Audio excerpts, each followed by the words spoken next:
And we are live. Roll up, everybody. Gather, come and join. One man went to more. Yes, we're back at it again, twice a day. Does this guy even rest? The session is in session, and your company is required. Gathered, come and join me. One man went to more. Important matters to discuss, Nigeria related, as we are in the final furlongs towards the elections now. Important matters really now to discuss who wins, who loses, and how does it play out. All of that in contention. This is what we are going to chew the fat over for the next however long we're here. So this is it. We are back. So I am back, should I say. Where are you? Come join. One man went to know the eagle has landed, just by way of just opening monologue, just by way of introduction if you are new to the sessions. It's an open microphone session where we discuss talking points often, or at least so far, just exclusively Nigeria related. But we will expand beyond Nigeria soon enough. But at the moment, Nigeria related, so we discuss topics Nigeria related. It's an open microphone session, as I said, and the open microphone is the hyperlink that you see on your screen that says StreamYard. So if you click on that hyperlink that says StreamYard, as soon as I've narrated the talking points, I will let you onto the screen so you would appear as you are seeing me now, and then we'll engage in a conversation about the talking points. It's as simple as that. Nothing complex, nothing complicated. It's just a gathering really to discuss important matters. One man went to mow, the eagle has landed. Only water, only water, where they see my water. Oh yes, you go me water,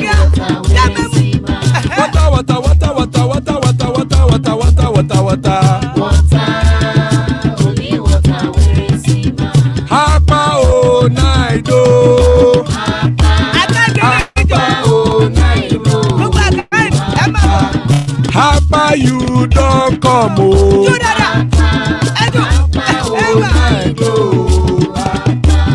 Hapa oh naido.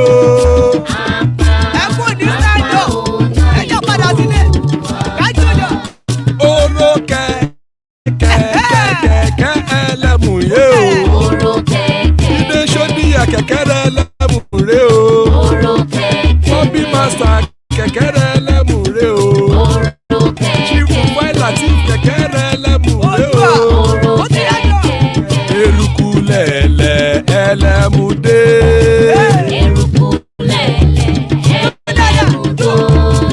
Eruku lẹ̀lẹ̀ ẹgbẹ́ ẹlẹ́mù dòdò jàre o. Eruku lẹ̀lẹ̀ Ghana ti dé ẹgbẹ́ bọ́dì o. Ọmọ ẹlẹ́yẹ ẹyẹ o ó dìlé o. Odúyẹ̀lá ẹyẹ o ó dìlé o. Petrosoname ẹyẹ o ó dìlé o. Petrosodúnkẹ́ ẹyẹ rẹ̀ ó dìlé o. Ẹlẹ́kọ̀ ọ̀run mú ìní o.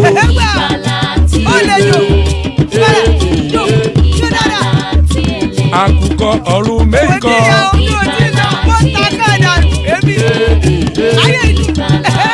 Ikú kò ní rí wa gbéṣe o.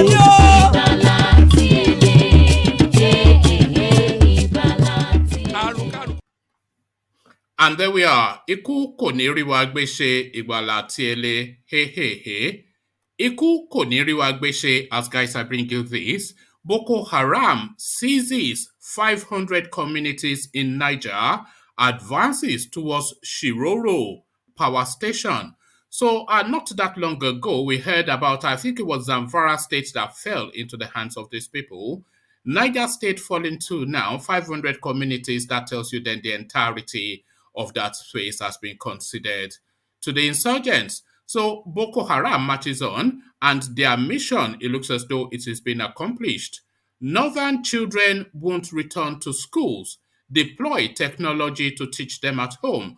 SANUSI speaking, so Boko Haram, of course, the literal translation in English is that Western education is sacrilege. So Western education is sacrilege, The headline: Northern children won't return to schools. Deploy technology to teach them at home. No less a person, Lamido Sanusi, the former emir of Kano, speaking to that space. The Fulaniks clap back.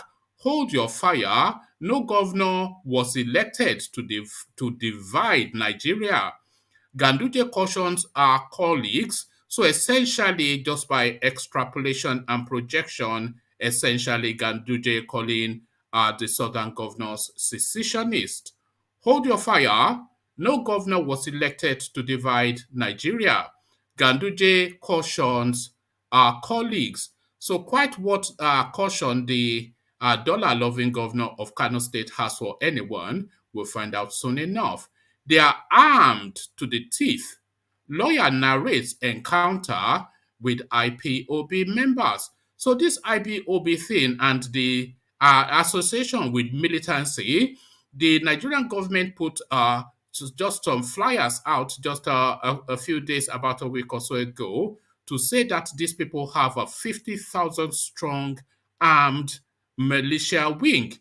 It looks as though this corroborates armed to the teeth. Lawyer narrates encounter with IPOB members. So we explore that. Still staying with IPOB, IPOB restates order to remove Nigerian flags from all corners of the southeast. So the Independence Day has passed, but it looks as though this might well now be a position that has come to stay. Why I don't believe in 2023 election. The elder statesman of Yoruba land, of course, Apa Adebanjo speaks, and he speaks as he wills at age 93. So that entitles him, and his thoughts are why I don't believe in 2023 elections. So we find out exactly what Pa Adebanjo has to say. Ruling party APC leader Tinubu speaks on UK treatment, says physiotherapy was gruesome. So Tinubu now asking essentially all players, all runners and riders to clear the deck that the daddy is back, the Lion King of the Nigerian political space, arrives now to claim his throne. Ruling party APC leader Tinubu speaks on UK treatment, says physiotherapy was gruesome or is gruesome. So we find out what he has to say too. But before we get fully into it, let's just have a little intermission from the eastern. Actually, let's not go to the eastern quarters. Let's go to Herbert Ogunde.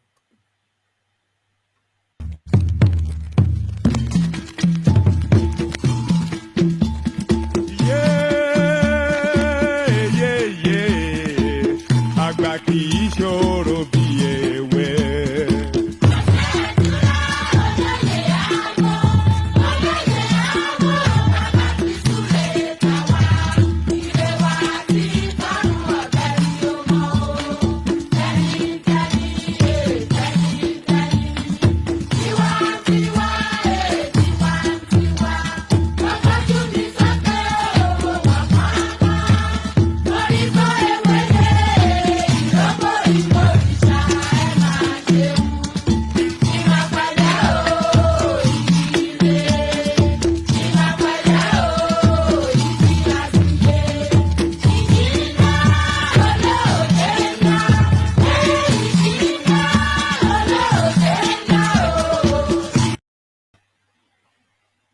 There you are, coming to America.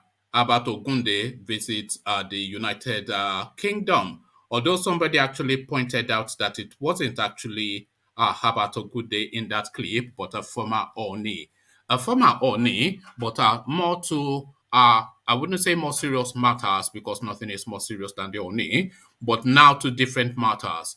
Boko Haram seizes 500 communities in Niger, advances towards Shiroro power station. 500 communities domiciled in 8 political wards in Niger State are currently under the command of Boko Haram terrorists who have dislodged the Nigerian civil authority. Suleiman Chikuba, the chairman of Shiroro local government area, told reporters on Friday that 8 wards, including Manta, Gormana, Basa, Koki, Alwa, etc., have been taken over by the insurgents. The insurgents have reportedly threatened to take over Shiroro Hydro Power Station, one of Nigeria's largest power infrastructure.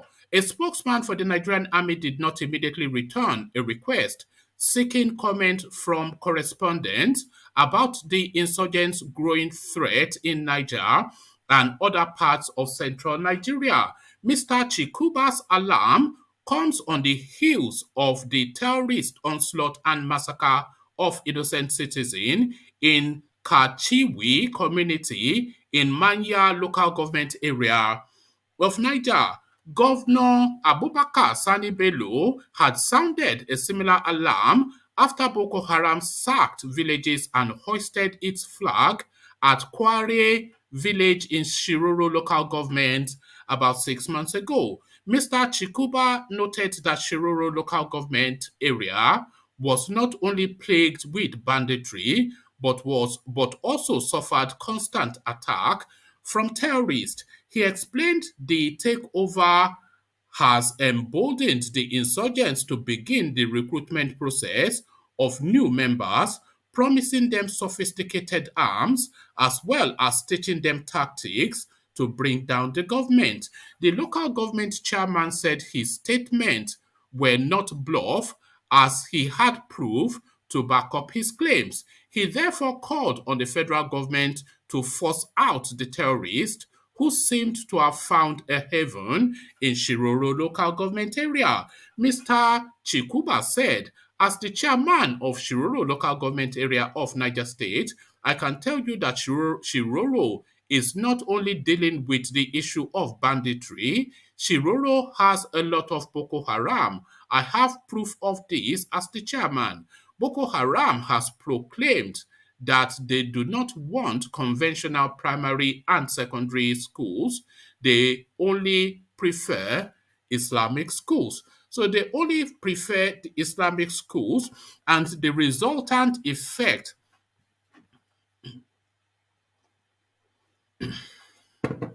And the resultant effect of that storyline is the next storyline. Northern children won't return to schools, deploy technology to teach them at home. So, quite how you are able to deploy the technology to somebody that cannot even hold a textbook up the right way around, just those northerners are quite a breed unto themselves.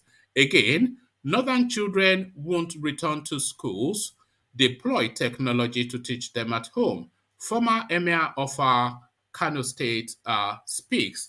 Dethroned Emir of Kano, Mohammedu Sanusi II, says plans must now be put in place to deploy technology in the education of girl children in the north as their parents are no longer predisposed to releasing them to schools due to security concerns. Mr. Sanusi lamented that the impact of banditry on girl child education in northern Nigeria has set the region back by 40 to 50 years.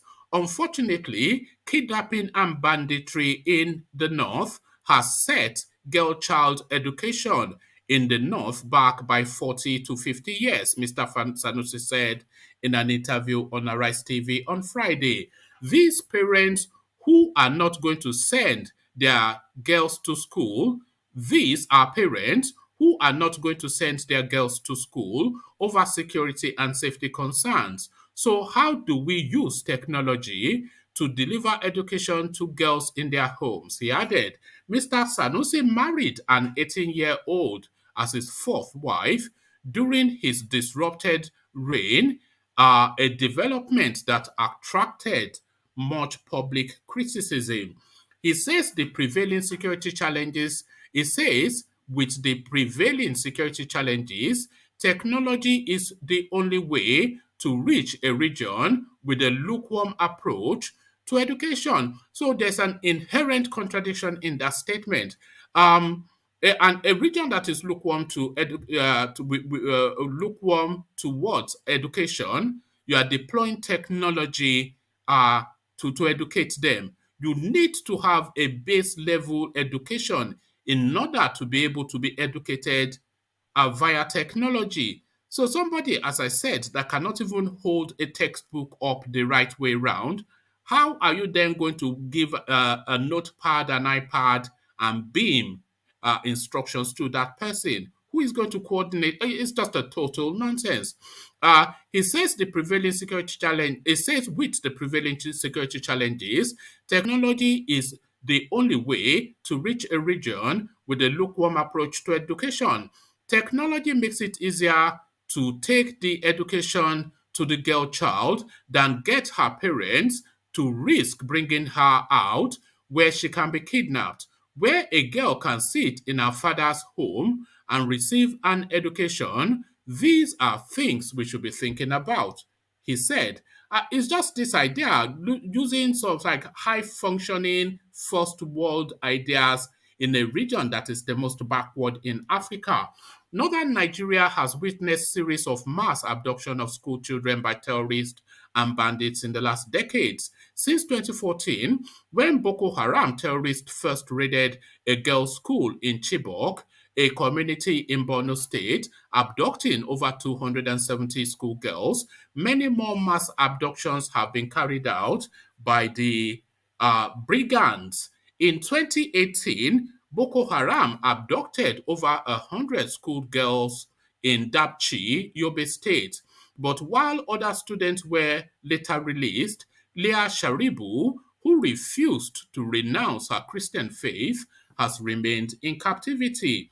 More recently, over 300 schoolgirls were abducted from government secondary school Jangebe in Zamfara. They were, however, released after the government negotiated with the bandits.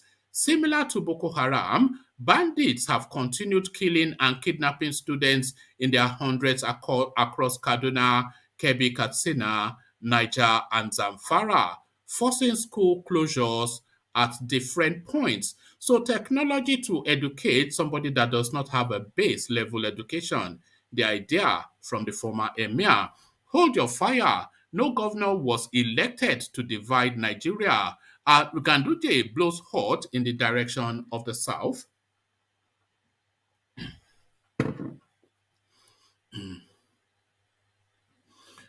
Okay. Amidst controversy generated by governors of the north and southern Nigeria over power shift, Dr. Abdullahi Umar Ganduje on Friday cautioned his colleagues not to divide Nigeria on a subject that was purely the exclusive list of political parties. The Kano state governor, in a speech to mark Nigeria's 61st anniversary, said he believes that Nigeria is a united and indivisible country and that our constitution has even taken care of that. Mr. Ganduje explained, pardon me, Ganduje explained that I don't see secession as the way out of the current challenges afflicting the nation. Instead, I recommend dialogue as a crucial option for addressing such problems. He stressed that the recent problem between northern governors and southern governors, as I earlier mentioned, is unfortunate because a situation whereby governors of one region speak on complementary language to their colleagues in the other region is not civilized at all. There is no civilization at all in that. Mr. Ganduje maintained that the issue at stake are varied. Some issues that can be resolved, while some issues are political party issues. Speaking further on the contentious issue, the governor noted that the constitution has not mentioned that power should shift from north to south, but it has been a tradition in the country to have power zoning, and this zoning is a strategy by a political party. Each party has to develop a strategy on how to win election. Dr. Umar Ganduje posited that if you think power shift will bring you vote, that should say, if you think power shift will bring you vote to win elections, you have not offended the constitution. If you think you can retain leadership of this country forever and win election, the constitution is not offended. So I thought this issue should be left to political parties to resolve, not we as governors to have two opposing groups. He, therefore, called the chairman of Nigerian Governors Forum to convene a meeting of the Governors Forum so that we can apologize to each other for making uncomplimentary remarks on each other on an issue that is solely a political issue. That is my stand. Commenting on the herdsmen crisis, Ganduje said, another issue that brought the dichotomy is the issue of open grazing. Each state has the power to make laws, and there is diversity in each of these states.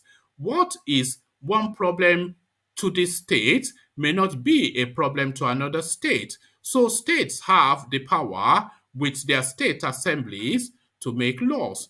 The governor lamented that, I have been saying it, it is unfortunate that the issue of open grazing have brought a lot of controversies. Trekking from northern part of this country to the middle belt or central part of this country or to the south, to me is not acceptable because the children will not be able to have education. To me, it is criminal. He queried, will the education system follow them along the routes from north to central to southern parts of this country? Can any educational system agree with that? Dr. Ganduje revealed that some of these headsmen are from West African countries, adding that because of climate change, they move down to northern parts of this country, to the middle belt and to the south, with thousands of cattle and with arms. Should that be acceptable to Nigeria? So that is the question from Ganduje. I invite your answer. So just click on the StreamYard link to come and share your thoughts with me. They are armed to the teeth. So they are armed to the teeth. Lawyer narrates encounter with IPOB members. Fabian Onwugali,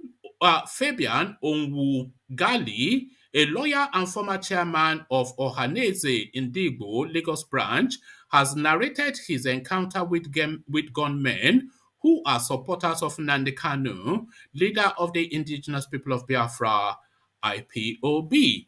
Onwugalu, who narrated how he was trailed by the men in Nnewi, Anambra State, said they were heavily armed with sophisticated weapons.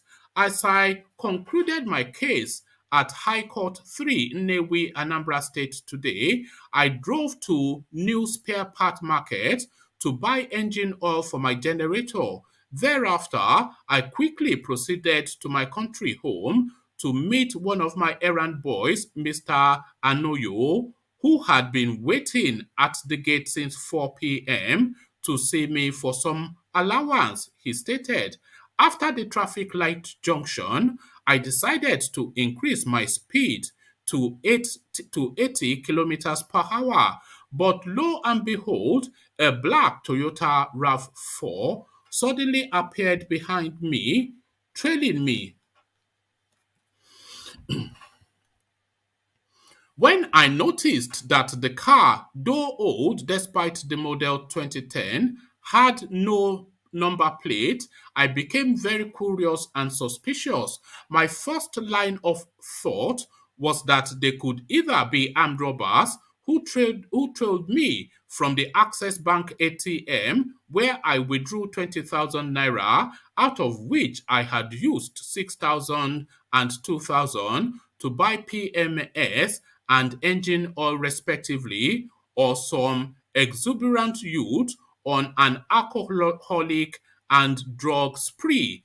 Whichever was the case, I decided to speed off as far away from them since I trusted my turbocharged ride called Terrorist Kid, a new model 2018 model. In a twinkle of an eye, I had cruised to 100 kilometers per hour, but the vehicle kept following up with a gap of less than 5 yards. I thought of driving into the Atolo police station, but quickly remembered that they had relocated to the CPS due to the fear of unknown gunmen. As I was contemplating what to do, the worst happened. As I slowed down to avoid potholes at Oruzu petrol station, their car overtook me in a Gestapo style, as in James Bond movie, and blocked both my car and an oncoming Range Rover 2020 model. I then said my last prayers and asked God to have mercy on me and accept my soul in paradise. One came to me and barked, "Oga George, what are you doing? What are you doing to bring Nnamdi Kanu out?" I told him that I just came back from Abuja last week, where I joined his defense team free of charge. He told me to continue and that God will bless me. While two of them were interrogating the driver of the Range Rover, the other two were chanting "No Biafra, no election."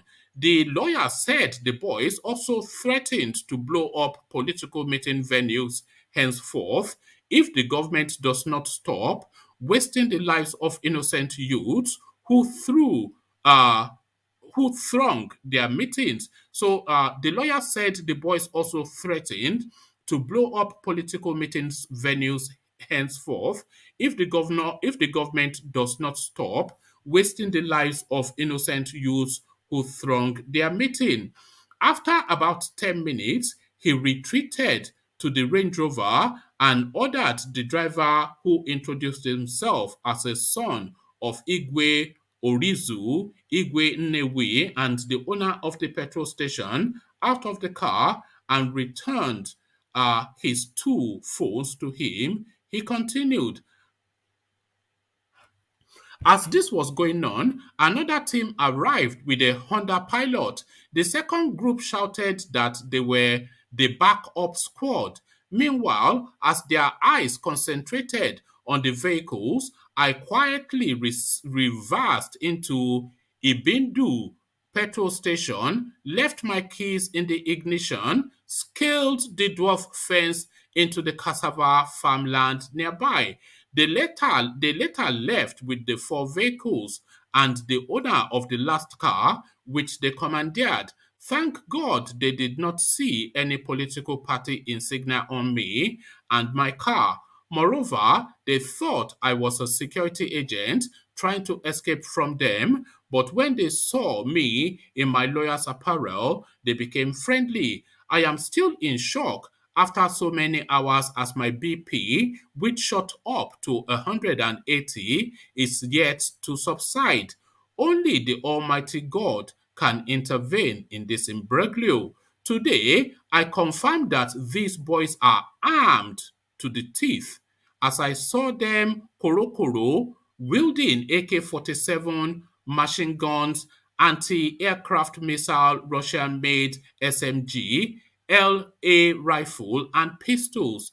One particular boy of about 30 years old, who seemed to be the leader, had the ammunition belt rolled round his body like wrapper, with two pistols by his trouser side pocket. So there you have it. They keep saying unknown government, unknown government, unknown government. There are no unknown gunmen in the southeast. That is according to an Igbo lawyer.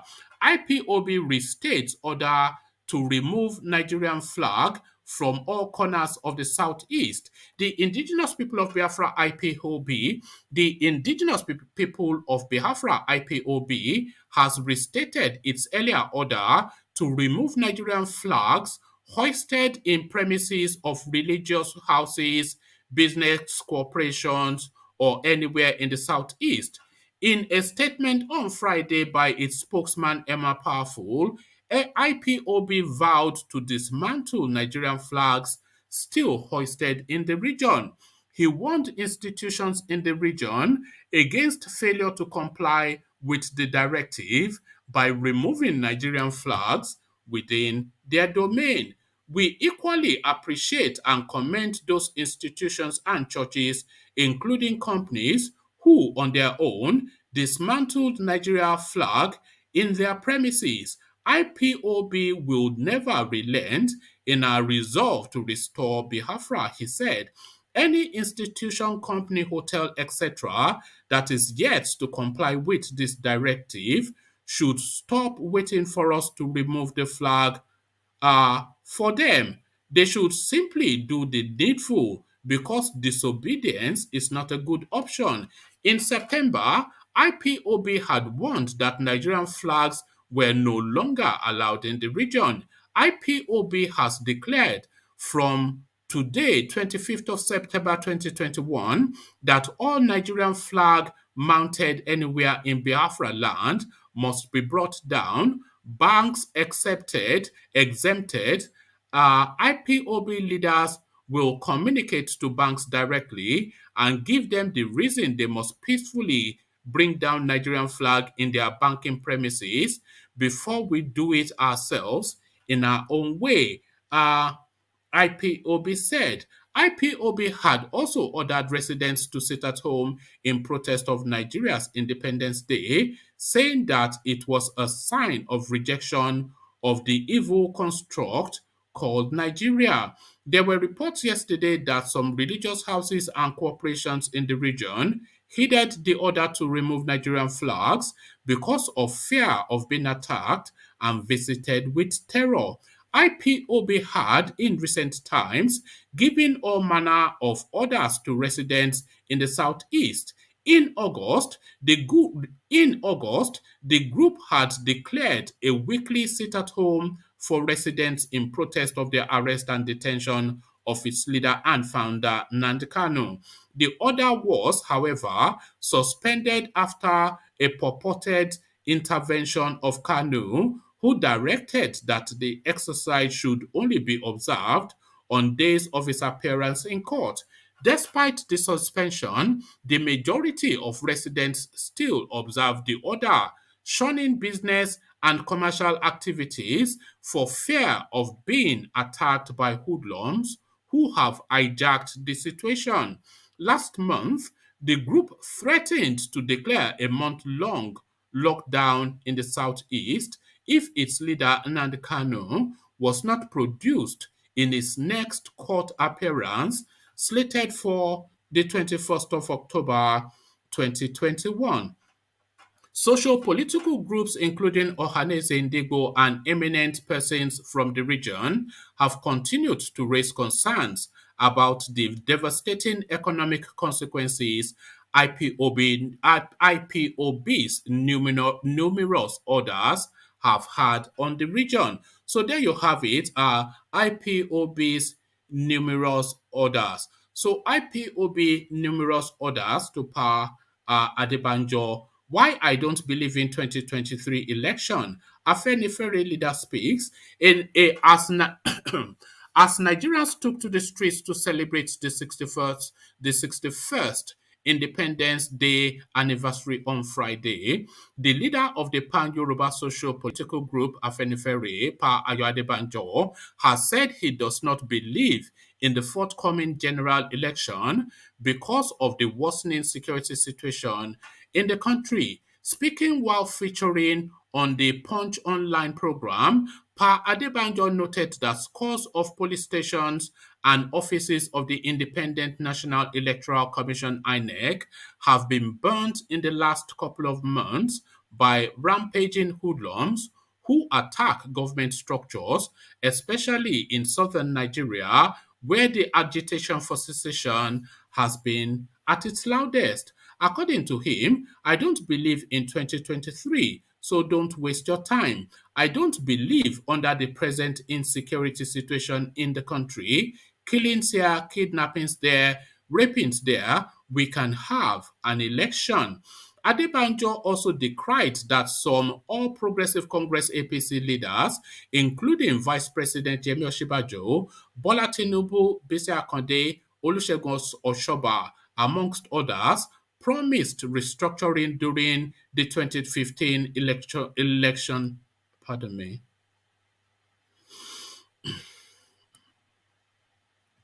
So I just had a pop-up on my screen. Let's see, where did I leave it off?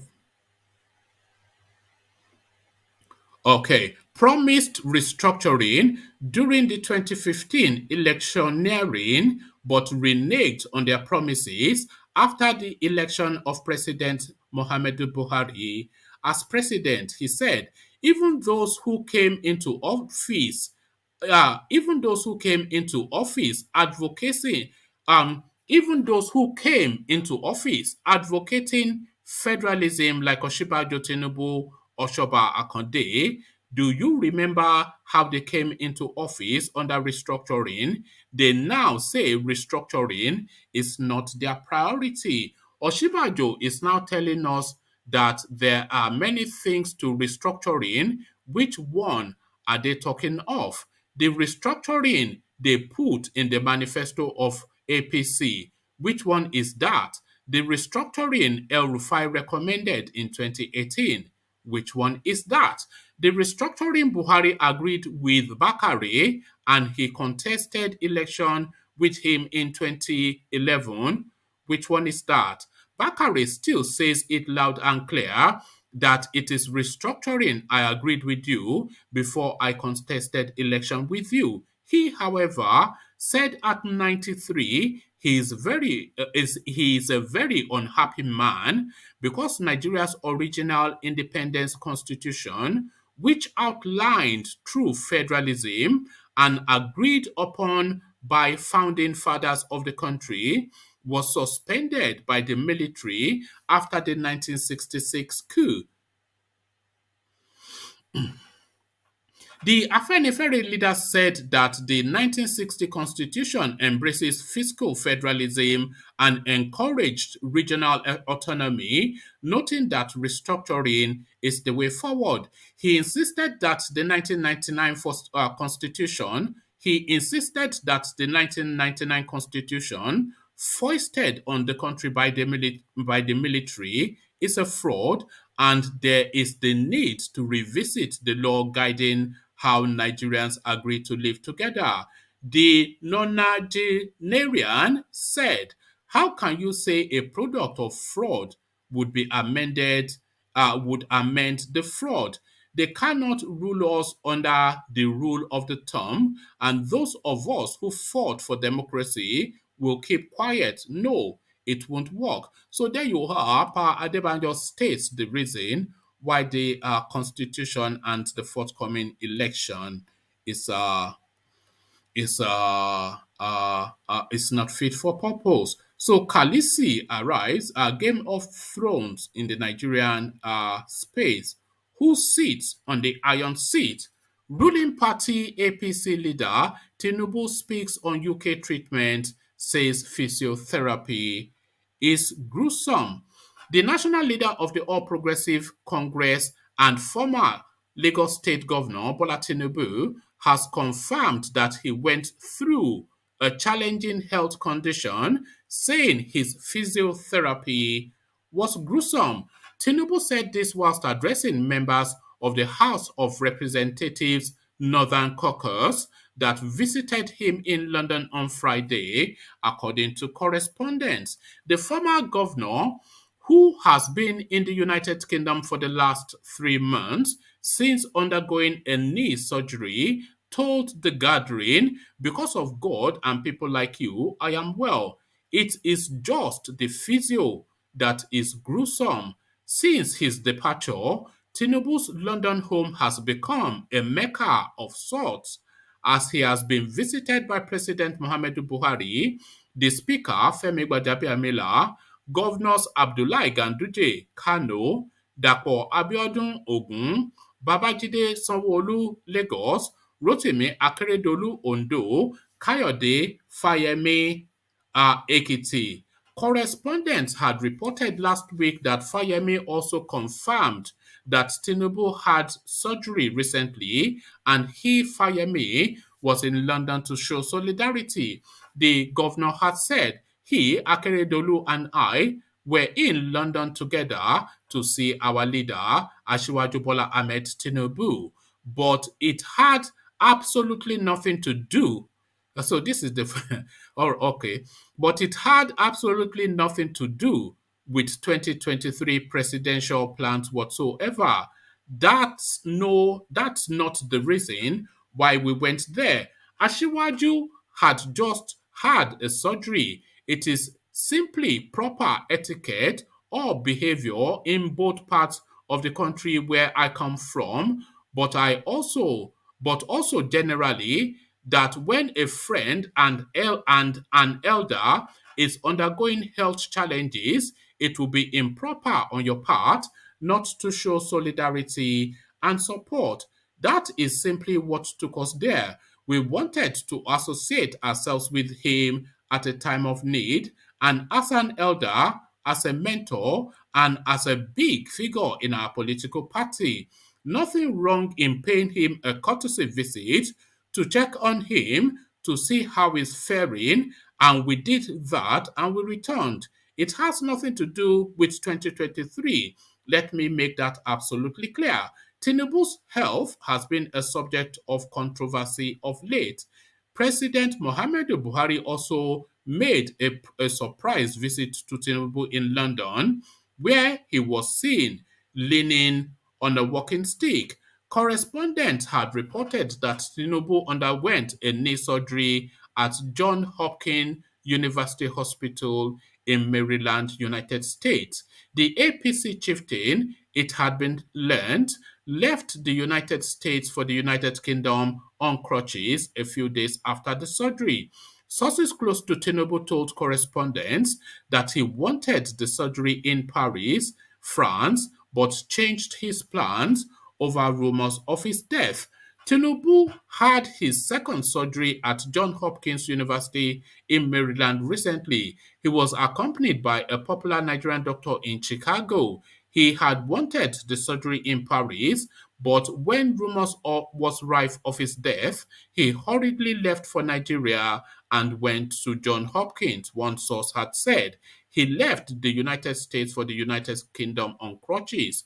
Correspondents had, on July the 31st, reported that Tinubu, who has had several medical trips this year alone, had a surgery about 2 weeks earlier and could be billed for another one.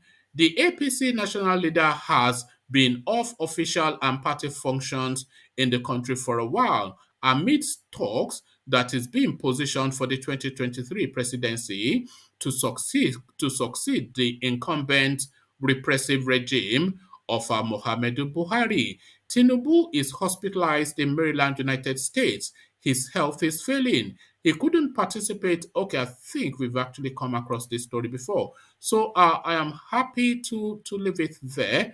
And so we have Baba Akure with us. So Baba Akure, we see you. Are you there, Baba Akure?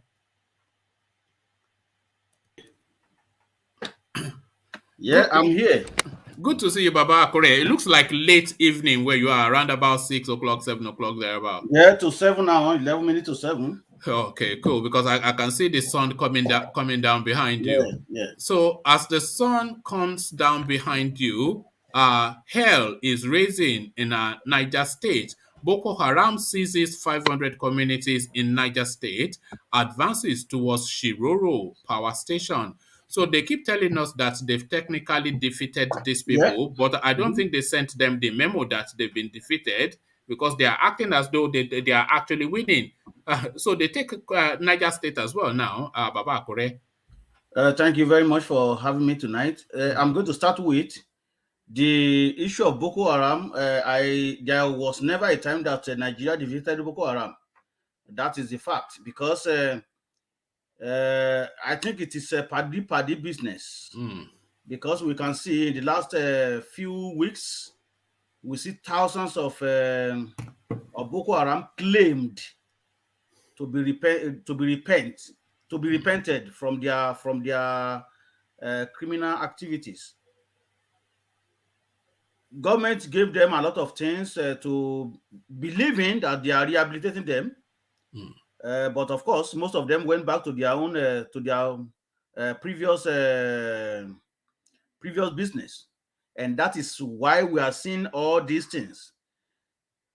If we compare what is going on right now to what happened when there was no repentant Boko Haram, you will see that this escalation of taking up a community is not as rampant as this. But since these people have been claimed to be surrendering their weapon, you can see in fact they even much more stronger than before, taking down the army aircraft, taking up a lot of communities. So it is baffling. Are you suspicious? If I'm suspicious, that something underground is going on. Yeah. We saw what happened in Afghanistan, and that is why I'm saying here. You see the southern leaders, they still clamoring about the issue of 2023 now. Why all this thing is happening? You know, the most frightening part of it is that taking up 2023 community and advancing to the electricity grid. Baba Akure, you're underselling these people, not 500.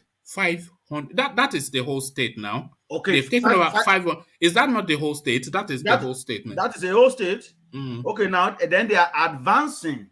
If that is true, then they are advancing to power grid. If they get to power grid, you know that the most northern part of Nigeria is shut down. If they can get hold of that, that is it. So we start seeing little by little what happened in Afghanistan now. But it is exactly what northern part of Nigeria want. That is exactly what they want. I'm very sorry to say this, but it shows in the attitude and their behaviors. But it is southern part of Nigeria that I'm pity for. You know what they are doing, Baba Akure, just from that story. They are sacking a community, and then once they've conquered that community, they will recruit all the able-bodied young men there, give them arms, give them money, radicalize them. So they grow their numbers, they attack another community, repeat the same. So that's how they are sweeping up communities there. Exactly, and this is what is likely happen in Afghanistan. And Taliban took over the whole country, and the president ran away. But we in the southern part of Nigeria, not particularly our leaders, they still believe that it's joke. They're so concerned about 2023, rather than call spade a spade. Okay, maybe we just have to go on our separate way, or this is what we want in this country. Let this country be restructured once and for all and done. But they still playing paddy. But I'm so pity for the poor masses, because you see these people, they have their own private jet, and if anything happens, they can just they have houses in Dubai, which gave them a golden visa. So the poor masses, Baba Akure, they're in Nigeria, they're essentially just sitting waiting to die. Because I'm saying that because the security infrastructure in Nigeria has patently shown us that they don't have the capacity or the willingness to take these people on. That's one. They are preventing the states from arming themselves locally to defend themselves. That's two. They are saying that you don't have the right to bear arms. That is three.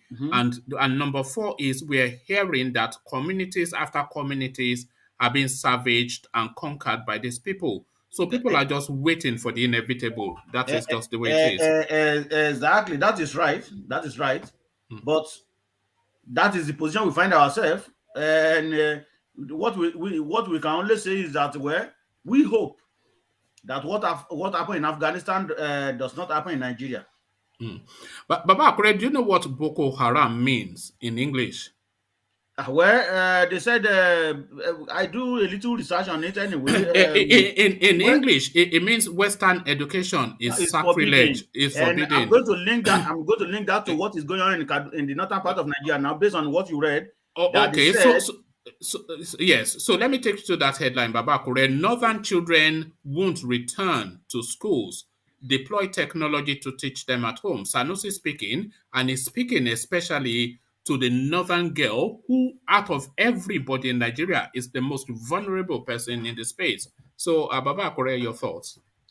well, like Boko Haram said. The meaning of Boko Haram. Western education is forbidden. So, and you can see that is translating to the system that is going on in the northern part of Nigeria now.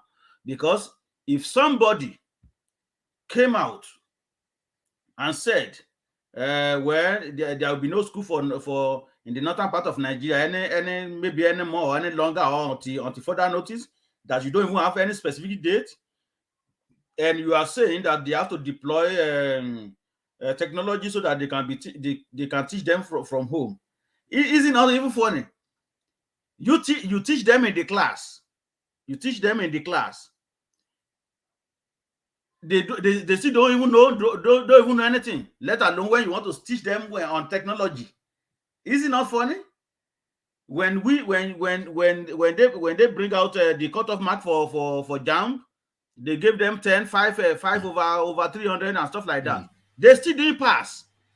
Then you want to bring them home now to be using technology to teach them. It's the most ridiculous thing, isn't it? Baba Kure, I'm not quite sure if your memory goes that far back, but there was a picture a while ago, this is a few years ago, of Malam Buhari holding an iPad. But then when you take a close look, he was holding the iPad upside down. So what So it technology are doesn't you taking even to when people that cannot so, even, they don't know anything about anything, you are saying you want to use exactly. technology? Like, are they in America? What are you So talking about? so technically they are translating what Boko Haram means now.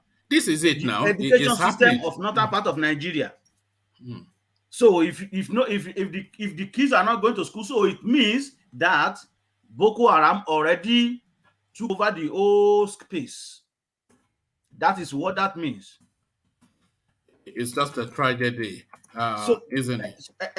in fact, it is baffling. It is very frightening right now with what based on what you just read and what is going on in the back in that place. It is very frightening. So because you don't even know, in fact, our leaders only care about it. Even 2023, that they don't even know. Maybe if Boko Haram will take over Abuja at that time, they will run away. They don't even know, but they don't really care about what is really going on in their surroundings, but about how to siphon the money. Just about this power and money. That's all what they care about. Just because you mentioned that 2023, Baba Akure, let me just take you there because this next one ties very neatly. Adebanjo speaking, he says, I don't believe in 2023 elections. And you will wonder why he was saying that, but he was quite specific. He's saying with the level of insecurity in the country, with all of the things that is happening, how on earth will an election take place? So now we are reading that 500 communities have been taken over by Boko Boko Haram Haram. in Niger State. So how are they going to campaign there, never mind even hold an election there? So, like you said, Remember, these people don't really care. Maybe this is one of the reasons why they said they don't want electronic transferring of election results.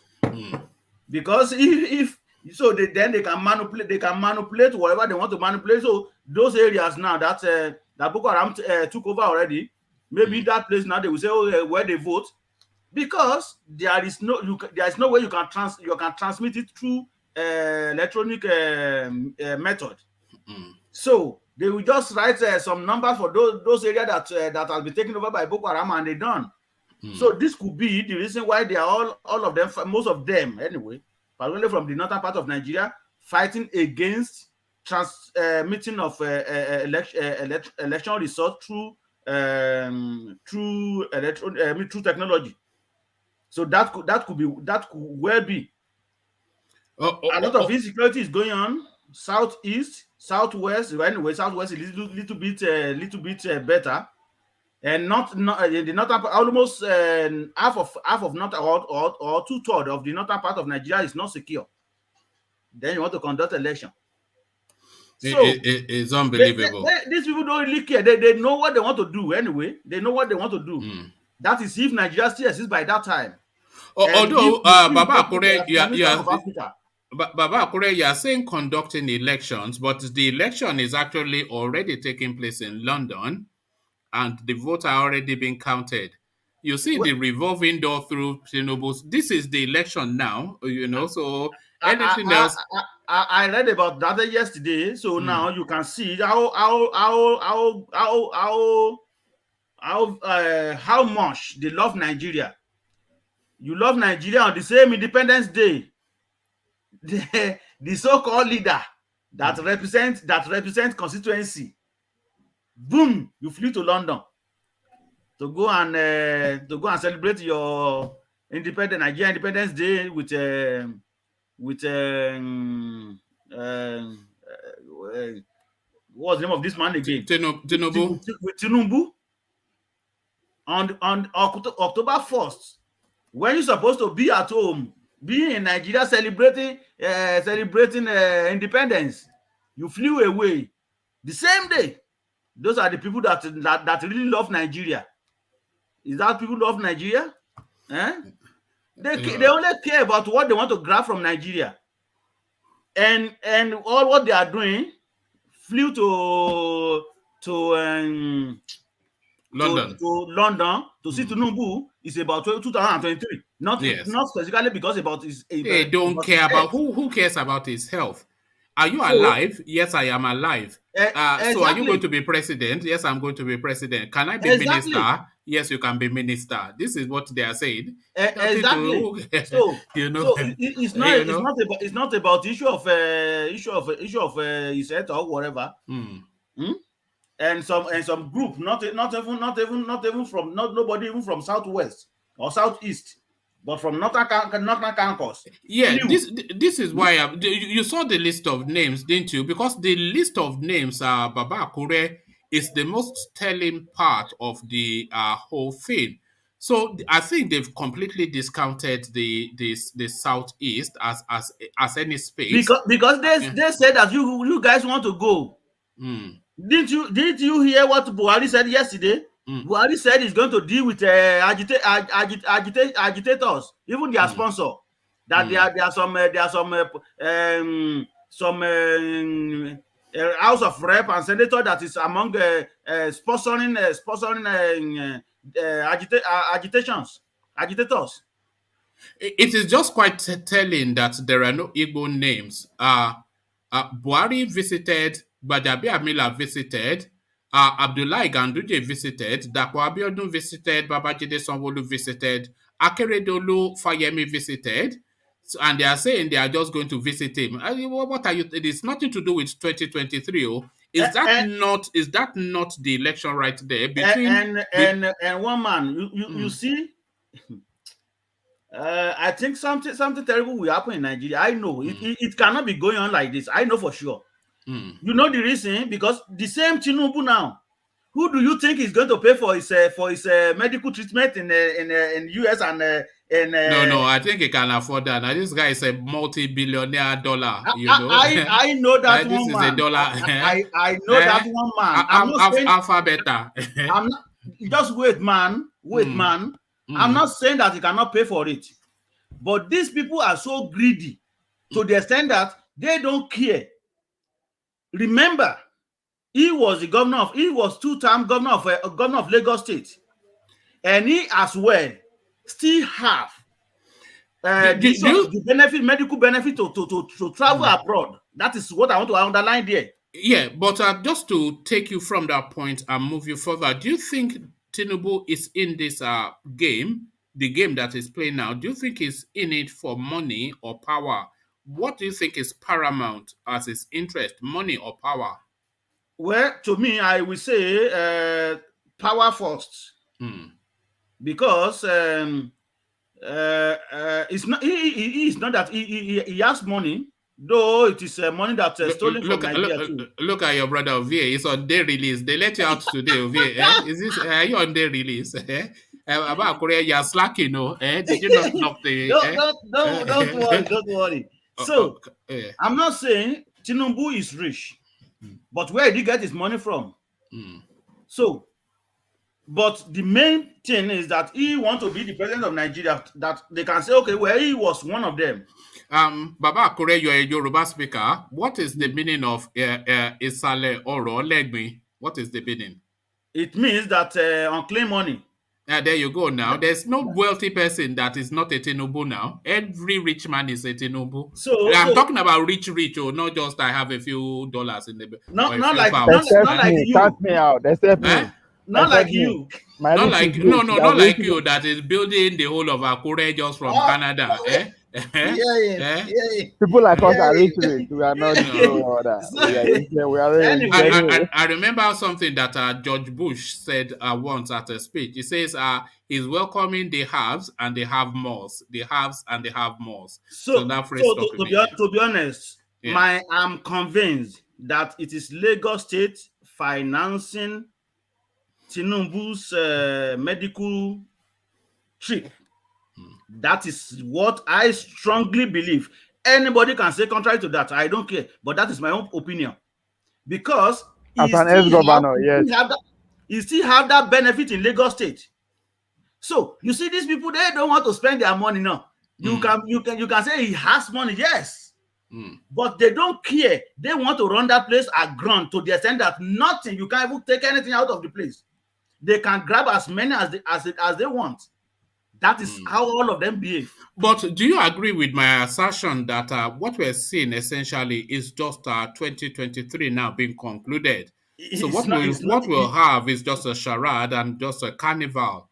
But this is the election taking place now. It is not. It is. You are not like one man. It is. Why do they have to take trip? Why do all of them have to take trip to London? Why? So you want to tell me now that if let's say this man and this man in US, Biden sick now. Let's say they don't have good hospital in US. Then he flew to England. Then all his cancers start visiting him. So all of them just take trip and just for what? You cannot just talk to him on phone. Baba Akure, you fly from Ekiti to Ondo to pick up Akeredolu, and then the both of you fly to London to go that day for how just to go and visit. Is it not get well soon card that everybody when you are sick? Is it not a postman that will come and deliver get well soon card? You see, all these people, they are all criminal. We all know that. And as I said, and I will still maintain it. Whatever they can grab is what they are looking for. And you see this trip that this trip that they took to London now, they will get extra code for that, or whatever they call it in their own system. Meanwhile, it is not the business of state. It is their personal interest. But it is the same state, it's the same government, the government of each state going to pay for that now. So that is how these people that's how these people behave. So there's nothing. It is 2023, so we don't need to talk. It is it's rather insulting that they even denied that it is election. That they shouldn't have just said. Sometimes some of their comments it just offend me. Sometimes it's just better not to say anything than to insult people's intelligence. One man. That is how it goes all over the world. Politicians, they are very funny. They always use language to confuse masses. Meanwhile, we all know. But they will still playing us. They will play us. It happens all over the world, but it's just that Nigeria is the worst. Baba Akure, what are you making of this Abdullahi Ganduje's comments throwing in this direction of the southern governors that they're essentially secessionist and they are promoting the dividing of Nigeria, and it is a party matter where the presidential candidate goes to, and it is not something that they should be insisting on. So Ganduje now just is trying to use language, but essentially, trying to weigh in the direction of his people. A party matter, not something that should be having a public fight over. What are you saying to Ganduje? Like I said yesterday, right? He can say anything he wants. Issue of Sony is not something that is new. It happens all over the world. It is just that, like he said, he is correct with that issue of internal. It is internal matter, not something that you can be debating all over on the radio. If you remember yesterday, I cited one example. If you look at the United States president, you will see that it is not okay where we are going. This one is going to come from Florida. You will see that, okay, this person is not going to come from Texas. They spread it among the Democrats. They will say, okay, where they will do their own internal something. Okay, where I think we have to send it to this social area. Then they will now have group of people in that area that they believe that qualify. Then they will select one person from that region. So the same thing in Nigeria.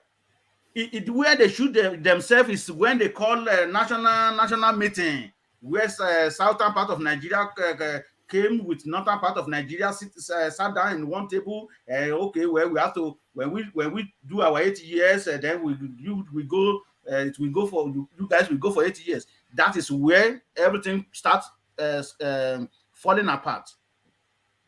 But at the same time, Ganduje, you never can tell. Maybe he also is going for presidency. So what do you make of him? Setting outside of the obvious dollar pocketing, what do you actually make of the guy, Abdullahi Ganduje? Well, to me, I don't like. He's a human being, but I don't really like him anyway.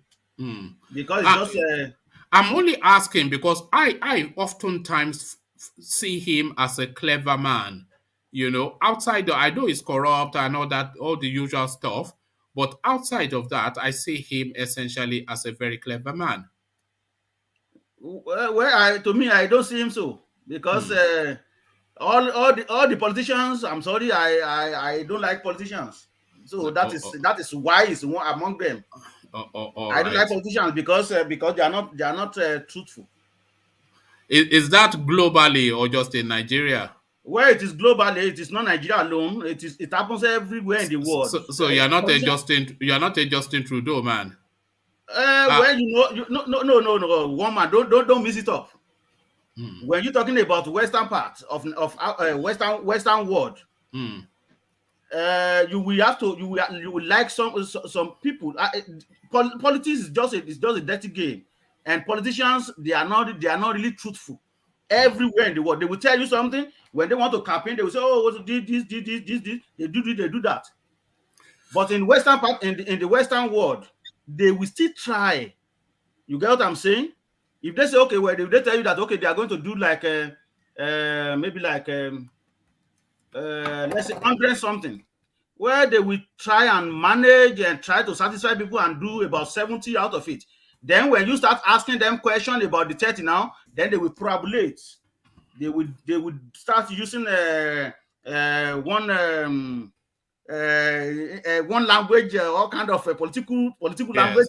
They call it political talk. So, yes. But in Nigeria, if they tell you they are going to do 50 something, well, you check it out. You just have to wait. Let them start doing that thing before you can really believe what they are saying. So you know why I do like that? Between Western world and Africa. You know why it's like that? But when you're talking about politicians, they are all the same. They will give you story just to win your vote, and once they get that, they will try and try. Obakure, you know why it's like that? You know why it be like that, Obakure? No, tell me. Because in Nigeria, our politicians campaign with ethnicity in mind. I go do this for this group, do this for this group. While in the Western world, they campaign with cooperation. Who told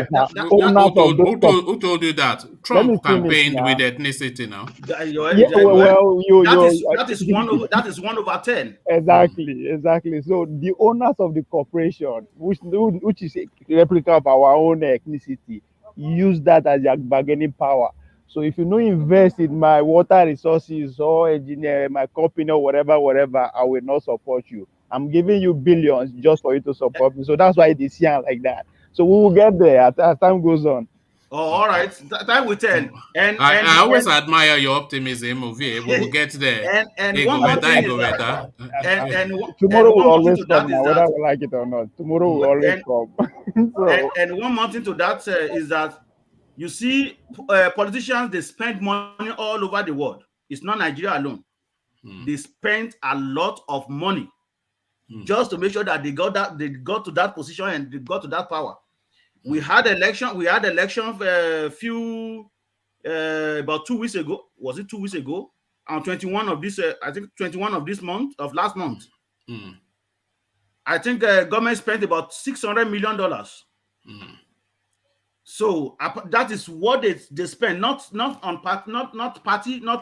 Yes, on logistics. Yeah, for logistic, for election logistic, not for their own personal party. Yeah, I know. They spend 600 million. So because you usually see, it's billions in exactly. So they spend a lot of money too. So it's not so it's all right, Baba Akure, let me take you to the Eastern Quarters and the rather disturbing narrative that this lawyer has shared, telling us just how heavily weaponized these IPOB members are.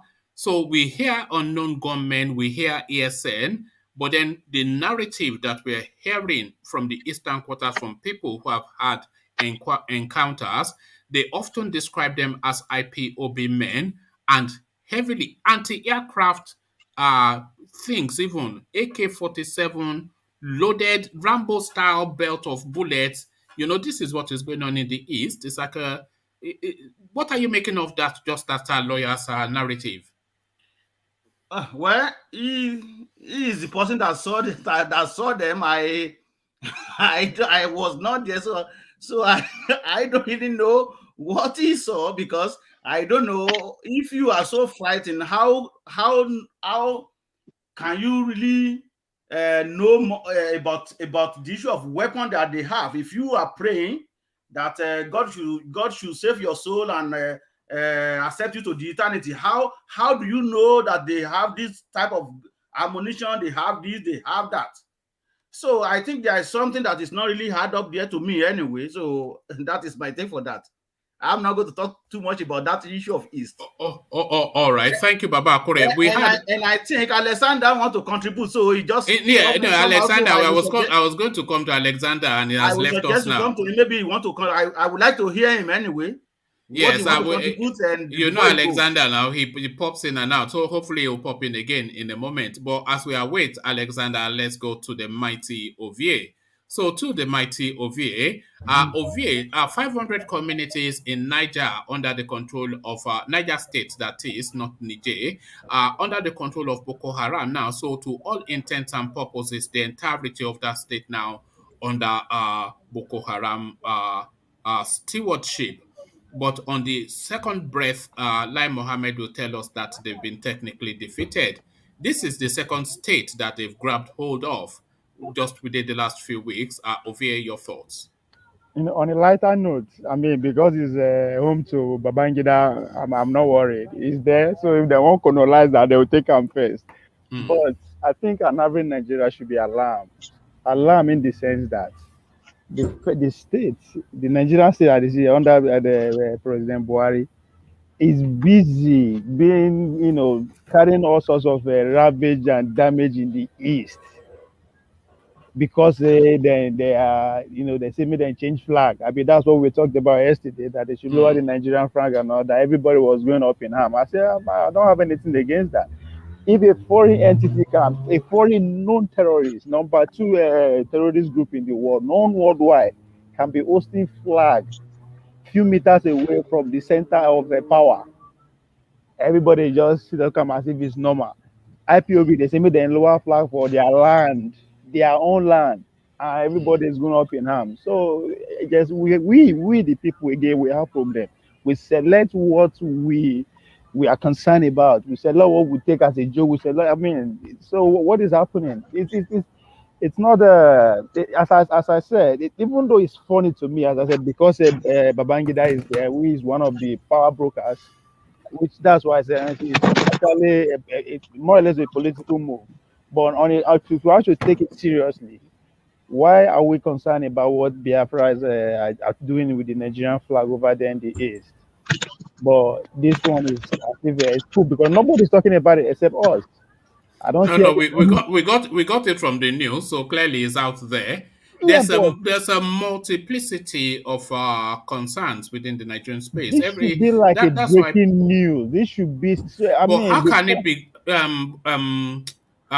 Ovie, how can it be breaking news when as they are taking over that community, 100 girls are being kidnapped in another state, 30 it people just savaged in another it's just it's not news now. it's What is it called? Dino Melaye, he said something just on Independence Day that what was abominable just a few years ago is now normal now. normal. So them taking over that space, is it news? Did they not do it just last week or the week before? So how many times will they be breaking news? It's just they continue Oh, now. it's but again, I can't rule out the politic, that is all behind this. Now, them, as I said, why I keep saying why my phrase is so strong that everything are politics is that because as the way the Nigerian is now the politicians they sponsor themselves because they have the ability to they don't steal over the years, so they don't rely on individuals on the street. They don't rely on any You corporation. don't think the country is being overrun? You think it's politics? You don't think the No, of country is course, being it's overrun? being overrun by one day. Of course, we know, as I always said, by the Fulani agenda, whatever. Of course, I mean, just what is the difference between Nigerian state as it is now with that of Afghanistan?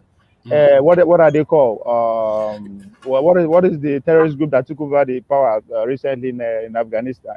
In Afghanistan, Okay, they Taliban, are there. Taliban. And as far as I'm concerned, the terrorist group called where they refer as bandits, they are the one leading Nigeria, led by the president himself. Is a sympathizer, is their leader, is well known. So there's no difference. It's just that uh, one is I more agree. known and powerless than the other. I agree with all of that, Ovie, but shall I tell you what I think? I think that the Nigerian security infrastructure is being overrun. It I has don't to be think overrun. yes, I don't think No, Nigeria has sufficient to no, no, cater no, no, for no, no, all of the things that is happening. Like you no, said, no. You know why they are it's fighting in the overrun? east, they are fighting in this No, but northwest, they are fighting in the north central, and there are only so many of them. They are already battle fatigued. They are just no. overwhelmed and I being think they are overrun. overrun. They are overrun at the leadership level. How do you No, mean? because I mean the leaders are. We all know the leaders are just basically as sympathizers of the president, Right. right? The commanders, whatever. So, if your leader is not motivated, you know what the right thing to do, and he's saying a different thing. Even you are on the ground. I mean, what's the point? So that's what you are saying that is happening. The top, just like the Nigerian state itself, the leadership of the country is overrun by few people. So that's why you are. So the leadership of the military, that's Buhari succeeded. It took his time to make sure he put all the he meant for the people that can actually make move against these people when it comes to. He succeeded in doing that. So there's no much they can do. All we are doing is to bring. Hopefully, we succeeded in getting. I don't know. I'm not even praying because we are not involved in the process of selecting the president that will come and overhaul things again. But as it is now, it's not that the ordinary soldier on the street is overrun. I don't believe they are. Just like the Nigerian police. You don't believe the Nigerian soldier is No, overrun? no, the top is gone. The top is the hierarchy branch of the bandit itself. So that's what you are saying. That's why any small thing, any if a pin drop for southeast, everybody they go send jet, send everybody to go find out. But plane the drop bomb mistakenly, rightfully, whatever, every blessed day in the other part of is every blessed the president no even know what they go on. So it's obvious now that Do you know how many army personnel we have in Nigeria? I don't know, but I know compared to the number that say we are, compared to 200 million, I know it's not enough. We have Mhm. approximately a quarter of a million, approximately Which 250,000 is army personnel. which is not is nothing on the So do you see then how they will be overrun? well The that one. vastness. Yeah, but the people who are overrunning, just like I mean, again, just like pirates in Somalia, you say they want to overrun the U.S. military, by kidnapping, whatever. So I don't believe if we actually go, if the presidency now, say now another person did there, say go on, just like the person our passenger did there. Now it will not be this crazy. So that's why I say they are not overrun. At the top, yes, they are wrong. Who's going to even give the order in the first place? You understand? But why are they not No, overrun in I the don't southeast? understand, because they The are leadership fighting. is not They are willing. The leadership fighting. They is are fighting in the southeast. yeah, When we're saying 250,000, they are not all uh, they are not all combatant personnel. You have to understand. So even after that 250,000, there are a lot of Foreman, the are they really fighting? Our huh? military men All right. are really Okay. allowed. Or not, I'm not saying that really Mm, allowed to go all out in that part. The mm, answer is no. You all right. understand? So we don't see their full weight yet. Over the years, when they show their military might, we know what they can do. Mm, I mean, these people now, people where they wear pants slippers, wear bobby guy, they carry this thing for inside bush, for God's sake. Which kind of tactics and everything they get? Nothing.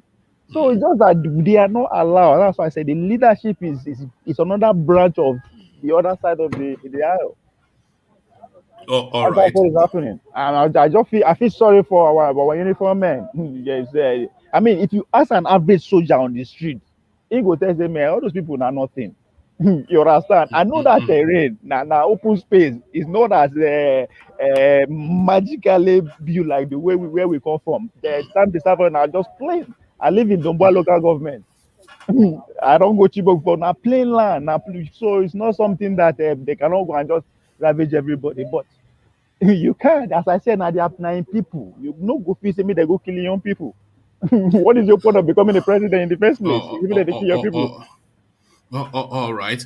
But you have to understand that the Boko Harams, they are not especially selective in who they savage.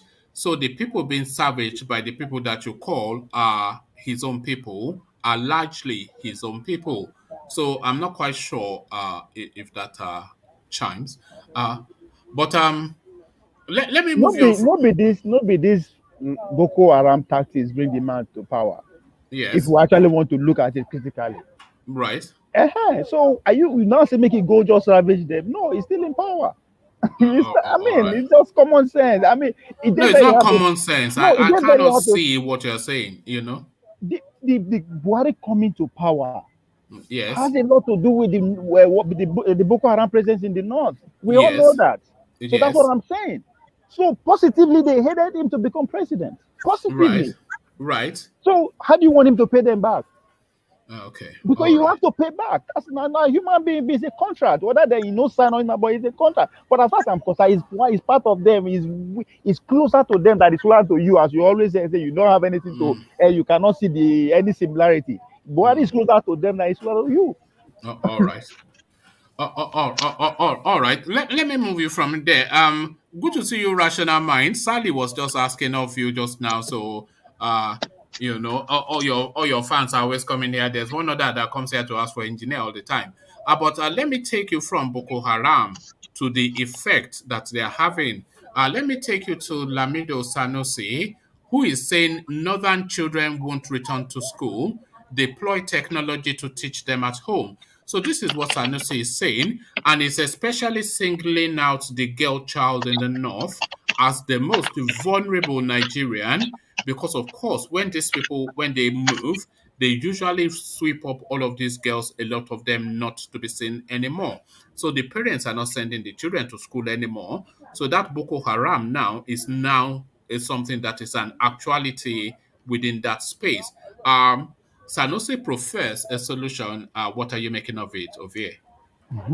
Sanusi, I mean, as I always say, it's a brilliant mind, but is I think he has been in a position of authority long No, no, enough. not so much Sanusi, but his solution. So No, in solution it's yes, that his solution. sometimes they should start educating the girl child at home. I Yeah, they should mean, deploy technology. it should not be limited to the north alone. There are so many people in the southeast that cannot go to school. So it should cut across the whole nation. Now, I mean, it's a welcome development. This is the age we are in. Mm. Everybody should learn remotely. There's advantage to it. I mean, Mm. I understand earlier on, I understand your concern about these are people who can hardly understand what technology is, so how are they going to use it? But trust me, Mm. that's where language come in. They don't have to learn it in English. Mm. They'll break it down to their understanding. It's time. Mm. If they start out now, within the next 5, 10 years, they will catch up. But it Mm. should not just be limited to that region alone. It should be, I mean, this is 2021. It should be cut But across. would you suggest that the most immediate need is in that region for that sort of deployment? The immediate need is to make sure the insecurity stops. Yeah, no, that's an immediate need. But Because whilst, as we speak, internet doesn't work in most of the places because of the insecurity. They shut them mm, down. So mm, even if they have the access to the facility, the gadget, how are they going to use it?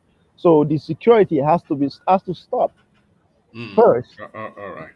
So I mean, but I just there's a reasoning in what he's proposing, but it should not be limited to one region. It should be cut across to every region No, of it's the not country. limiting it. It's just like I said, the Boko Haram. You know that a lot of the schools you've read Over there have been shot. Yeah, yeah, indefinitely. yeah. So all of these girls now, there's no. I Uh-huh. cannot recall that there are schools in the south shut down indefinitely, and the most vulnerable. The parents are not letting these girls out of their sight anymore. They'll say, "We'd rather have you Yeah, uneducated than So there's an immediate need there. That is not to say there is no need yeah, in it's the good. rest of the. It's ministry there. I see where it's good if they will do it.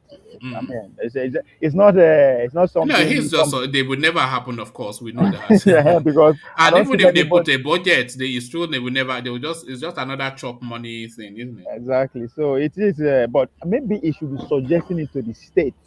Mm, Now, I forget since Buhari is focused on whatever that is occupying his mind. mm, Suggest it to his state, but again, in the boxing ring with the governor, so I don't know how mm. that's going to work. But maybe where the host town, where he is presently, should, I mean, suggest that idea. I think it's a brilliant idea. His best friend, the governor of Kaduna, I mean, and I think that's an idea he will run with. I think it's an idea that is already implementing because Okay. he's already saying he wants to put technology Uh-huh. at Buhari, the heart of no, education I in don't think Buhari understand. It's too late for Buhari no, to no, be no. even Oh looking boy. back to that. Eh, you say put technology to Buhari. You say can I shoot it? So, If he can't shoot it, he's when not interested. I don't Uh, blame him. An mm, old man, so he doesn't have all that distraction. He's focused. uh, He's focused mm, on the farm. When they go back to the farm, he's very yeah. focused. Maybe I don't distract him. I want him to go peacefully. So what are you making of here of what our power Adebanjo is saying that he doesn't necessarily believe in the elections coming up in 2023, and he's speaking particularly to the practicality of it rather than the candidates or etc. So he's saying with the level of, and we've just gone through now 500 communities taken over in Niger State. He's saying with that level of insecurity, with just ravaging, because he referenced what is going on in the southeast, he referenced the entirety of the country, and is querying how that sort of climate can facilitate for an election. Do you agree with the power from Yoruba land? Yes, I I agree. Of course, I mean, who can? What he's saying is out there. It's practical. It can I actually literally go there and touch. You know what he's saying. But again, if I want to put everything into on the table, the timing, you know, that's a shot to the east. That's a direct shot. Is this part of the game? I mean, I'm not taking the No, sense and expand everything. on that. Expand on that. I mean, half of what he said, or more than half of what he pinpoint out that can hinder the election, or doesn't make sense for the election to be going on, are all focused in the east. Burning police, whatever, whatever. I mean, it doesn't have to mention Ipob name or whatever, but that's where it's happening. So I'm not saying he's lying, but for me, at this point, I read political meaning to everything. That's a shot. I don't blame him. Okay, and why would he take that shot? Hey, come on, man. Yeah, No, no, are no, you not saying no. that? Are you not saying Pa Adebanjo would rather see another person being a president rather than his own son? No, no, no. regardless of. The So that's East is not in play. The East is not a threat in 2023. There's no nobody from the East in play. one man, no talk like that. So why I say they no be threat? Why? Who's a threat? Who's their number? They are they are even more threat than the outsiders now at this point. They are more threat. The East as more. Forget that they are beat themselves to one corner. I agree with you. They beat themselves to one corner, right. but they're still there because they can easily make a case that the rest of the country will follow. They can easily make that. Trust me. If the game is allowed to be playing field, they make these two tribes go on playing field, go and convince Nigerians, right? They can easily send their candidate to Nigeria. They have reasons. So they are threats. Trust me. Even the man himself, the leader, the number one runner from Southwest Tinubu, he knows. That's why he went after Okorocha from get go via my uncle. So now handwork with that. So he knows that's the only because Nigeria will easily sympathize with them if actually we want to live it like that. But of course, we know. So Adebanjo is 93 years old. He's seen. I mean, he's been there. He's seen everything that he's playing out now. It's not new to him. So for him to be speaking like that, he knows what he's saying. I'm not saying he's lying. I mean, nobody can say what he's saying is not a fact. But of course, the election we host, he knows that. He, as a person, he was very specific because with his words, he choose of words he used. It was very specific. Me, I don't believe. So that's okay. You can't hold him against you, and he have reasons.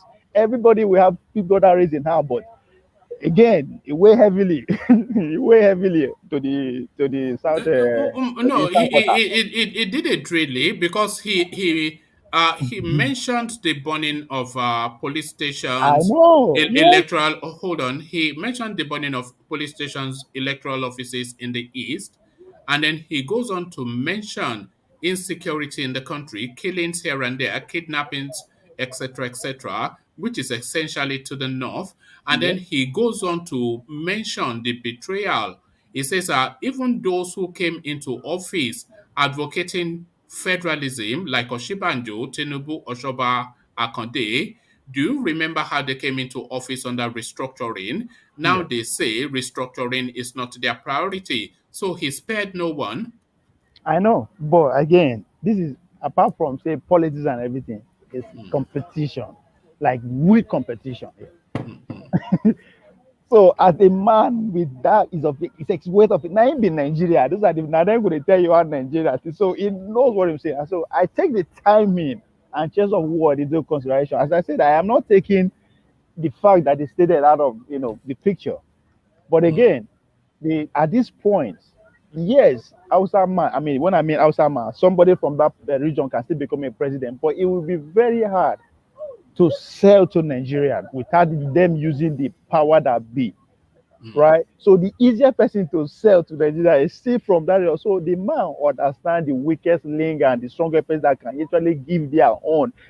I don't care as of today, any Yoruba man, I don't care what they have against Tinubu or what they have against Nigeria. Deep down, they will still prefer to see their own person in Nigeria, which is normal to every race. Of course. I mean, which is normal to every race. Exactly. Most Yoruba people don't like Tinubu. Exactly. But most Yoruba people, and I'm only saying it from my own prism because I don't speak for most Yoruba people, but from my own point of view, most Yoruba people would rather have Tinubu there than a Hausa, Fulani, or Igbo or South man or anybody else.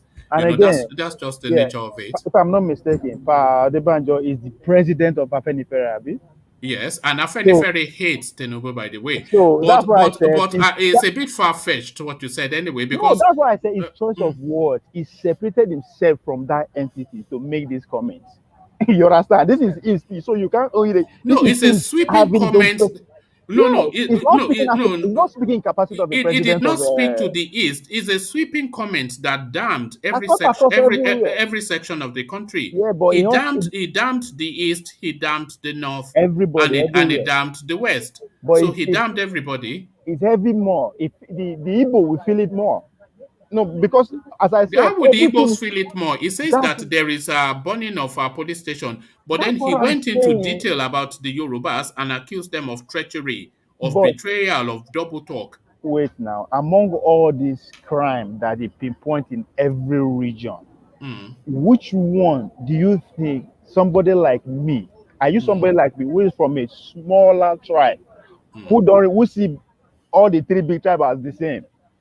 Which one do you think I can put my emotions aside? Which one do you think I can actually reason with? Of course, I will never support the idea of burning government infrastructure. I don't care. I'm not going to support it. Do they have the right to do it? What about the killings, the kidnappings, and the rapings? Which one would you rather? Burnings of government offices or killings, No, kidnappings, etc.? killing was cut across the origin. They keep policemen. So I didn't want to pin policemen out because so that I will not say they are more important because of their uniform than the killings they have in the other regions. You understand? But yes, because now the killing is cut across. Then what is again destroying of government infrastructure? I understand your grievances, my brother. But this is my tax money that are supposed to go into my child education that you are using. So All they will right. build it again. So All right. no, I find that logic is too far fetched and it's too I am speaking as somebody who don't care whether Yoruba, Igbo, or no.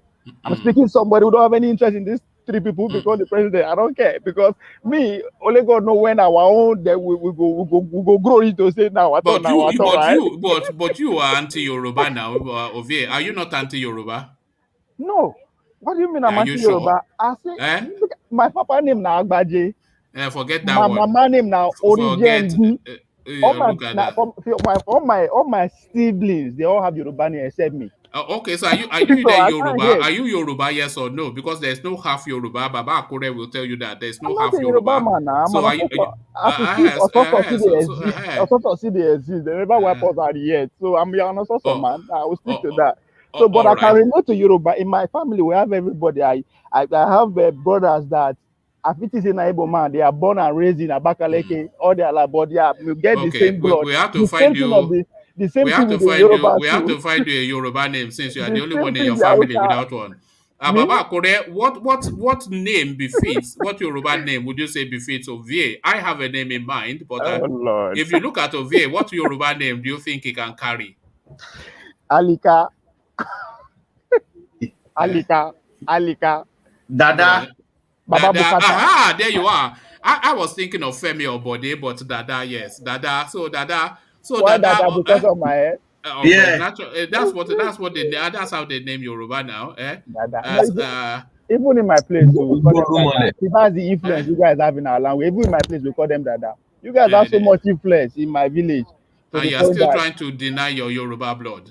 But You as can run, tiny, but you no, cannot no, hide. as tiny as You my can run, village but is, as tiny as my village is, they mm, have all the three brethren. I grew up. Give I grew up. The only you business, sorry, the only business people I know in my village then are Charles and Chike Obi, so the Igbo people. And out of 5 religion institutions in my village, 2 are monks. And I don't know how they take happen, but I meet them there. So all the no, 3 there are a lot religions, of Muslims in your area now. Even Dan that comes no, here, he's from your region. but Dan, and my own but small you know that tribe, Dan's full name is actually Dan Ladi. Yeah. yes, my own small tribe, we no day like that. So, but all the 3 major tribes have a very strong presence in my village. So they struggle within themselves. Who go dominate? We just dey look them. We are very nice people who accept everybody. So that's why I say I'm a Nigerian. What do you have in your community? Do you have oil? We have rocks. Rocks. That's the only Okay. town that rocks are more than houses. We have the one of the highest rocks that we are still allowed. No, we are keeping it from the rest of the world. Even though Ubuma don't discover them back in the 80s, they're always there and all that. But we have limestone, we have gold, we have we are just nice people. That I just said. Even though we did, Okay. and again, that's why even as with this small reach, there was a time we had a civil war, as written as in the 90s. As we small reach, we never fight with Yoruba, we no fight with all the strangers within our house also, but we ourselves, why? Because of kingship, chief title. So that's why when everybody That's usually the cause of fights in Nigeria, exactly. isn't So it? when all these things they go in Nigeria, I Oh, don't know they call. I grew up they see them in my life, so I'm used to all these things. okay. This guy he wants to call you Gbajabi Amila, but he cannot even spell it. Look at that. Look, are you looking at this? Akure? Bagebi Amila. So Bagebe Amila then. Well, Ibadan was the first. Ibadan was my athletics home, first home, and they named me Ajale Okay. Koko as my nickname. I don't even know say na real name for person self, Ajale Yeah. Koko. I didn't know me say real. My wife was arguing it with me just today. I was insisting that Ajanle Koko is not a name, and she was insisting that it is, to the I'm point that she shocked. had to go on the internet to be showing me the, I because am I thought it was a term rather than Yeah, a name. because when they Uh, call me like that for Ibadan, they were laughing at me because small person mm, where I big pass they beat me, so they are mm, always calling me Ajale Koko. So I thought that's why. So I didn't even know that. So when Ajale Koko come and that is his real name, I was mm. like, oh okay. I even No, thought that I it's think that's somebody a that knows. nickname, by the way. That I suspect is not his real name. Yeah, But well, it's just to move you on over here. okay. Ruling party APC leader Tinubu speaks from the United Kingdom. So we've covered similarly this story just earlier in the earlier session. But what is of note is the revolving door that has been passing through this guy's front court in London over the last 3 months. President Muhammadu Buhari, he has been. The Speaker, Femi Gbadabiamila, he has been. Governor Abdullahi Ganduje Kano, Dapo Abiodun Ogun, Babajide Sanwo-Olu Lagos, Rotimi Akeredolu Ondo, Kayode Fayemi Ekiti. Now a caucus of representatives from the northern part of the country. They are there now. So between Buhari, Abdullahi Ganduje and Sanwo-Olu, that is the election in Nigeria right there, because the weight of election in Nigeria is Kano State and Lagos State, and then all the other states you use to pad it up. The president has been, Kano State has been, and Lagos State has been. So fate has accompli, really. President-elect Tinubu, what says you of I here? mean, as I said, at this point, the man deserve him. I mean, for all those names you are calling, these are people who, not that they want favor for me at this point. These are the people that he has done favor. I mean, you can question how he acquired his wealth and power and all that. That cut across the board. So, but one thing you can take from this guy is somebody who understands power. If you read 48 laws of power, you put that against Tinubu name, you go fit trace step by step how this guy is a see this is an empire he built span over 2 decades. From what? From where? From I don't know, because I'm from nobody. He's a nobody. But he was able to find a way into the mix and bulldoze away, intimidate, whatever you want to put it. So you have to give him that respect. So at this point, he has built his political power across the nation and across the continent. That even the power that be, unless you can't disgrace him, you can't abuse him, you have to actually sit down with him. If you don't want to give him, still share the power with him at this point. So I respect him for that. So all these men where they come, I mean, we are saying Dan Guji and all that. It's not. I believe it's not. The relationship didn't just start today. These are politicians, and again, now what is it called? They are already dividing who's to become the vice president, the vice president, the senate president.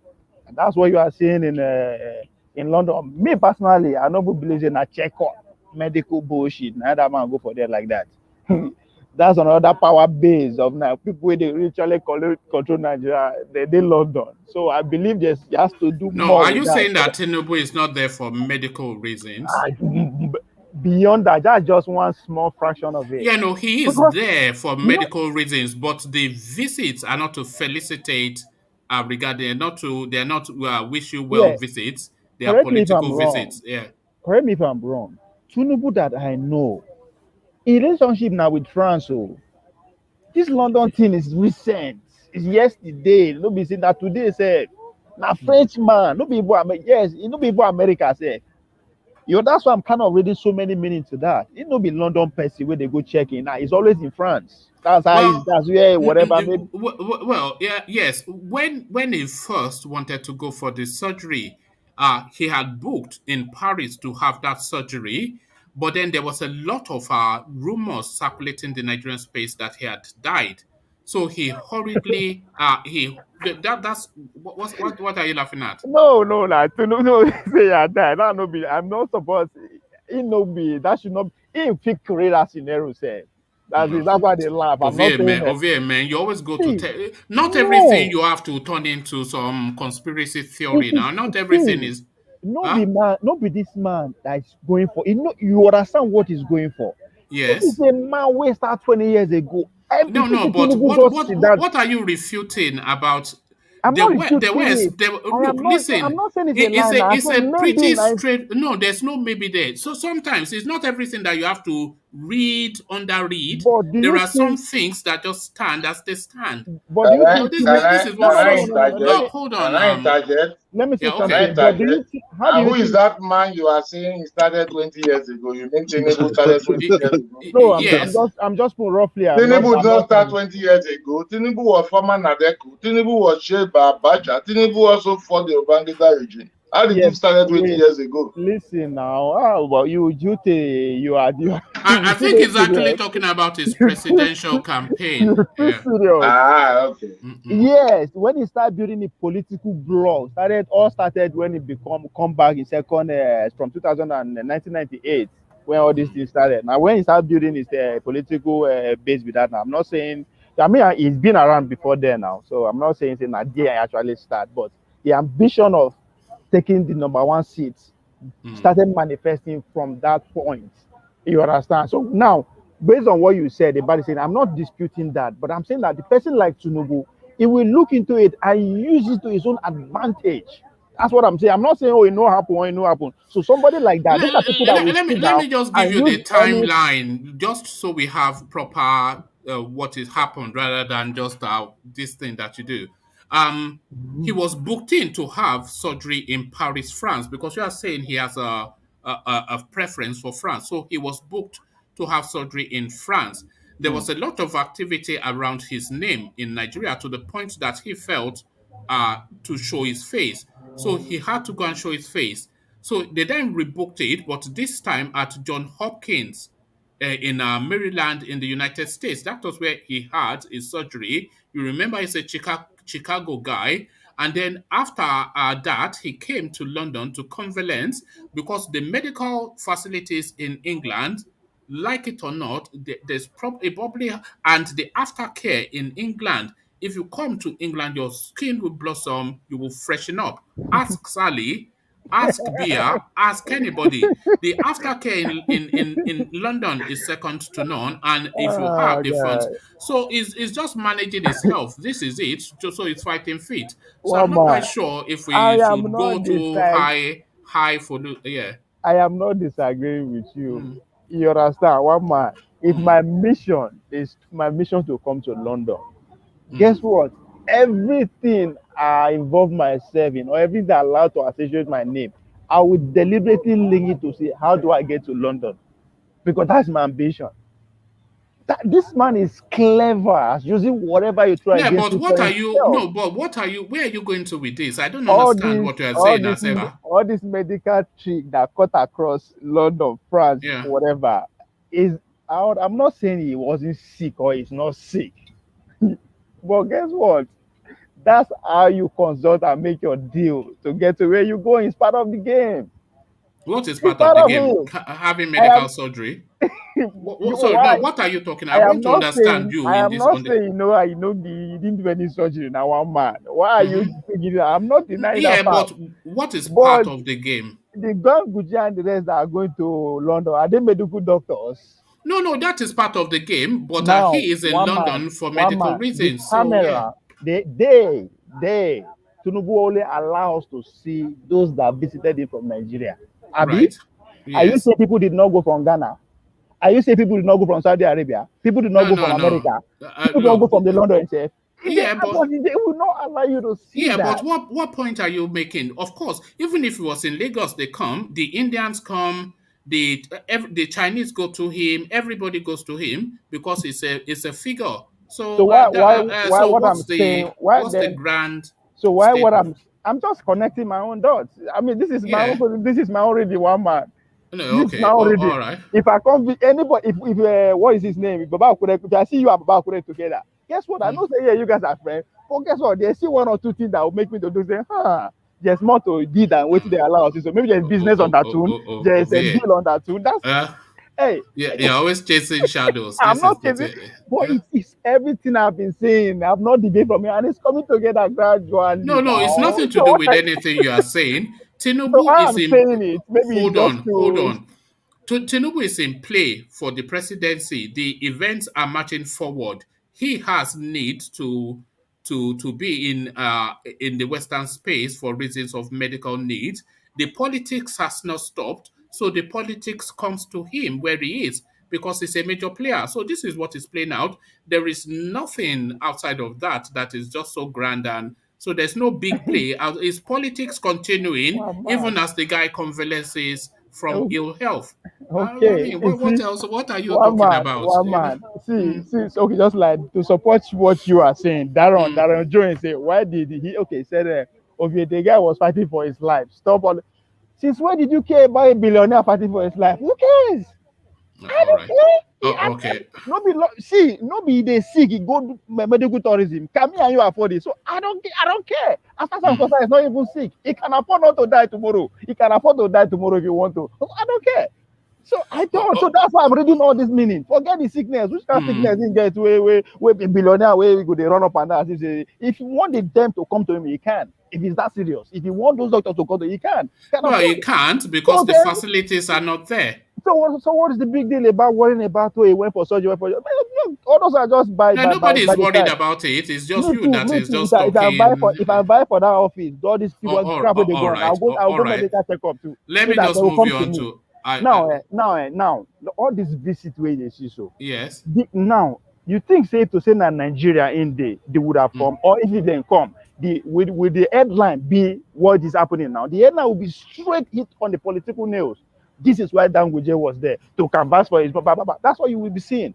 But mm. because in London or his medical checkup, so it's very easy to just Yeah, put it but like that. everybody knows that they are And Is that again, not and what again, we are saying now? That they are one man, political visits, they control what they give also from this right? Tinubu London narrative. They control it. Remember, Right. Right. whatever they put now, Yeah. then So where are it's you going? Where are you deliberate. going? It's Yeah. Where are deliberate. you going? It Yeah. is Where are you deliberate. going? It Okay. is so that we and you could have this conversation. That's why. And I like having this kind of argument now with you. To what end? What you see, Baba Akure is scratching his head. To Nobody what knows end? what you are. Are you To even what sure end? you know what you are talking No, about? no, to what end? To what end? So that the deals that are going on now, are you telling me now as they go, so this next any president never reach there? Do you know the Yeah, person? but that is what is going on. Is that not what we've been talking about? That these are political visits One slash man, health visits. one man. If you Is this not allow what we are talking about? no, but you are not using no using a purely surgery go do now. No, he went for surgery, I but am. the visits are political. But This is the what thing have I now. been saying? What have I been saying? Yeah, then we are agreed. So what conspiracy are you building up? You No, are now building it up as though there is something outside of one man, what. one man. Maybe Oh see. yeah, man, you No, frustrate me. You know one you man. Now do. You you did. frustrate me. Now you just want me to see. Now Hello, you one just man. want to talk am. Because I One man. talk am.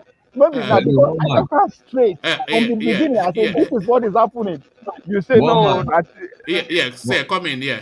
one man. You have to accept that Ovi is running now on another frequency. Whenever Yes, I know. We all know that of yes. yes, he's sitting outside. He's sitting outside. So Eh? it means the fresh air Eh? touching that his head today is Eh? different. No, I blame Baba Akure. I told Baba Akure never to let him out, but you let Oh him. You see, when you let man. him out, you see what happens, Baba Akure.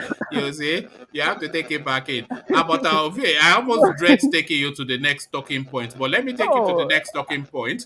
okay. Ganduje cautions the southern governors to hold their fire, and is saying that their language is uncivilized, and who gets to be the ticket bearer is a party matter, and they should not be washing dirty linens in public.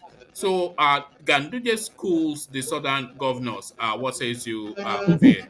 He hasn't said new. He hasn't said anything new, but it's an opportunity for him to put himself into the conversation. He's a politician. He has needs come ahead of him. I don't know what he wants in the future, but it's that time inside himself because that what he said is not. Everybody has been saying it. Even people who don't know anything about what's gonna have been saying it. So, but it's just a way for him to incite himself in conversation. I keep going. As I said, now this is how they play this is how they win our hearts. 2 years ago, na Ganji dollar we dey call am.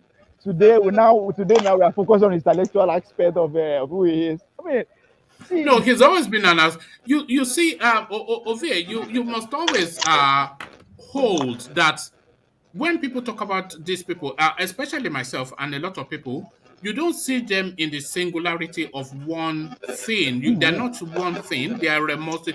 Ganduje, yes, we was pocketing dollars.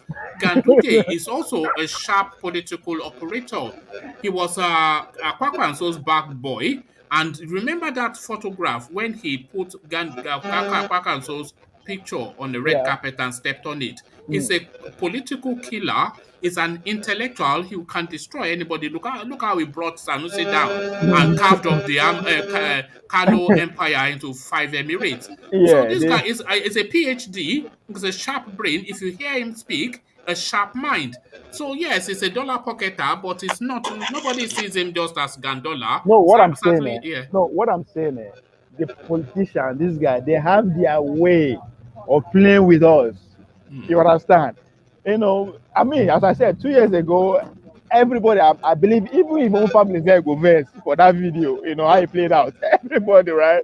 I mean, we all hated him. Everybody said, man, this guy, you know, I mean, but today, for him to able to, you know, come out of that and now bring another side of him out, it's wonderful. That's what I'm just saying. I'm not saying I'm not saying anything bad. I'm just saying that's brilliancy in their own way of playing with us.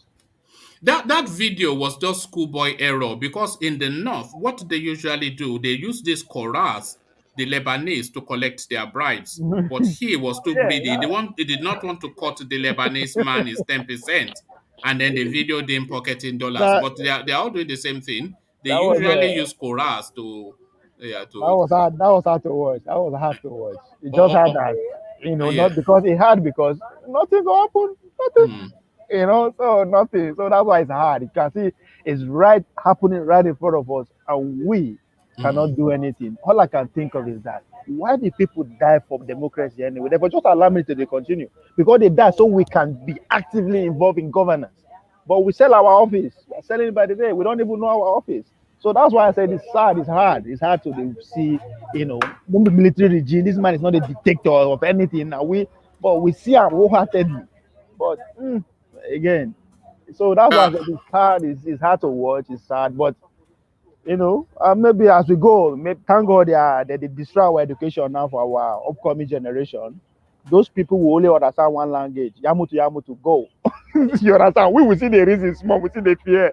But them now go where these people are bad. Well, we'll go kill them, we'll go destroy them. That's what they will be seeing. And before you know, we go join them. So on the one side, it's good, but you know, on the long run, it's a bad thing. But who is it going to affect? I mean, why don't they poor already? I'm not scared of you know. I'm not there. That's my comfort zone as it is. Now, person way they top now ain't go the fear as time goes on. oh, oh, So oh, it's sad that you know the man, that man, I ain't we see the talk, and but come 2023, he will be acquiring a big office. all right. Thank you, Ovie. Let's go on next to Ejiro, who has been waiting. So, Ejiro, good to have you with us. If you unmute yourself, Ejiro. Are you there, Ejiro? Okay, we don't. I didn't mute you, did I? No, I did not. Okay, let's go then to Ife, who we've just How heard are you from. doing, So, one man? Can you hear me, one man? Okay. So, yeah, no, we can now. Yes, good to have you, Ejiro.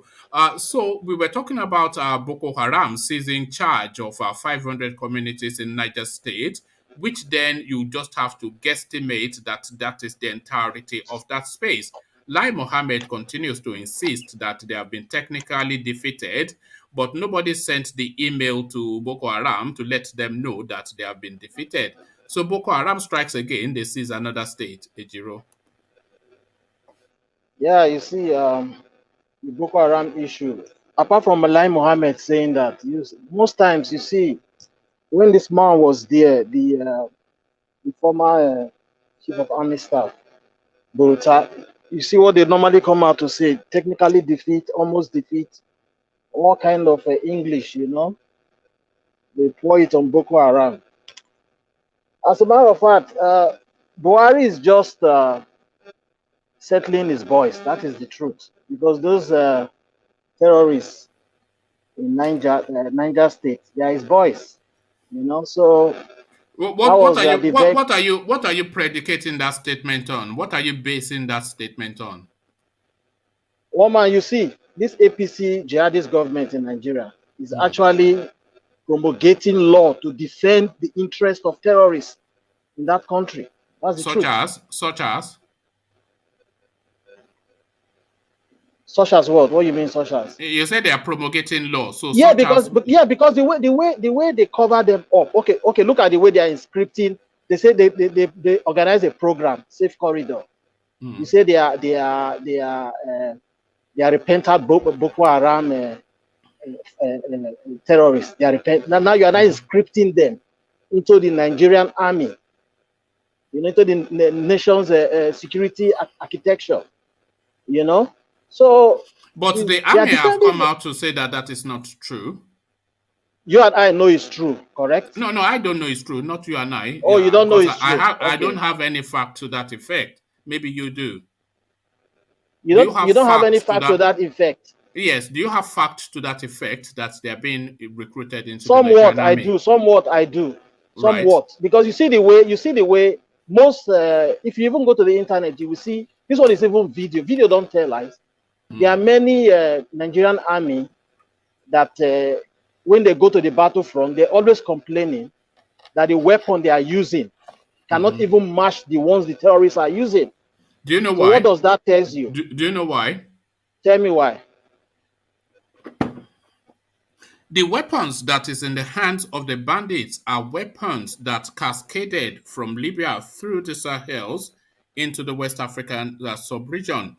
All of the weapons of wild banditry are essentially Gaddafi weapons that were not secured when George Bush went to blow up that space. That tells 80% of the story of what is going on in that space. So they are essentially Gaddafi weapons. All the weapons with the bandit, one man, you are wrong. It's not from... What are you talking about? It's not from that. It's not, hold on. It's not from that end. Nah. You can't say all. That's why I say you are wrong. No, I said they you remember 80%. Are you saying they bought it from Allow me talk. You've already spoken. Allow me talk. You see, most times with terrorists, when they take over the military base, do you know most of the times they cut away with Nigerian army weapons? Yes. So it's a game plan. They know what they are doing, these people. You see that terrorist war in Nigeria, it can never end.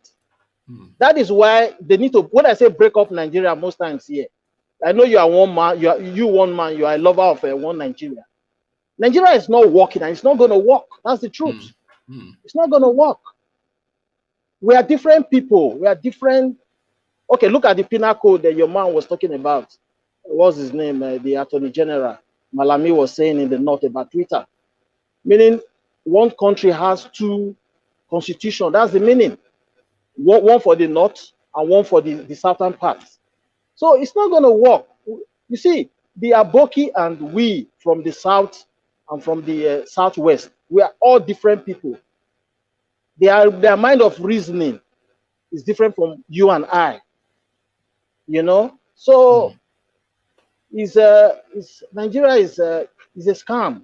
Sorry, but that's no, I agree with that, but that is not to then embellish facts to try and paint a narrative. So I agree that the mindset of the Aboki is different from the mindset of you and I, especially. Okay, look at what is happening in Niger State now. But look that at is not then to be making up stories. Look at what is. I'm not making up anything, one man. You know that. You know that. Look at what is happening. No. When you are telling us that they are recruiting Boko Haram into the Nigerian army, when the Nigerian army have told us that they are not. You know better than the army. The army. Which army are you talking about? The army that came out. The army that came out and said no, there was no killing in Lekki Tollgate. Which army are you talking about? The compromised army. Is it the compromised army you are talking about? All right, but you don't have facts to that effect. It's essentially no. Answer your question, Roma. The army came out on national TV. No, it doesn't matter. The army are not honest. The army are not honest. Who told you it doesn't matter? No. Who told you it doesn't matter? I did not say it does not matter. I said what did you say? No, I said the army are not honest, but you don't have facts to the effect of what you're saying. You don't have factually the army, they've come out to say that they are not recruiting. So I mean, what are you saying? Are you saying we should Are accept you it believing? because No, one you man. The said question so? now is: are you believing the army yourself? Most things that come out from the desk of the army, I'm are you not. believing Are them? you asking me to believe you? I don't want you to believe. It's my opinion. I'm not No, wanting. I don't yes. want you to believe me. So I then don't it's want you your to believe subject. me. So then it is your subjective opinion. You are entitled to your opinion, not to your fact. You cannot pass your opinion as fact. Okay, I want to ask you a question, one man. With the way the Nigerian army stand at this moment, what do you think yourself? Looking at the war, this insurgency now, how many I know, I years think they back? are compromised. I think they've been infiltrated by insurgents. I think there's a lot of sympathy for insurgency there because the insurgents are their kith and kin. Even Vin has come here to tell us stories of when they are weighing against the insurgents, that elements that are of northern extractions within the army will say that they are going too heavy. So a lot of it is a lot of sympathy for the insurgency by the elements in the Nigerian army, a vast amount of them, because they are essentially their kith and kin. So yes, a lot of that, but we cannot make up One stories, man, you one know. man. Time because of time exigency, let me allow some other person talk. I just want to be fast. Okay, looking at Mm, the way things are playing out in the mm, Nigerian army, I want to ask you a question. You one mm, man, I want to ask you a question, and I need the mm-hmm, answer from you. mm. Who is going to do the cleanup? Who is going to overhaul the Nigerian army the way it stands now? Because the army is compromised. There's Yes. no two ways about it. So who's person that is going to come now that we're going to take on the army and do the cleanup? Well, That's my question. that's the $1 million question, because the problem we have, the biggest problem we have in Nigeria, is the army, because it's twofold. We have the problem of the army not being able to defend the country, and then we also have at the other end the army essentially compromised against the country, so they cannot defend us, and they largely in instances seem to be against us. So completely compromised the army, but who is going to clean it up? I cannot answer that question. So that's the question out there. Anyway, that's my take on that question. Anyway, on that topic. So you can All move right. it to the next thing. Okay, let me move you to probably something equally as controversial. Northern children won't return to school. Deploy technology to teach them at home. Lamido Sanusi advises the space. So deploy technology. So iPad for every young Fulani girl, according to their former emir. What says you? You see, I have issues with what he's saying might be true to some extent, but I still have issues with Sanusi. Everything the North. I schooled in North actually. I went to Army Day Secondary School, 1984. 1984, I was in class 2 in Army Day, actually class 2 in Army Day Secondary School, Sokoto State to be precise. I speak a very deep Hausa. The Hausa man don't call it Sokoto, they call it Swakoto. So I know these people very well, you know. You see, they are so concerned. In those days when we are going to school in the North, you know what they do? The secondary school, even to their primary school, because I went to the primary school and the secondary school, their schools are top standard. You have every gadget. If you enter the secondary school, this army this one I'm telling you talking about, it's like the varsity. It's like Uniben, Unilag, you know. Their school is so top standard. They give us breakfast, they give us lunch. We'll take cocoa in the morning, in the afternoon, they'll give us sometimes rice and beans, sometimes something else. They pet people to come to school. Why must it always be the north? Why not across the country? That's the issue I have with Sanusi. Not that what he's saying is not true. What he's saying is very correct. But why must it be that only that part of the country? That is my issue with him, you know. Okay, let me take you then to the southwest. Pa Adebanjo, why I don't believe in 2023 election. The Afenifere leader, Pa Adebanjo, and he lists just several reasons, a lot of them around insecurity, and is questioning how an election can take place in an atmosphere such as we have in Nigeria. So what would you say to what the Afenifere leader has said, Ejiro? Yeah, kudos to Pa Adebanjo, you know, kudos to him. You see, Pa Adebanjo comment, I will say from my own opinion, I will say it's a calculated comment that cut across. You know, he was able to choose his choice of words, you know, to pass his message across. I think, you know, so that was a nice one from him, because the way the country is now, no, I don't think there's going to be any election. They're just going to give themselves some scores and release results. That's if there's still going to be any country called Nigeria by 2023. That's what they're going to do, because with this kind of happenings that is taking place, you know, with the current mishappenings and massacre every day going on across the country, you know, I think it has gotten to a time now in Nigeria that even some folks will be asking themselves, why are they created in that country called Nigeria? So I don't think there's going to be any meaningful election. Forget those things that they are saying they want to do a digital kind of scoring. INEC is talking about putting it on what's it called, on online result calling or whatever. It's not going to happen. They're just going to. Do you think there will be an election in 2023? Again, that's another $1 million question to answer. The way all the odds are against election now. What I see in Nigeria is the breakup, a referendum. Okay, the other day I was saying they will call for a referendum. Somebody said referendum is not going to work because they will rig the result. Okay, look at what if referendum work in South Sudan. Why do we think referendum cannot work in Nigeria? If UN, the one Ninas are pushing. Do you think there will be a referendum before 2023? Most likely, yes. Before 2023. I'll use the word. 2023 is just a year and a bit away. We're in October now, 2021. So within the space of 1 year, you can conduct a referendum. Of course, we still have 1 year to play with. What is more likely? You know, most probably, yes. What is more likely? Go ahead. No, what is more likely? The election taking place or a referendum taking place?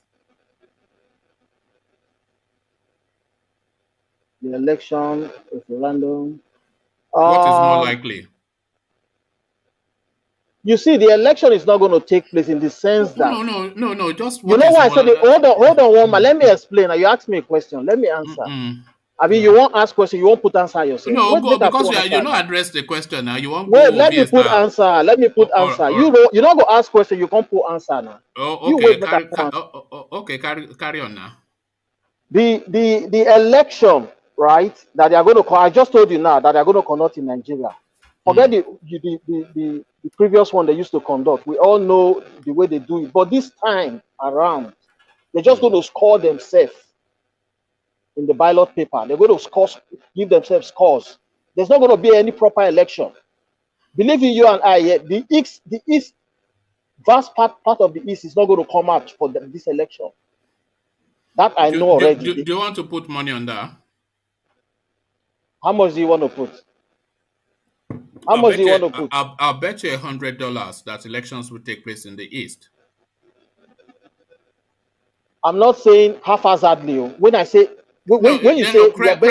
credible enough for results to be authentic. Credible enough. You said credible enough in the East. If you say credible enough, I'm going to put $100. Okay, there we are. And who is going to be the umpire? Who's going to Ovie? No, actually, Ovie. No, don't put Ovie. Don't put Ovie because you and Ovie is always having clash. Okay, Baba Akure. No, put a neutral man. Don't put Baba Akure. Okay, who do you want? Okay, Ajale Koko. Put a neutral man. Don't be putting your king Okay, in CBD. Okay, in put the CBD. CBD. Yes, yes. No, CBD. Correct. Yes. So when it In comes, CBD, I will go with the CBD. Yes. and Ovie So is I not put my $100 classman on that. because he's denying his Yoruba blood. All right. I'm a Yoruba man. No, I'm serious on one man though. If you win, hands down, I will give you your money. And if I win, make sure you. It's for charity. I'm gonna cut this video now and keep it. No, everybody's here now. I'm sure they'll remind both of No, us. I'm gonna keep it myself. One man, that day I will send it to you again. I'll cut it and keep it. Keep it. Don't worry, I won't forget. Even Alexander's bet with the Black League, I've not forgotten. So that one is on the table. So all the bets, I remember all the bets. So so still with that bet and still with that 2023, what are you making of this revolving door in London? Then everybody going to apparently just to do wish you well to Tinubu that's just had a surgery. Buhari, yes, Gbajabi Amila, all of them. Yeah, that one is very interesting. You know, I heard you and Ovie like trying to hitting hard. He was flogging the other side. You know, you see, the man actually was sick. You know, he has to go and take care of himself first because he has a dream. And to be a president of Nigeria, not be Gario, you must be healthy everywhere, upstairs. You're being everything, you know. Okay, fine. Tinubu is one man. I don't like him. You know that. He's one man that you cannot rule out from the Nigerian political space. It's a political juggernaut. He has it all. You know, that's why I was saying the other day that if Tinubu contests with Atiku, if you take the special grace for Atiku to even come close to him, he's going to defeat Atiku. That's the truth. That's how I look at it. You know, he's a strong man that all political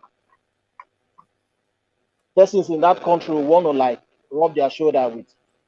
You know, shoulder with. You know, so they know what they are doing. That is the election actually in disguise taking place. I think so too. I think so too. Because outside of the decisions that are made by people like Ganduje, who controls a huge electoral bloc, Sanwo-Olu, who controls a huge electoral bloc, Buhari, who has the final say. So anything outside of whatever those three elements decide, that is the president right there. So Tinubu essentially president-elect, so we just spend a lot of money and do a lot of carnival. So then they will coronate him, and that is the end of Solomon Grundy. So that is the election taking place as I would have it, and I think you would agree. But Ganduje now, hold your fire. No governor was elected to divide Nigeria. Ganduje cautions his colleagues. So Ganduje essentially clapping back at that narrative coming out of the southern quarters, insisting that power must transit. He is saying it's a party matter and they should not be washing their dirty linens in public. So what do you have to say back to the dollar-loving governor of Kano State? You see, one man, the dollar man is a very clever man in the sense that the North knows that if they should call for election today, is the time, even though it's a gentleman agreement that we all see here in this platform, that we all know in Nigeria anyway, that there's no written agreement that zoning of a team, you know. They know the zoning is the time is for the South, but they want a puppet that they want to put South. Did you say South? For the South, sorry. All right, look at that. Sorry, look at that. So you see, sorry. Now you want to say because I'm in South. No, sorry, for the South. You see, we don't catch you now. We don't catch you. It's a slip of teeth and tongue. It's a slip of mind. One man, you do mistakes there now. So for the South, you know, you've been exposed. The zone is for the time for the South, you know. So the South side just left. Is it not good luck, my brother, that left? not quite Look long. at that. So why going back again? You people are greedy. It's the turn of the South Anyway, South. Yeah. anyway, so they know what they are doing. They are trying to like shaping the scope so they can position their person there. You know, it's not like the North wants to put a northern there. All these are just like, you know, wuru to the answer. That's what they are doing. Let me use that language. Do you think they are negotiating a deal for the? I think they are holding a position to negotiate a deal for themselves. That look, you can have the power, but we will still have a say. You know, but Exactly. yeah. So, That's but the position of things. I don't think even the North would want to hold on to power after Buhari because they know the repercussions of that. Because people are just so fed up. You know. And if you look at that northern side, you find out that is the little man from Kaduna, that little finger. You know, he's always speaking. Verify. And this Ganduje dollar man, you know. The Fulani today that are really up there. If you can't take the little man out, you cannot take Ganduje out. Two of them are very educated. That's the truth. There might be other educated ones, but these two. Which one would you rather have as president out of the two of them? What you mean, the little man and the little finger or dollar man? That's a good question. The dollar man. The dollar man. I would as well. He just seems a bit more rounded. Yeah. Yes. There's something dark and sinister about that El Rufai. He's a very dangerous man. Very dangerous. You know? That man is a snake. You know, is a chameleon. Put it that way. You know, so I'll go for the dollar man. Oh, all right, Ejiro, let me take you to the Eastern Quarters. I'm not sure how long you've been with the program, but I read out a narration of a lawyer's experience in the hands of Ipob, and his summation is that they are armed to the teeth. So this is what the lawyer was saying. Did you follow that narrative when I read it? No, read it out. What did he say? Sorry, I just want to get a glimpse of that. It's quite long-winded, but essentially, he had been to court. He was driving from court to another destination, to his country house. So he was then being tailed by this car, which he noticed. Then he sped up, the car sped up. Then when he got to some intersection where there were potholes, the car just swept to his front and outbounced all these hefty men, heavily armed. So he goes on to describe their arms. He says, today, this is just a paragraph. He says, today, I confirm that these boys are armed to the teeth. I saw them koro wielding AK-47, machine guns, anti-aircraft missile Russian-made SMG, LA rifle, and pistols.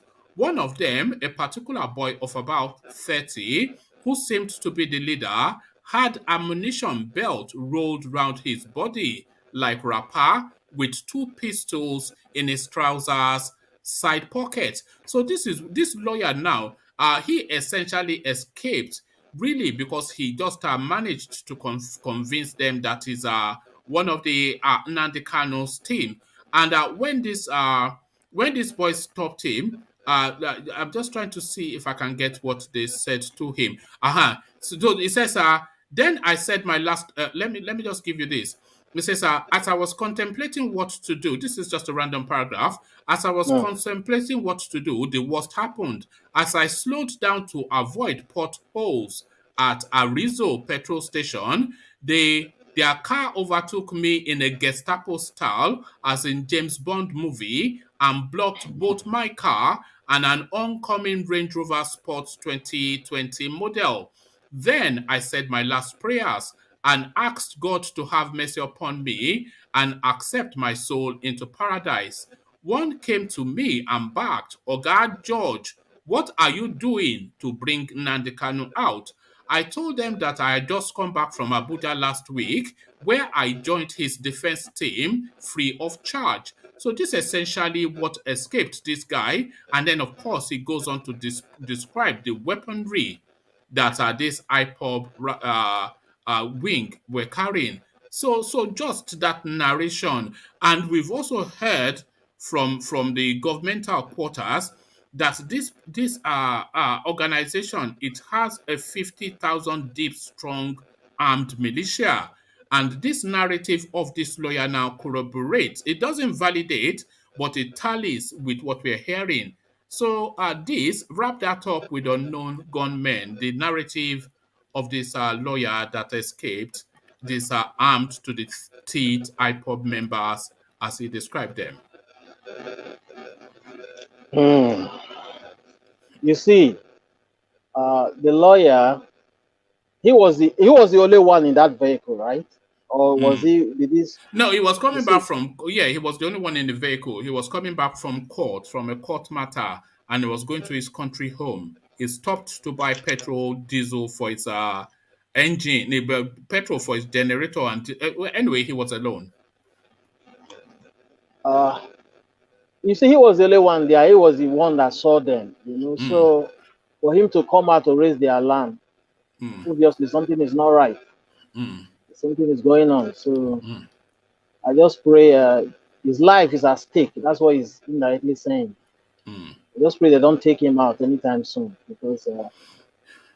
because more potently he's reporting, you know, just how, because it just anti-aircraft Russian style, you know, fully decked, these people, you know, and they are telling us that they are just defenders of the oppressed and whatnot, you know. But thank you, Ejiro.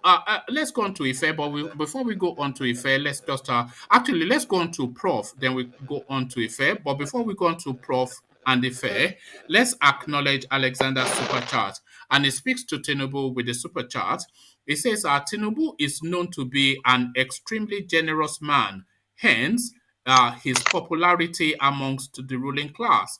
I fully acknowledge his wealth is at the expense of Lagos. So that is Alexander just speaking to that Tinubu space. Thank you for the super chat, Alexander, as we go on to Prof. So, Prof,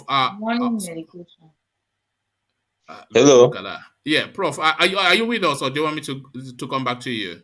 No, I'm with you.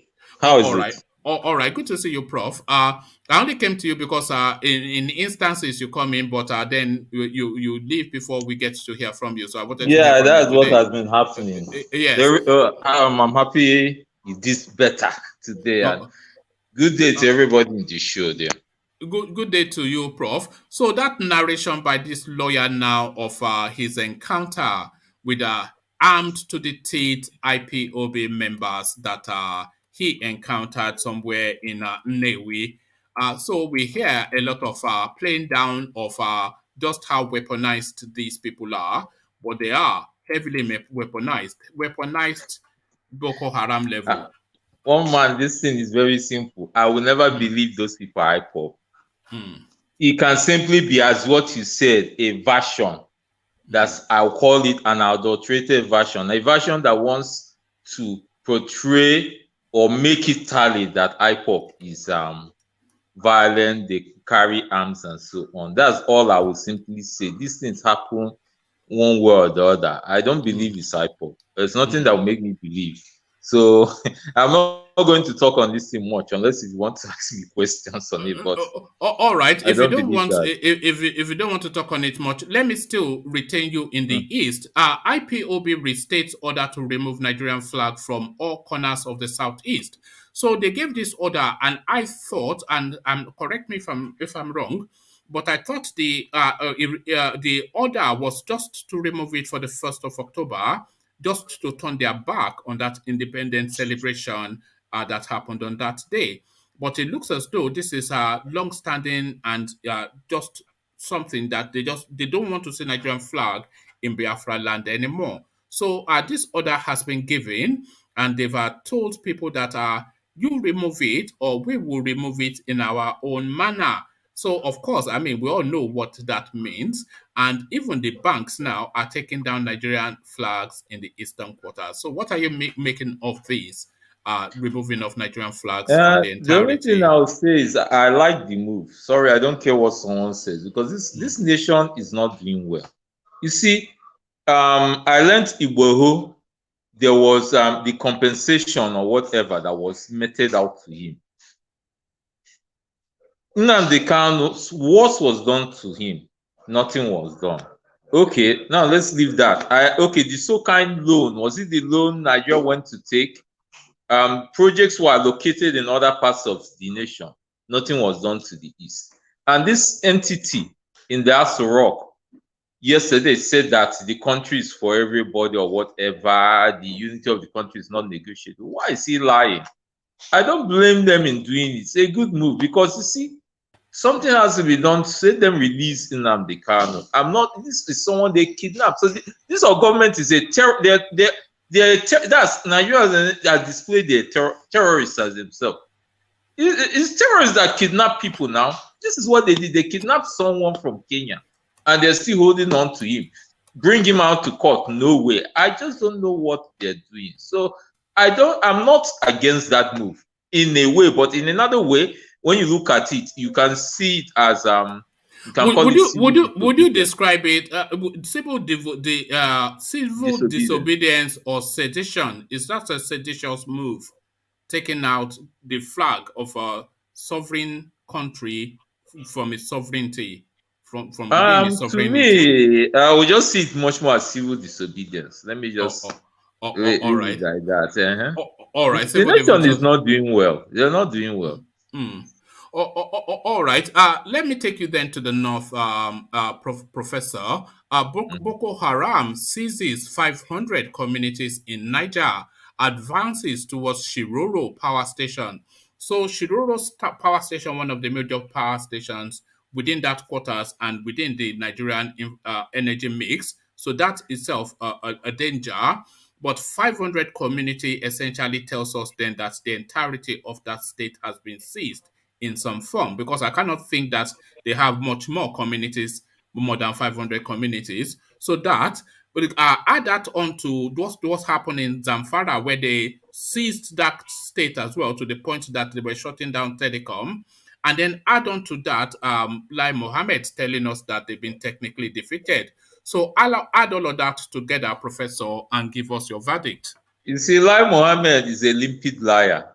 He's a limpid liar. As he eating Jacob's porridge, you must give us Jacob's porridge. That one, if they chop him very well. Even they cook, they give person. Now, so Lai Mohammed be. That his name is following him as means of information. You see, he should not be lying to himself.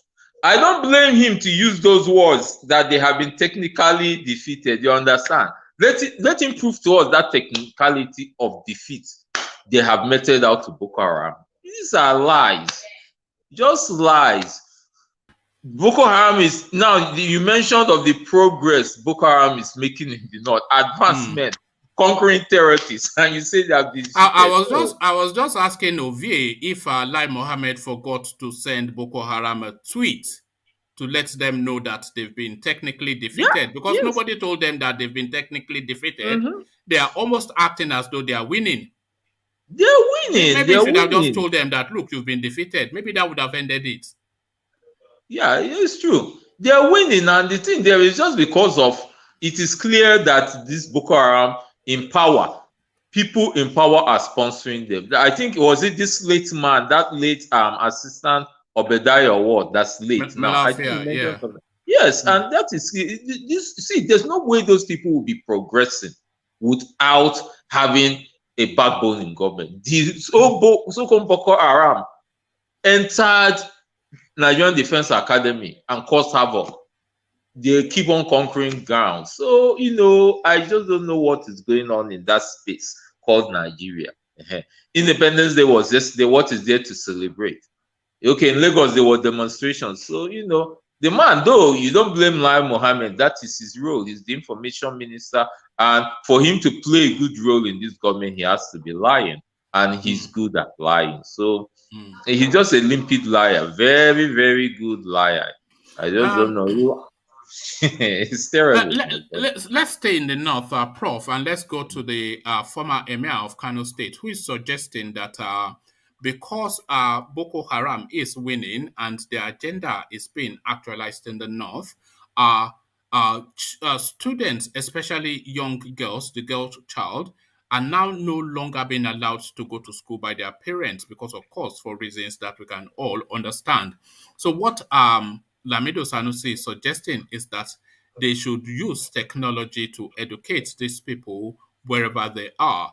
So an idea that might well work in the United States, but how do you use technology to educate somebody in Borno? The thing is this, you see, let me make this statement. I heard this thing on BBC some years ago. There's a statement that goes like, they said, no matter if you wear a monkey suit, it will still remain a monkey. No matter if you use hot water to wash a cloth, that cloth will still be wet.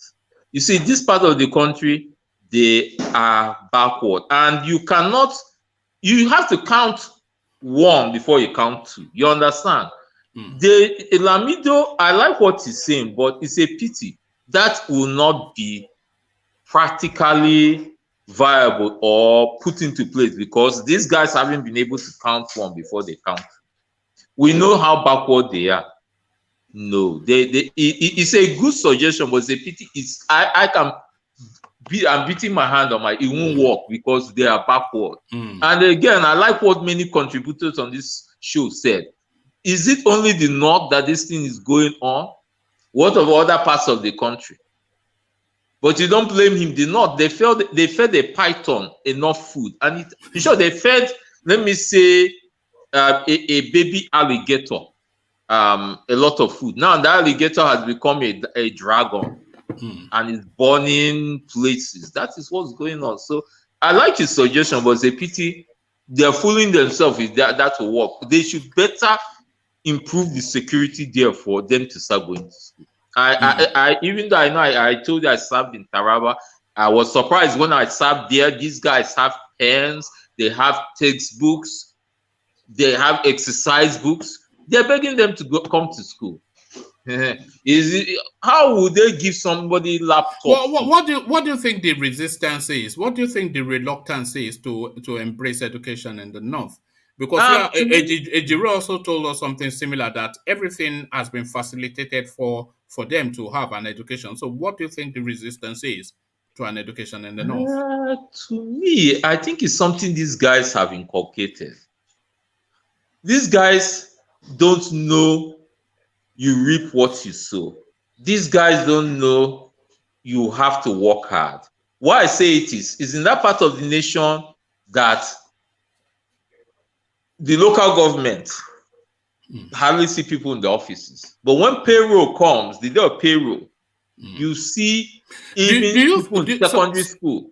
Sorry to interrupt you, Prof, but do you think they see an education as essentially Western indoctrination and they recoil from it with suspicion because it runs contrary to their culture and religion? Do they see education as essentially Western indoctrination? To me, it's part of it. I only say it's part of it. Why I say it's part of it is because I still believe, for you to get educated, you have to at least offer a level of hard work. But these guys are not ready to offer that. That is clear. So I see it as part of it, not fully it. So this time they're carrying laptop. Forget they won't make progress. Person that cannot carry biro and pencil. You can't carry biro and carry laptop. I remember there's something I don't care. There, I saw something that shocked me. Do you know what I saw? Hey, my bro. See, a girl will get pregnant, born pikin. The next time she comes to that school, she will just enter the class where she knows those people that were her classmates. That is how it is. A guy may come back one day. When he comes to school, he will just enter the class. Just look for the class space where people of his own category that started with him were and continue. I was so surprised. They know they failed, though. They know they failed. This is the thing. It's that's in village. I served in a village, so I know what I'm saying. I've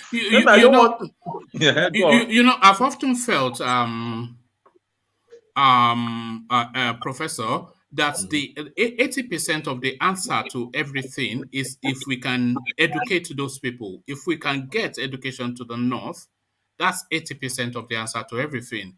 But of course, they will never allow an education to come to them. Prof, leaving the north, let's go to Yoruba land. Adebanjo, he says, why I don't believe in 2023 election. So he goes on to give detailed reasons as to why the burning of infrastructures in the southeast, the savagery in the northern regions in its totality, and the treachery of the Yoruba space. So Adebanjo does not believe in 2023 elections, but do you agree, and do you agree with his reasons, Prof? Yeah, I agree with his reasons. And me, I will also give reasons. Number one, people are not happy in the land.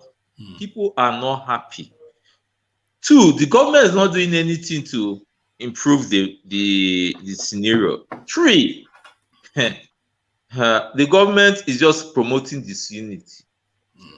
And again, fourthly, which we should not toy with. I told you, Caroline said something that I can't remember the exact words, but the summary of what she said is that, in short, the summary of what she said is she simply expressed that she doesn't want to see anything go on wrong with that 2022 election. So you see, there's more into that election than we know. So I don't believe in that election. What will happen that day is what I call supreme selection. Supreme selection. That's what's going to go on. And do you think that supreme selection is what we are witnessing now in London with all this pilgrimage being made to Tinubu's house? Yes, it's part of it now. Because all those people going there, they want to retain their seats or aspire higher. That's one of their aim of going to meet that Tinubu of a man. They want to either retain their seats or aspire higher or put in someone in their position. Something like that. So okay, and what do you make of my bet with Ejiro? He is insisting that elections will not take place in the southeast, and I'm saying that a credible enough election will take place in the southeast. So a wager of $100 between myself and Ejiro, who do you think will walk away with the money? To me, Ejiro will defeat you. Really? There's no credible election that's going to go on in the southeast. There's no. I believe strongly in that. No. When they throw dollars into the place, now you'll see. Let them throw now. Let them throw. Let them throw. But they receive a shocker. That nation is just finished. The president is not, that entity in Asorok is not doing well. And he doesn't want to do well. He has an agenda, that's the reason. Do you think he has succeeded in his agenda, and do you think ultimately he will succeed in his agenda, or do you think the 8 years under Buhari, which is essentially a decade, so do you think the Buhari decade will be both a failure for the Nigerian state and a failure for him personally in terms of what he's trying to promote? Do you think he will succeed or fail, and just a total failure from both ends? Even though from your question, I think what you're simply asking is, one, will Buhari succeed in his agenda? I think that's what, to me, within these years of his leadership, he's going to succeed to a reasonable level. I won't say total success, but he's going to succeed to a reasonable level. But that man, one thing is clear, he needs someone to follow up with what he has laid on ground. So that's why, another reason why he wants to put someone in that position. You understand? Oh, okay. But then the Yoruba decade that we are going to have from 2023, if all the permutations read true, is going to just waste away all these things that he has put in place. Because I think if you have a Yoruba man in situation, will be tied to the Fulani headsmen that is running riot in Yoruba land or even the southeast. The thing there is, I see, number one, even if a Yoruba man gets to that seat as the president, one thing is clear, he's going to be controlled. But I still believe the Yoruba man can wriggle his way out. The Yoruba man should simply do what Ngige did when he was voted into power. I don't know if you know, when in 2003, when Ngige is clear he rigged the election, he came into power. These Oba brothers, the brother of this Andy Oba that's currently the APC governorship aspirant, was his godfather. We all know what went on. They wanted to control Ngige, and he resisted it. And that's what saved Anambra State. That's why people, no matter what you say, people still remember Ngige for that. But the only thing now, the man started messing up when he entered APC or ANC or whatever. In short, if it wasn't for that party Ngige entered, he should have won P2B the next time there was an election. So that is what, such a thing can happen. But, it takes real courage. We all know what happened to Ngige then. He was kidnapped. Police arrested him, and governors are immune to arrest. And what happened? He asked them, they told him powers from above. It was just God that saved him. It was just God that saved him. He knows that one. And that's why they made sure he was removed. You understand? So, if any person can do that, but it's not going to be easy. That's the only thing. And that's what is needed. If only the person has the chance to get into that seat. I have to add that one. Prof, I said when the Yoruba man gets in there, the Yoruba decade, but if power does transit to the south, which region amongst the south do you think is most likely to produce that president? If we're saying power will transit to the south, where do you think realistically that power would go? To the south, I still feel it will be either southwest or southeast. Right. One of them. To me, a higher probability to southwest. Some people may not like what I'm saying, but if you look at what's going on, we all know where it's pointing. Tinubu and Adebanjo. It will be one of them. Oh, all right. Thank you, Prof. Let's try Ife again, see if we still have him. Ife, are you there? Okay, we don't appear to have Ife. I'm here. All right. Good to have you, Ife. So, Ife, to the talking points then, just the 500 communities taken over in Niger State. Your thoughts? No, I think that story has been there before. That the bandits are in that community, but they were like playing political correctness with those stories. I think we talked on it. Is it last month or 2 months ago? No, that was Zamfara. This is Niger State. Yeah, even in Niger State, along that Shiroro area, they said bandits were going from house to house, taking people's daughters, marrying them off. Some people ran away from their community, So the only problem is it's like somebody who has a wound. They normally say 3 things. To 3 people, you don't tell lies. To a pastor, to a doctor, and to a lawyer. Because either to a pastor or a religious cleric, you will not be able to have the spiritual solution to a problem. To a lawyer, if you have a case in court and you are telling lies, he will not know how to defend you because he does not have the full overview of the story. And to the doctor, if you have a symptom and you are not opening up that, this is how I'm feeling, he will be giving you wrong prescription and the whole problem will be escalating and you'll be the one to suffer the whole consequences in the 3 scenarios that we can think of. They have a house that is burning. Instead of shouting out that, this is the problem we're having, even though we know maybe we are the cause of this problem, so that either the whole country comes to their rescue, they want to be, they want to be politically correct with it. And that's why you have, is it our father governor that left the state for them? Now it's Niger State. And if it is Niger State, automatically it is coming down to the south gradually.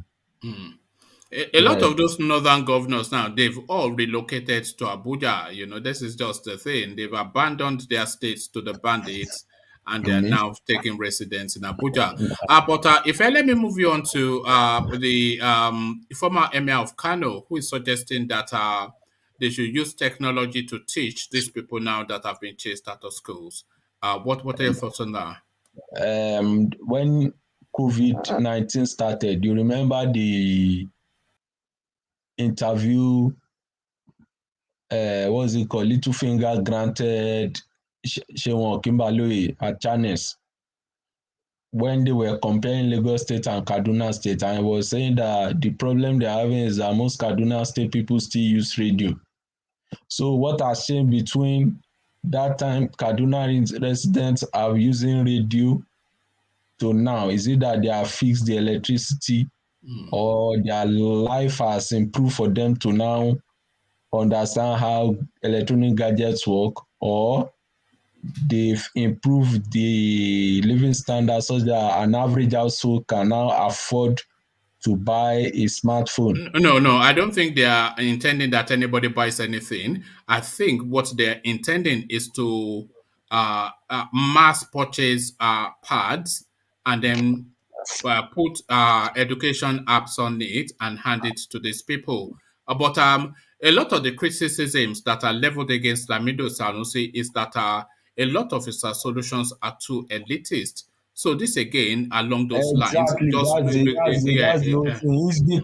It's because the bandit issue is now affecting their own children to access education. That's why they are bringing those ideas. It is not affecting an average Amajeri kid on the street. It won't affect them. Then the whole issue of female children. I'm sorry, I want to say this. It is in the same note that we have emirs who will marry off young children to people in the name of, I don't know, maybe culture. Now they have created a situation whereby a female children or the female gender has less say to what she really wants or what she wants to do with her life.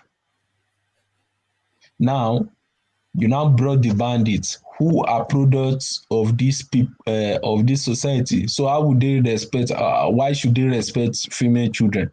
Most times, what they do, from what we hear, is either they marry them off, like the Boko Haram that came back with all these Chibok girls who are now mothers, And from what is a prof said, that a woman will give birth, comes back to school, and what she's looking for is the people she started education with. You can that not minding that she has lost a year or two. So those are the problems we're having. So the truth is they have to change the mindset of people in that area, and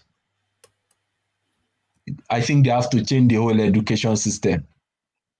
If they think that maybe a technical based education will work for their people, it's not everybody that can do cognitive education where you go to class, sit down in physics class, sit down in accounting class, start doing some arithmetic. It's not good. It's not for everybody. But now it should be across the whole federation, so that if anybody want to go for technical base like we have here, you finish your school, some will go to college, learn a trade, and they are good in life, If that's what can help their population, because they have a very, very high population. They have the highest number of kids out of school. And I know maybe this banditry issue now, they will have the highest, I think before banditry, they have the highest in the whole world. Now, maybe they will have the population. If would you say that out of the downtrodden in Nigeria, the most downtrodden is the northern female girl? Out of the most downtrodden, that particular person, the northern female, is the most downtrodden person in Nigeria. Yes, because even their older people, they are the older ones. I've been in conferences with them. They when their male counterparts are talking, it's more or less they are quiet. It's only maybe when they now come to the south that they now have this nerve of start talking, like expressing themselves. They see it as a form of maybe Liberation. insubordination to the male folks for them to hear their voice in public. Well, I don't know, Do, maybe do you culturally think do it's you good think for the them. northern do you think the northern female looks at the southern female with envy or with disdain? It depends on the space. It depends on the space we are talking on this space. Maybe when it comes to um aspiration, let us slug it out in terms of academic processes. A northern female No, knows just that. in generality, do you think the because you're not northern, of course, and I'm not northern either, so we're just speculating now. But do you think the northern female just looks at the totality of the life of the southern female and sees it as it looks down on it or looks up to it? Do you think they look No, it with depends. It envy depends. or with disdain?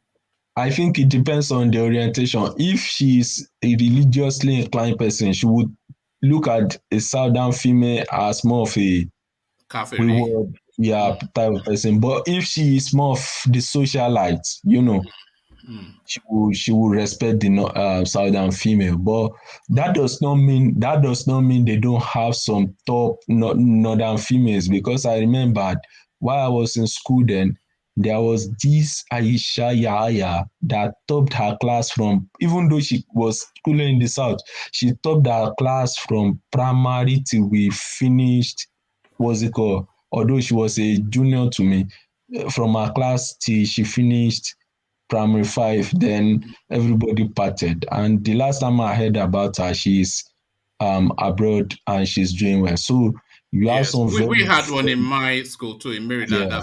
Memun Yahaya. I remember her name, Memun Yahaya. Maybe I'll look it up on Facebook, see how she's doing. But thank you, Ife. Let me take you to this now round tripping that is going on in London. So the great and the good, the entirety essentially of Nigeria, the voice that speaks for the country.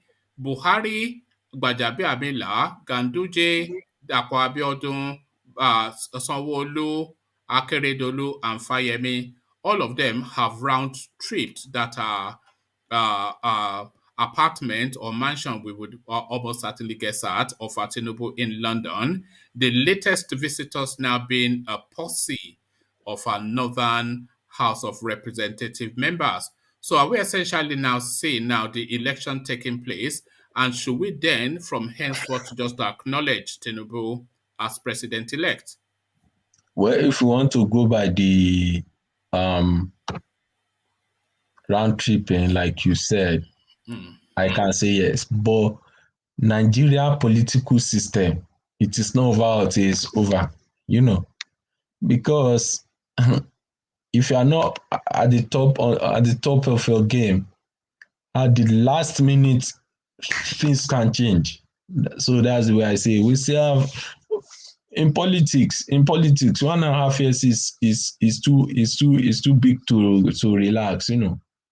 So that's why I see. But my problem is this: at the end of the day, you like what Sanusi said. Even though I may not agree with everything he said the country, the political class sees Nigeria as their, I've forgotten the word he used, but he was saying like an ATM. They come together and decide, okay, this is how we want to do it. And I think why they are going to Tinubu is this. Buhari's system did not favor all the southern and northern political class. Some of them are starving. So now it's better to now come to the better prospect, so that when he comes to power, because he's more liberal minded, the resources will go through the whole system. So it's better for them to show a form of loyalty, irrespective of where because now it's more like they are strategizing, irrespective of who gets the baton at the end of the day. So I don't want to lose out. I think that's what's happening, because they know if a southerner gets there, everybody's what's it called, want will be addressed to. So it's better for you to start your work now than to lose out in the end of the day. But even if Tinubu gets there, he has a lot of work on his hand to do. Where is he going to start from? Like we discussed yesterday, insecurity. Is he now going to order their military to start going after these Fulani men, such that the northerners will not shout that the northern elite will not shout that he's killing their people? Is he going to go after IPOB now, such that there will still be another form of crisis in the south?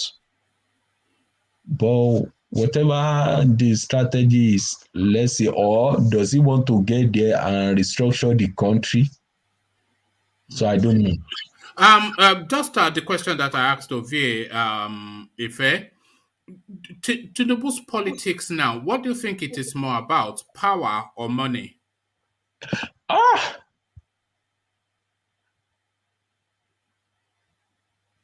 It's dicey, but I think it is both. Yeah, no, but one has to supersede. So power or money? We know it's both, but is it power or money? What do you think the overarching, the foremost drive? It's just that name that I was a former president, you know. Yeah, so it's power. For me, it's power. Yeah, I think it's after power too. Power. So if lastly, let me take you to one man. Yes. Can I interject 1 minute? Yes. Carry on, Adale Koko. You are late. Baba Akure is going to find you, but yeah, that question is wrong now. Politician doesn't go for power alone in Nigeria. Power is primary. Power. Money is power is primary, and power is secondary. Why I say money is that the most lucrative business you can do in Nigeria now is politics. So Tinubu is after the presidency for money. This is what you suggest. So what I'm trying to say here is for both. It's for both. But which one is the front runner of those ambitions? No, they are side by side. You cannot. So Tinubu is after money. Tinubu is after money. Hold on, one man. They work side by side, position and money. That power and money, they work side. You cannot separate them in Nigerian politics. There's no way you can separate both of them. They work alongside each other. So you cannot separate them. So that question is not the right question. All right. Adale Koko, another thing is this, that what we are now finding out is these people are even going there to solidify some positions in terms of either some companies to be working with the federal government to tap into the resources for their children. Yes, I think that's what they are even after now. Yeah. Most of them are even after. Yeah. Maybe Tinubu now have not got any oil block. Exactly. Do you think if he get to that power, he will not get oil block for himself? If he doesn't get for himself, he get for a lot of his friends. Yes. That will people that will front for him. Yes. So they go together. All right. Thank you, Fair. So, Baba Akure, are you talking to us or to? What? All right. I was going to start to take closing remarks from maybe Baba Akure, because I know you don't like to take the duration. Ejiro, Prof, and then Ife, to leave Ovie, Jafar, and Ajanle Koko for just another quick session. So, Okay. Baba Kore, do you want to stay, or do you want to make a closing remark now? Well, I can stay. How long are you staying? Well, you know how it is. We're still here another 4 hours. You know how it goes. Another 4 hours? Well, we just started now. Well, I will stay at the back. I will stay at the back. If I want to go, I will let you know. All right, Baba Kore. So let's no, maybe not another 4 hours. We'll look at Ovie. It's already piping up. So let me take closing remarks then from Ejiro, Prof, and Ife. So Ejiro, you first. No, I'm ready to go for another 4 hours. I'm ready. Just like a minute. Wait, I have a question for Ovie. Ovie, where are you? Are they selling cow there? It's like all these places in Nigeria that they sell cow in the open field.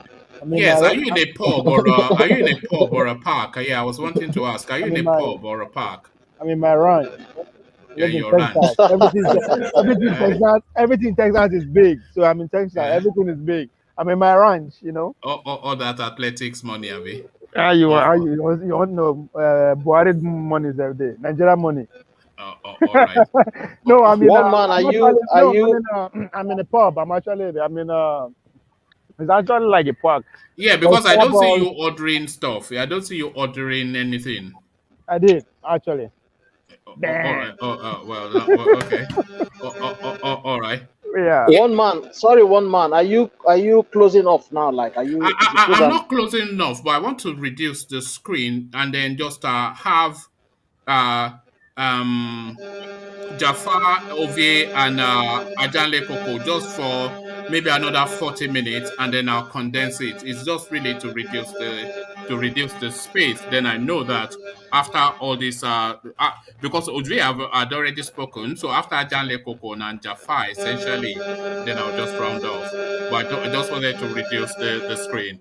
So just in a literal minutes, if you just give us a closing remark. There's a noise. Is that coming from my? There's something making noise, like it. It usually comes from Ife, so let me mute Ife, then it will go. No, it's not from Ife, and then it's Ajanle Koko. It's not Ajanle Koko. It's my Ejiro. Closing remark. Oh, it's Ejiro. Yeah, go on, Ejiro. Yeah. Yeah, go on, Ejiro. You okay, my closing remark. Nigeria is not working, and it's not going to work. Like I always say, it's not going to work. In 100 years, it's not going to work. You know? So break up the country and save life. Ejiro, Vertine. Let me hold on. This is my closing remark. Don't interrupt me. Don't interject, please. Break up the country and save life. The 1999 Constitution is a fraud. It's a pressure cooker for injustice. You know, so it's not working. Let's not deceive ourselves. Thank you very much. All right, thank you, Ejiro. Always a delight to be in your company. So you next, Prof. Okay, Uncle. Okay, yeah. The thing is simple. The nation, 61, Nigeria, 61 years and a day old today. Maybe there. Okay, sure, there are two because I believe Nigeria now is in a new day. The only thing I will say is that the people there should realize this nation is not working. They should put their mindset towards resistance of all this evil and possibly expecting a breakup because this nation ought to break for progress to go on. And it's a pity the people in power, they know there's no unity. They know all these things, but they just want their selfish agenda to go on and say pity. You understand? Everybody there should try to put up, equip themselves financially. I know it's not easy, but that's what has to go on. And everybody doing well in that nation should make sure they keep on doing well. The thing that pains me is the media in Nigeria. They have gone on helping this government a way lot. Because if they report a news like how Lai Mohammed said that Boko Haram has been defeated technically, that is how the government will be progressing. But if they cease broadcasting such news, there will be progress. That's how. Let me rest my case here. All right. Thank you, Prof. So same rules. Ife. So Ife, just your closing remarks. Thank you, Prof. Always delight to see you. Yeah, my closing remark, like you said during when you were talking, like if the northern part of the country can be educated up to 90%, part of the problems we have in Nigeria would reduce. So if they are not advocating for some tech-based form of education, it should not be to one area of the country. It should cut across the whole country, even though we know that that's not the lasting solution. One of the lasting solutions that can manage the whole situation we are having now is to have a system that is fair to everybody. Nigerian system has never been fair to anybody and the political class. So until that fairness trickles down to the common man on the street, we will still be rolling around, looking for solutions to our problem. Unfortunately, the whole world is not sleeping. Everybody is moving because they have targets and they have tailored the goals they want their citizens to achieve either in the next 10, 20, or 30 years. Unfortunately for us, we are still talking about cattle in the 21st century when other countries are talking about how to go to the space or better the life of their citizen. Thank you. All right, thank you, Ife. Always a delight to be in your company, Ife. Everybody delights hearing from you. So thank you, gentlemen. It's just really to reduce the room so that then I know just how many people we have left.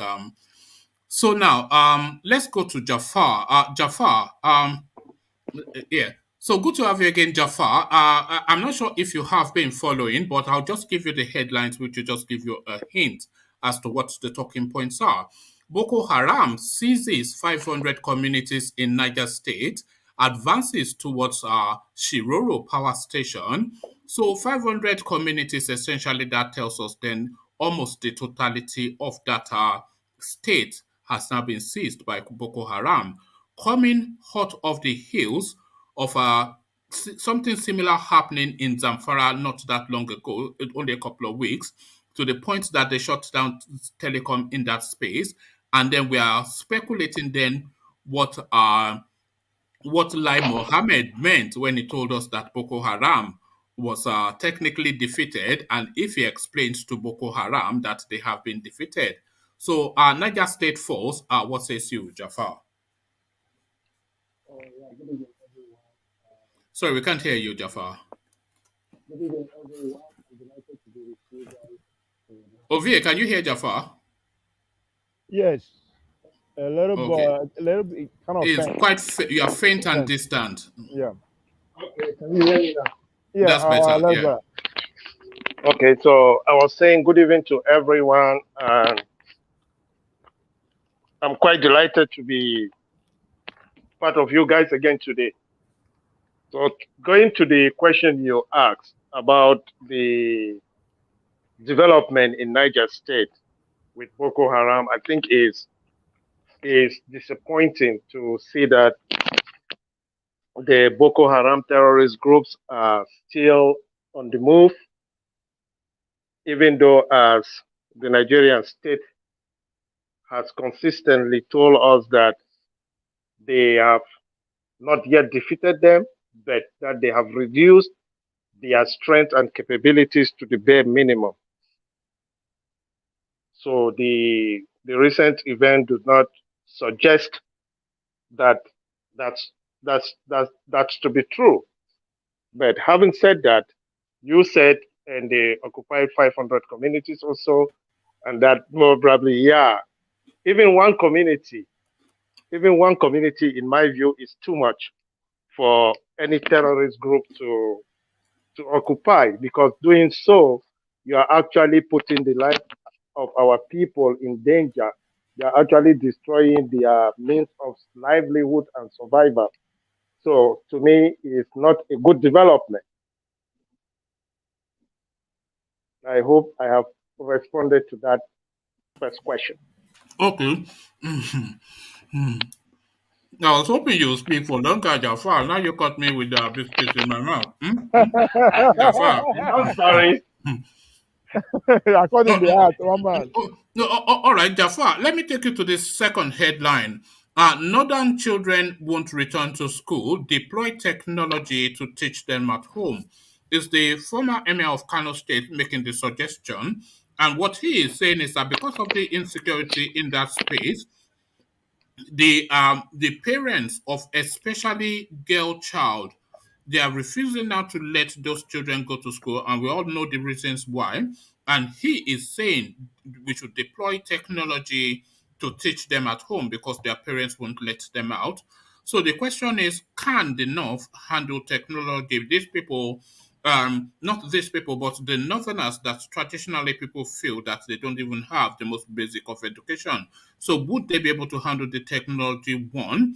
And then a follow-on question is that, is the northern girl child the most vulnerable Nigerian that there is? Is she the most exposed to criminality? Just in the, is she at the bottom of the danger list in Nigeria, the northern girl child?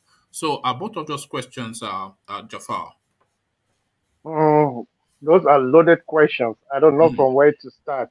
But okay, let me take the last part. Is the girl child in the north the most vulnerable? Did I get that correct? The most vulnerable Nigerian. Okay, the most vulnerable Nigerian. I'm finding it difficult how I want to define vulnerability in this context. Let me give you context for it. Yes, I appreciate that. In most situations, in most environments, the most vulnerable person, if there is danger, the most vulnerable person is usually the female, both for reasons of physicality, because they are not physically as able to repel attacks, and then the attacker also almost often instances target females, both as soft targets and for other reasons which we all know. So there's a vulnerability to the female. So the most vulnerable space in Nigeria is the north. So the most vulnerable person traditionally globally is the female. The younger the female, the more vulnerable she is. The most vulnerable region in Nigeria is the north. So that then places the northern girl child as the most vulnerable Nigeria just to attack and banditry. That was where I was trying to go to. Yeah, so you see, that's exactly my concern, because you see, when you throw this assumption out there, it makes it difficult for someone to actually comprehend, because this, for the most part, religiously and culturally, the girl child is the most protected and respected in the Arewa community. Oh, right. Okay. So in terms of religion and in terms of culture, is the most protected. So do you have instances where she becomes vulnerable?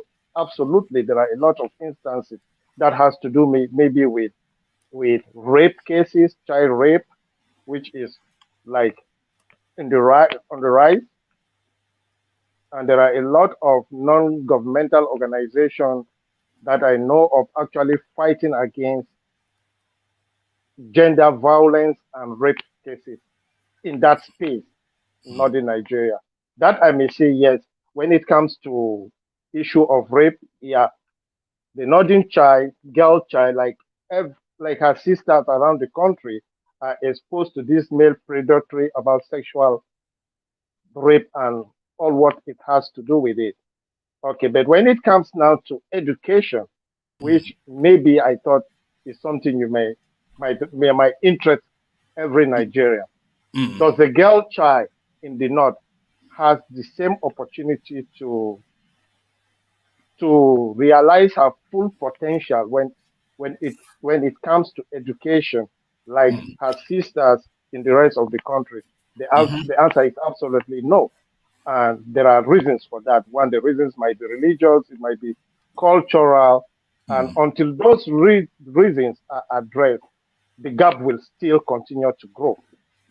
That doesn't. So that's my take on that. No, just to hold you to that space, because this was a conversation that I was having with Ife. I'm not sure if you heard it or not, but we were talking just within the parameters of where you just mentioned now. Because a lot of people have come on. A lot of these people that come to this platform, they may be from the south, but a lot, even Ovie that is on your screen, he schooled a lot in the north. A lot of people who schooled in the north, and they describe all the wonderful facilities that are there for education in the north. Even Prof that just left, he lectured, he taught, he did his NYC in the north. So there's a lot of facilities there, but not a lot of educated education coming out. So what I was just putting to Ife, just to sample his opinion, is that is there a resistance to, because education, of course, we often conflate education to be English speaking and literature and etc. But there's education from other quarters too. But the sort of education in that we have in Nigeria, is there a resistance in some elements within the north, some sectors within the north, that views it with suspicion because they feel that it might well be a covert way of Western indoctrination? So do they feel that the sort of education being offered by Nigeria is essentially some form of Western indoctrination, and there's a resistance on that for that reason? So do they feel an education is Western indoctrination? So, like I told you, the reason about this gap that I can see, it has to do with religion and culture. And to be fair to parents that don't want to send their children out to school, by school I mean the Western system of education. So let me be specific about that.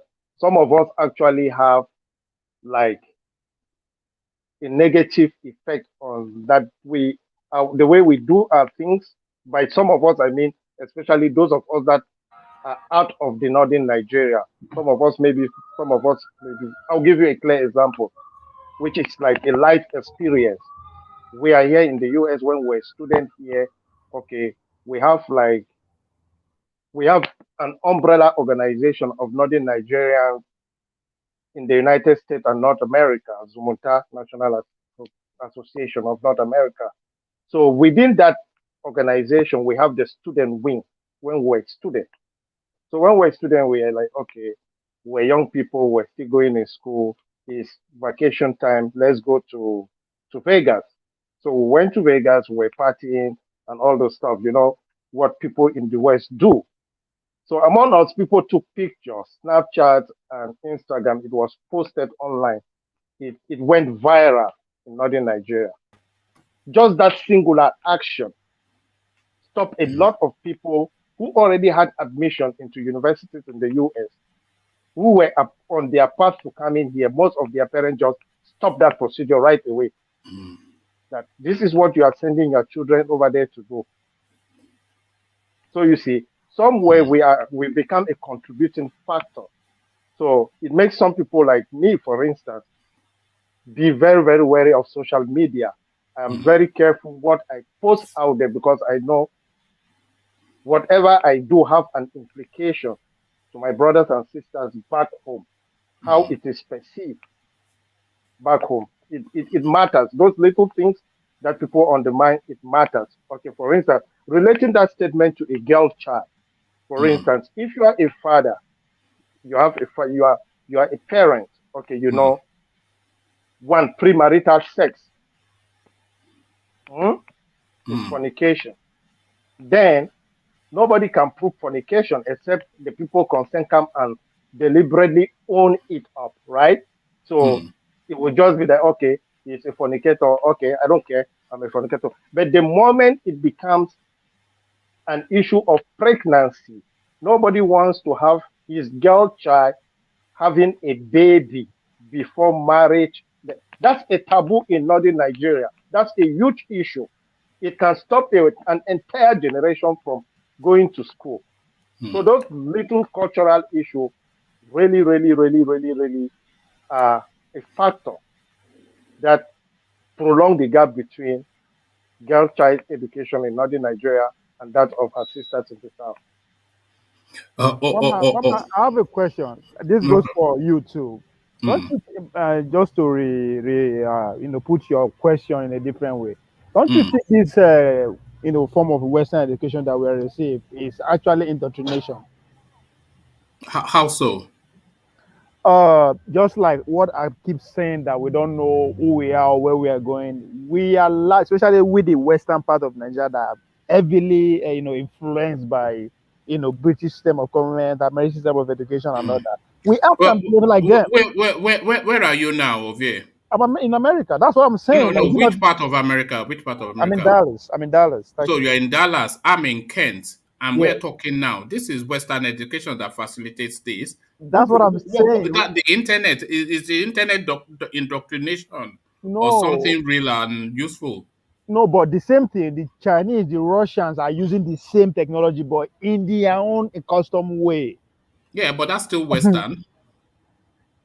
That's what I'm saying. So it's indoctrination. The whole idea is to make all of us behave like Western. I'm not saying it's a bad or good thing, but is that not what it is?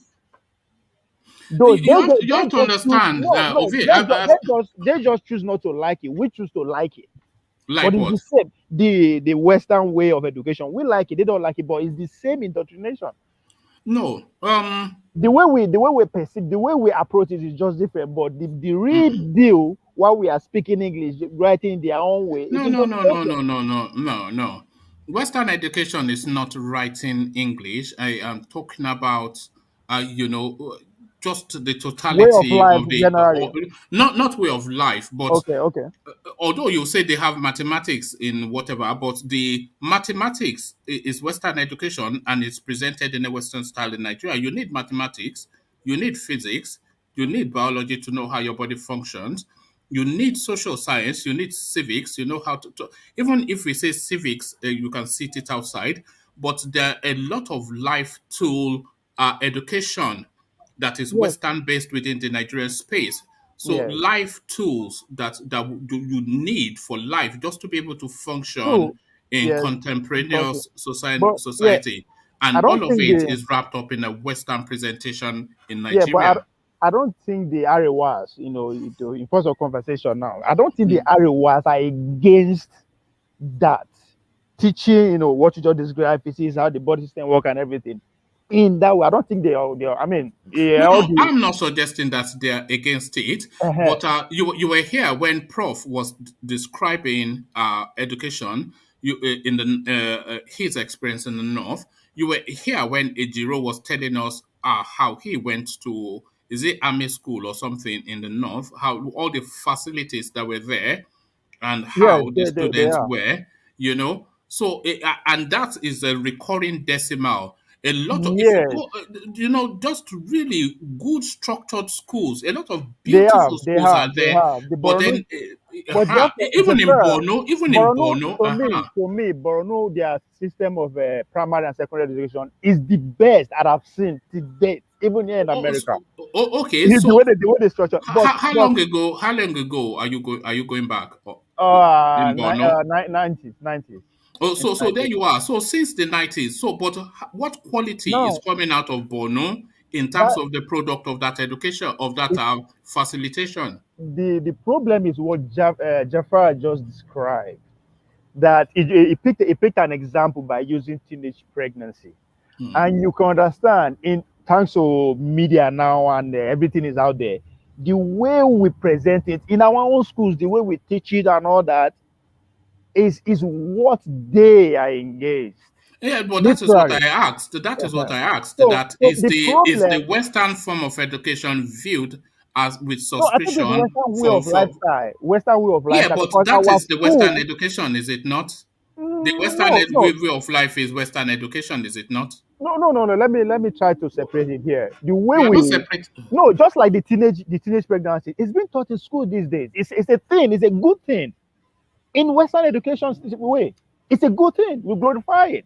That is what that's Western way of life. I am not saying it's a bad thing or a good thing, but they're seeing it as against their own moral standard. That's what Jeffrey is just describing. So No, but we in are our not school, if you come disagreeing to on anything. no, What if you are we come to our disagreeing on? school, if you come to Yeah. our school, the culture within our school is so Western that even you begin to like what? Just like when I was just like the University of Abuja, when some prominent traditional ruler people bring traditional will drive into a campus, you see girls with miniskirt, they'll say like, no, Kai, I won't allow my daughter to come here. Now that's in that sense of dressing is a Western way. It's a good thing. I'm not saying it's a bad thing, but to some other people, that is not how they want it. I've been to Qatar. They also teach all these things in Okay. their I school. don't know where you are taking us, Ovie, No, because what I'm you are not. saying, You are listen not. now, Just say what you are saying, so I can go back to Jafar what now. they teach in the Arabic schools in Qatar is still the same science and physics and this, but they don't dress the way we dress in our schools. They don't just display the way other social way of life Western is not inculcated in their school, despite the way that even though the curriculum is Western. I don't know if I'm making sense. Jeffrey, I don't know if I'm making sense. No, well, I don't think you're far off because that was the question. That is the Western form of I think it's the Western way of life encroaching in the educational Yes, system the is the Western problem. way of life, yes, but we were Yes. talking about education That specifically. is, that's what they actually get, but they don't know how Okay, to thank you, separate it. V. They I don't know don't how know. to I don't know. separate it. No, they don't know how to What do you separate. mean That's they why don't know how to? They are not. What do you mean they don't? Of course, they know how to. They are one man. intelligent people. No, we put it out there. Oh, they don't like Western education. That's not what it is. If we break I it did not down, put it out no, there. I'm not saying you, but that's the largely perception out there that the whole idea of Boko Haram, they don't like Western education. That's how it's No, out there. that is what Boko Haram means. It means Western education is sacrilege. No, but they are not saying you should not learn physics, chemistry, and math. They are not saying you should not do that. But how you teach What do you mean they are not saying? They say Western education is sacrilege. One man, how you teach it is what is the problem. Okay, thank you. Okay, don't take me down a cul-de-sac. Let me go back to Jafar, and I don't know what you are talking about as always, but I'm sure I think a Jeffrey lot of. let Jeffrey differentiate. Let Jeffrey like actually comment on No, what I I just think said. Jafar has already addressed it. I think Jafar. It is not the core cause, but it is how. It is the nature and how you teach No, the problem. Jafar had already addressed it, and I was going to move Jafar on until you took me down wherever it is. Or Jafar, did you want to add on to what Ovie just said? Maybe I would just add by saying that you guys are saying the same thing, but you seem not to understand each other. Yes, the Western education as it is can be a source of corruption to other people's culture and tradition and way of life. I think that's the point Ovie is trying to make. Yeah, which I totally agree with him. For instance, it is how you perceive it, how you take it. You see, I made a statement that I'm trying to be as careful as I can by the kind of information, how I portray myself out there into the public space, because how I carry myself might affect other people choices or decision on how they may want to send their children to school, for example. Oh, he's a gambler. What is he doing in a casino? What could an Arewa child be doing in a casino, for goodness sake? He's drinking alcohol. He's a drunk. You see all those perceptions. Exactly. That might not necessarily be true. Or you see a sister that is schooling in America. She doesn't have her headscarf on. She put on jeans. No matter what she is studying, they will say maybe that's prostitution. She's engaging in prostitution. Exactly. That's but the issue is not the education. Yes. It is the lifestyle that might hinder progress into the system of education, because these people go to Saudi Arabia all the time. People go to school in Saudi Arabia. People go to school in Kuwait. All over the world they go to school. But when they see the way their children dresses or the way they act, even though they are exposed to the Western education, it's a little bit different. So at times we have to blame ourselves. Because as member of the society, we have a responsibility also not to be selfish, but to think about our action, how it might affect other people. All right. Thank you, Jafar. It was only really because I was having that conversation with Ife that because to be honest with you, I asked the question. I asked the question because I was of that thought just those lazy thoughts that you have in your head. I was of Yeah, that thought that because the culture in some instances view the Western way of life as just a bit too loose, then they would true. find the Western education somewhat loose. One man, a Uh, classical example, a close oh, example to us. Sorry, a close example to us is the our Redeemer church, our school, like the Kenaland school. The way they try to cut a lot of social way of interacting in school out. You must be dressed in tie. You must not come out. Must come out.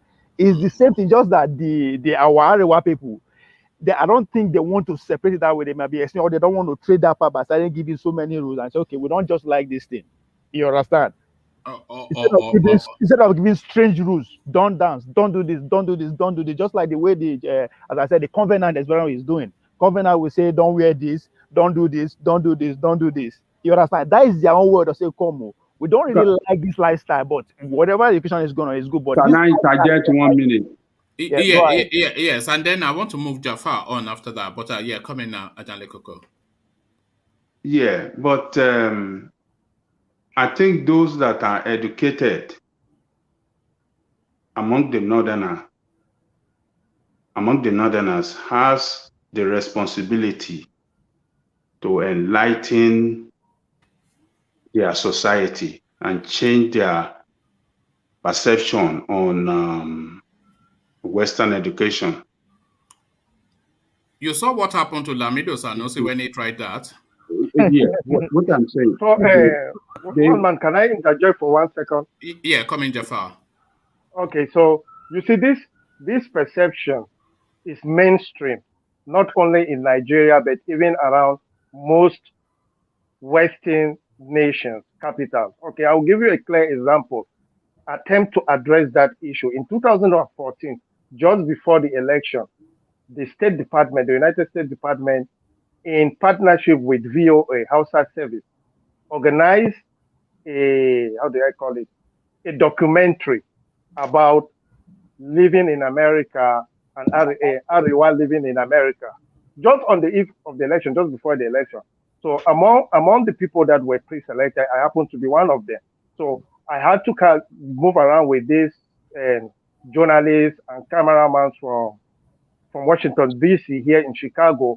I have to show them, like an ordinary Muslim Nigeria coming from Kano, how my life, what consists my life, how I spend my day in America. Okay, from school, from the type of Nigerian cuisine that when somebody comes here, if you want to eat Nigeria, I took them to all the Edo, Yoruba, I mean, all our Nigerian cuisine restaurants, mosques, places of worship, just to, the perception that you can be who you are while in America. So, and we tried to, I mean, that documentary was aired in northern Nigeria for about 6 months by VOA. So you see, it was like that's a perception that is recognized internationally. People from other countries understand that, and at least there are steps to educate people, to enlighten people about personal responsibility. Even in Nigeria, if you want to be whatever you want to be, if you want to be corrupt, you want to be an infidel, you want to be whatever, you don't need Western education to become what you want to become. So that's the whole point.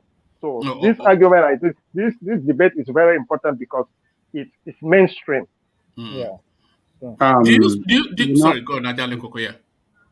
Yeah, you see, why I raise that issue is because even in history in Yoruba land, when this Western education was introduced to us, a lot of Yoruba people, they want their children to go to school as well, having the same reason that, they will be influenced by the culture of these white people. Their children won't be able to help them in the farm. So, for so many reasons, they were very reluctant. A lot of our people didn't want their people to go to school. But the few ones that are educated embark on a mission of campaign, of enlightenment, to the people, no, this is not the way. This opportunity there, this you can achieve. You can become a lawyer, you can become a doctor, you can become this. This is what the the educated northerner should be doing to encourage, and change the perception of the high die-hard that doesn't like the Western education, and understand the religious aspect in this thing. The religious aspect is very strong, but they should have been able to, work hard and change the perception, let them see reason, and but it looks like they're giving up to the religion in entirety. No, They don't want to drive away from the religion. I don't think they have, even though some of the conversations might suggest that they have, especially the experience that we saw with Lamido Sanusi.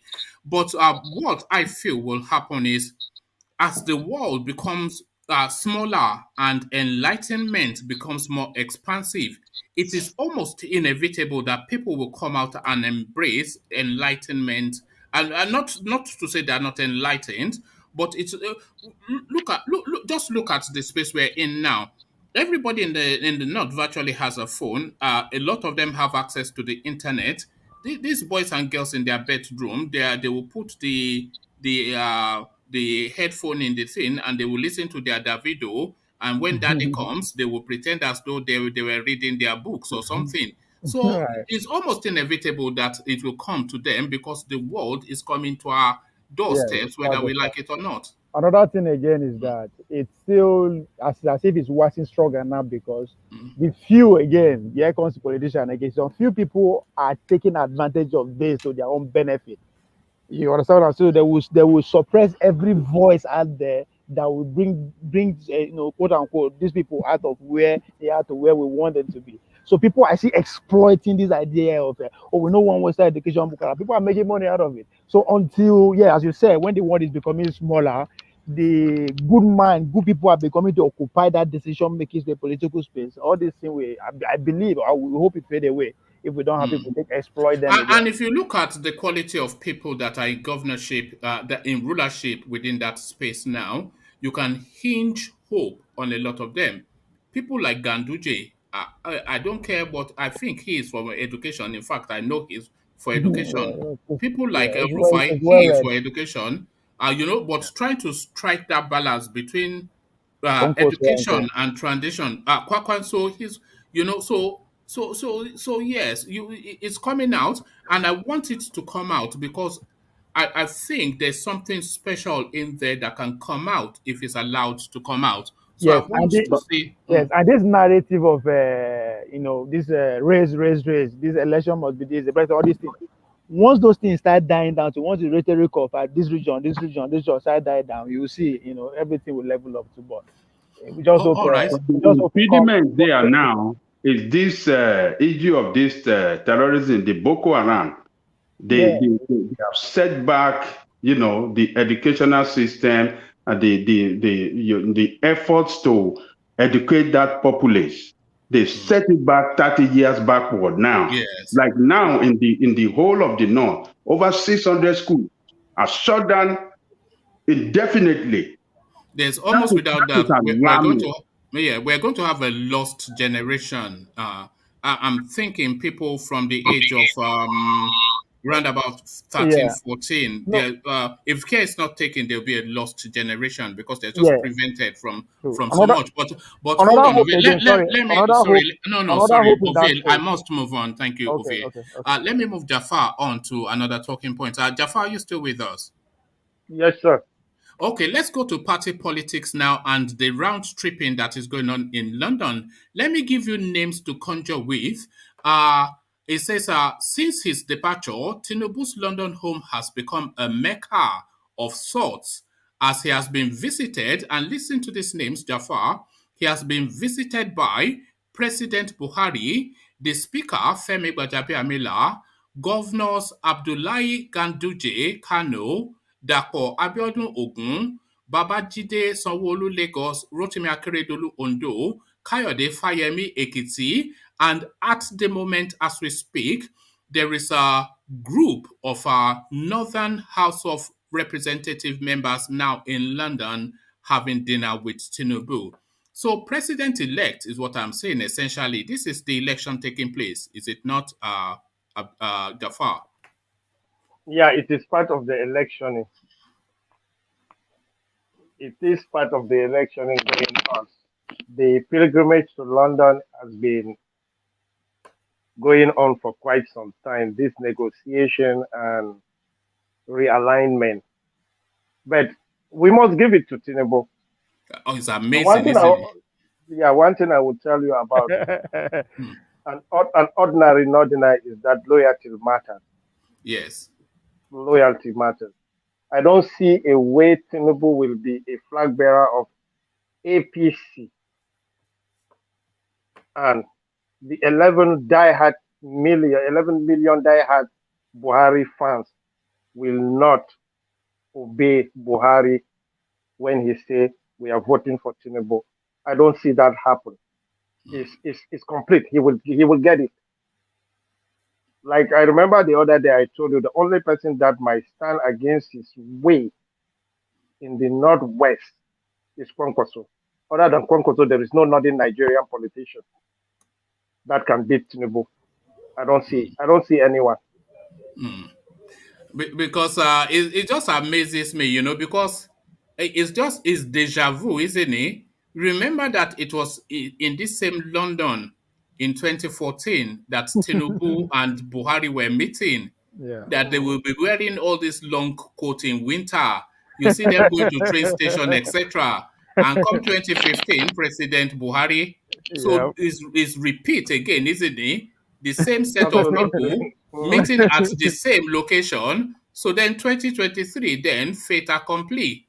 Man, one man, I like this your piece of history. I like it. No, but that was is it not the same thing? I like that you remember that specific, No, because I especially remember them in some long coat going into underground station. That's a good story. That's a good story to pen. Yes.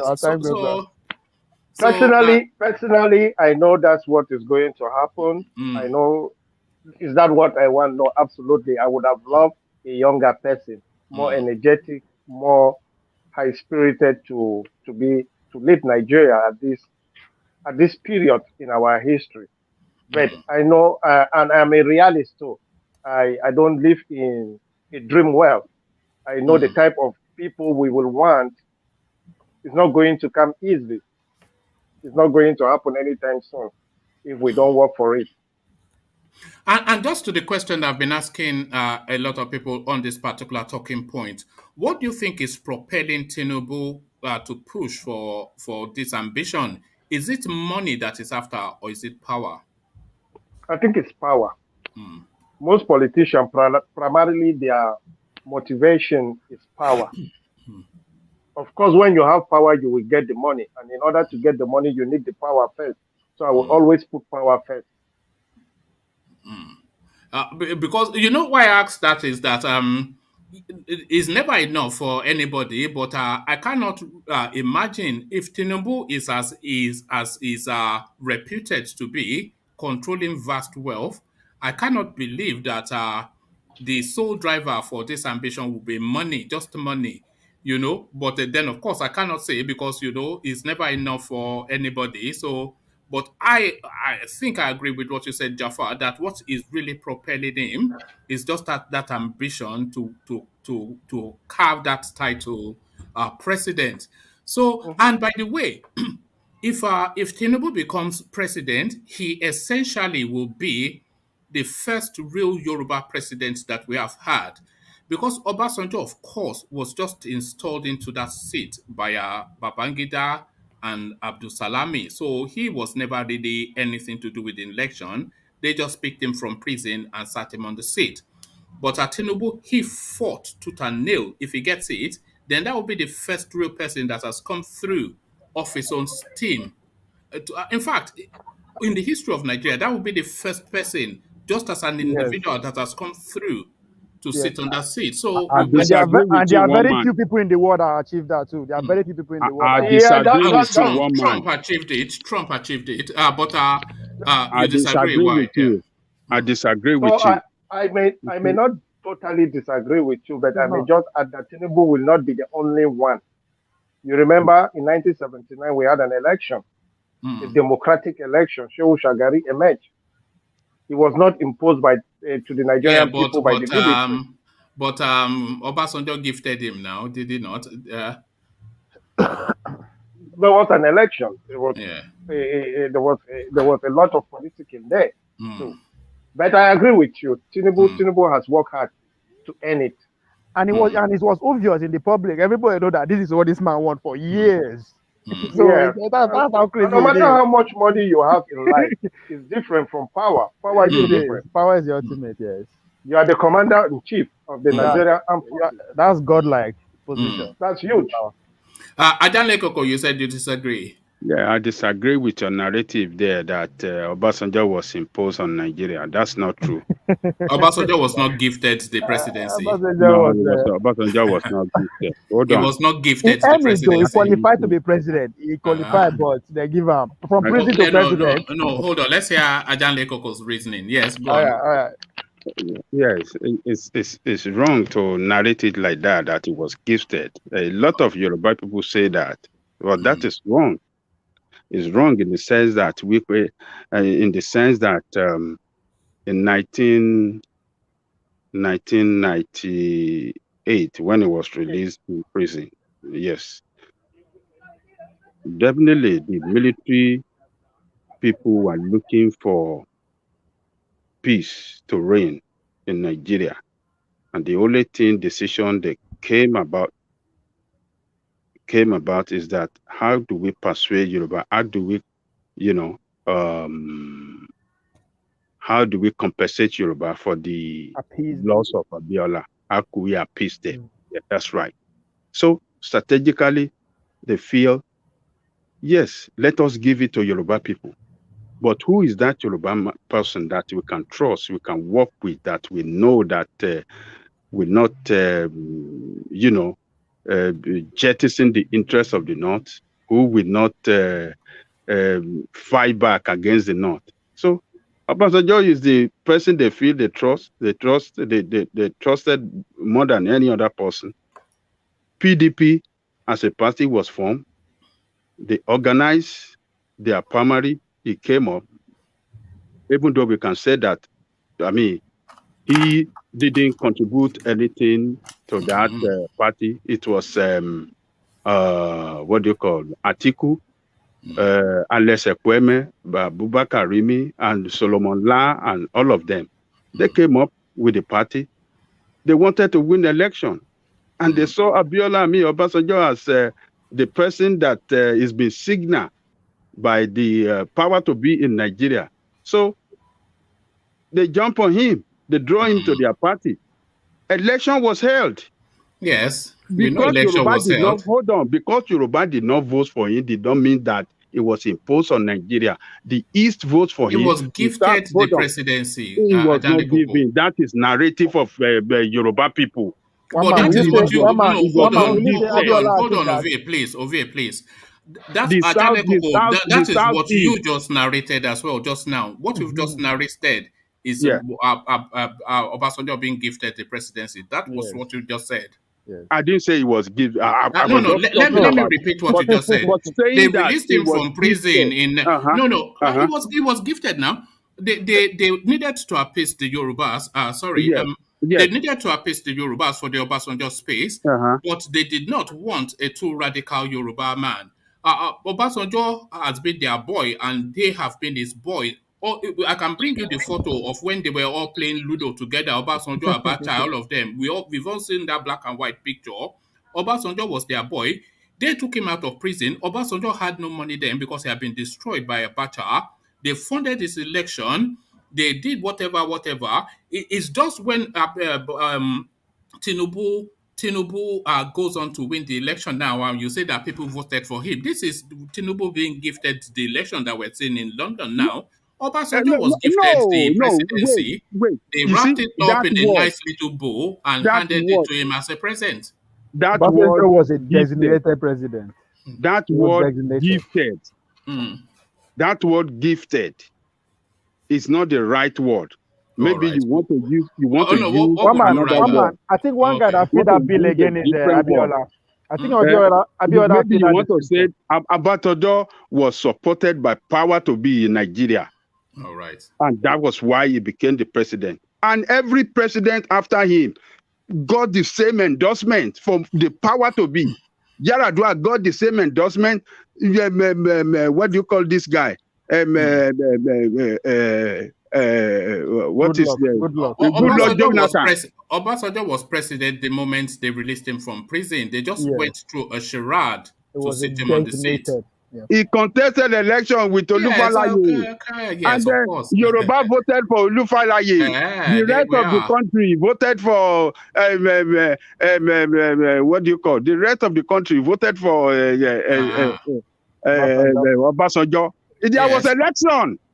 But an election will take place in 2023 also. But the Uh, presidency, we are seeing it being decided now in London. It's not the word I disagree with. Gifted. No, it was Okay. supported by Okay. power one to man. be. All Yes, right man. then. I will One agree man. with Okay, it supported, was but supported not then by powers gifted. that be. Thank you.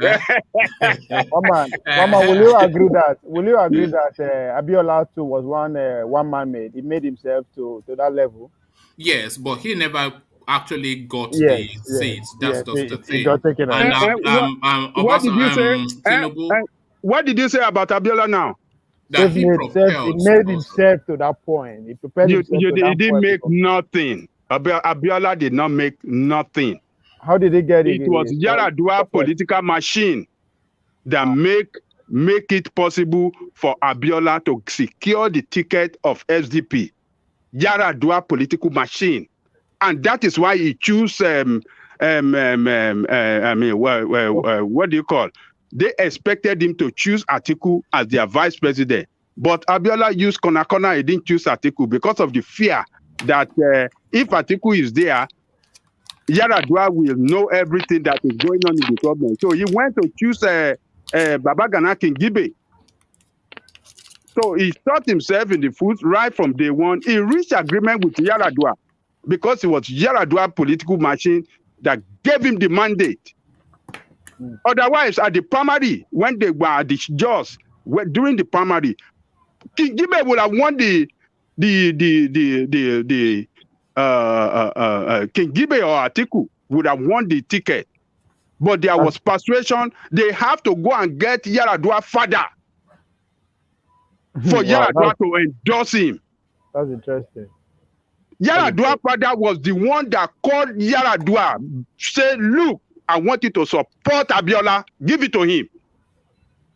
And that was when Yaradua gave it to Abiola. Sorry, this is very interesting. At the I'm just convention. about hearing this information for the first time. What was Yaradua then before? What position was he occupying? It was Obasanjo's vice, wasn't he, during or somewhat during the military?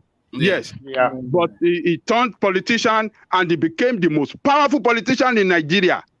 Oh, all right. Ajale Koko, let's hear from Jafar. Jafar, what was the politics of Yaradua, not the one that became president, but the senior Yaradua?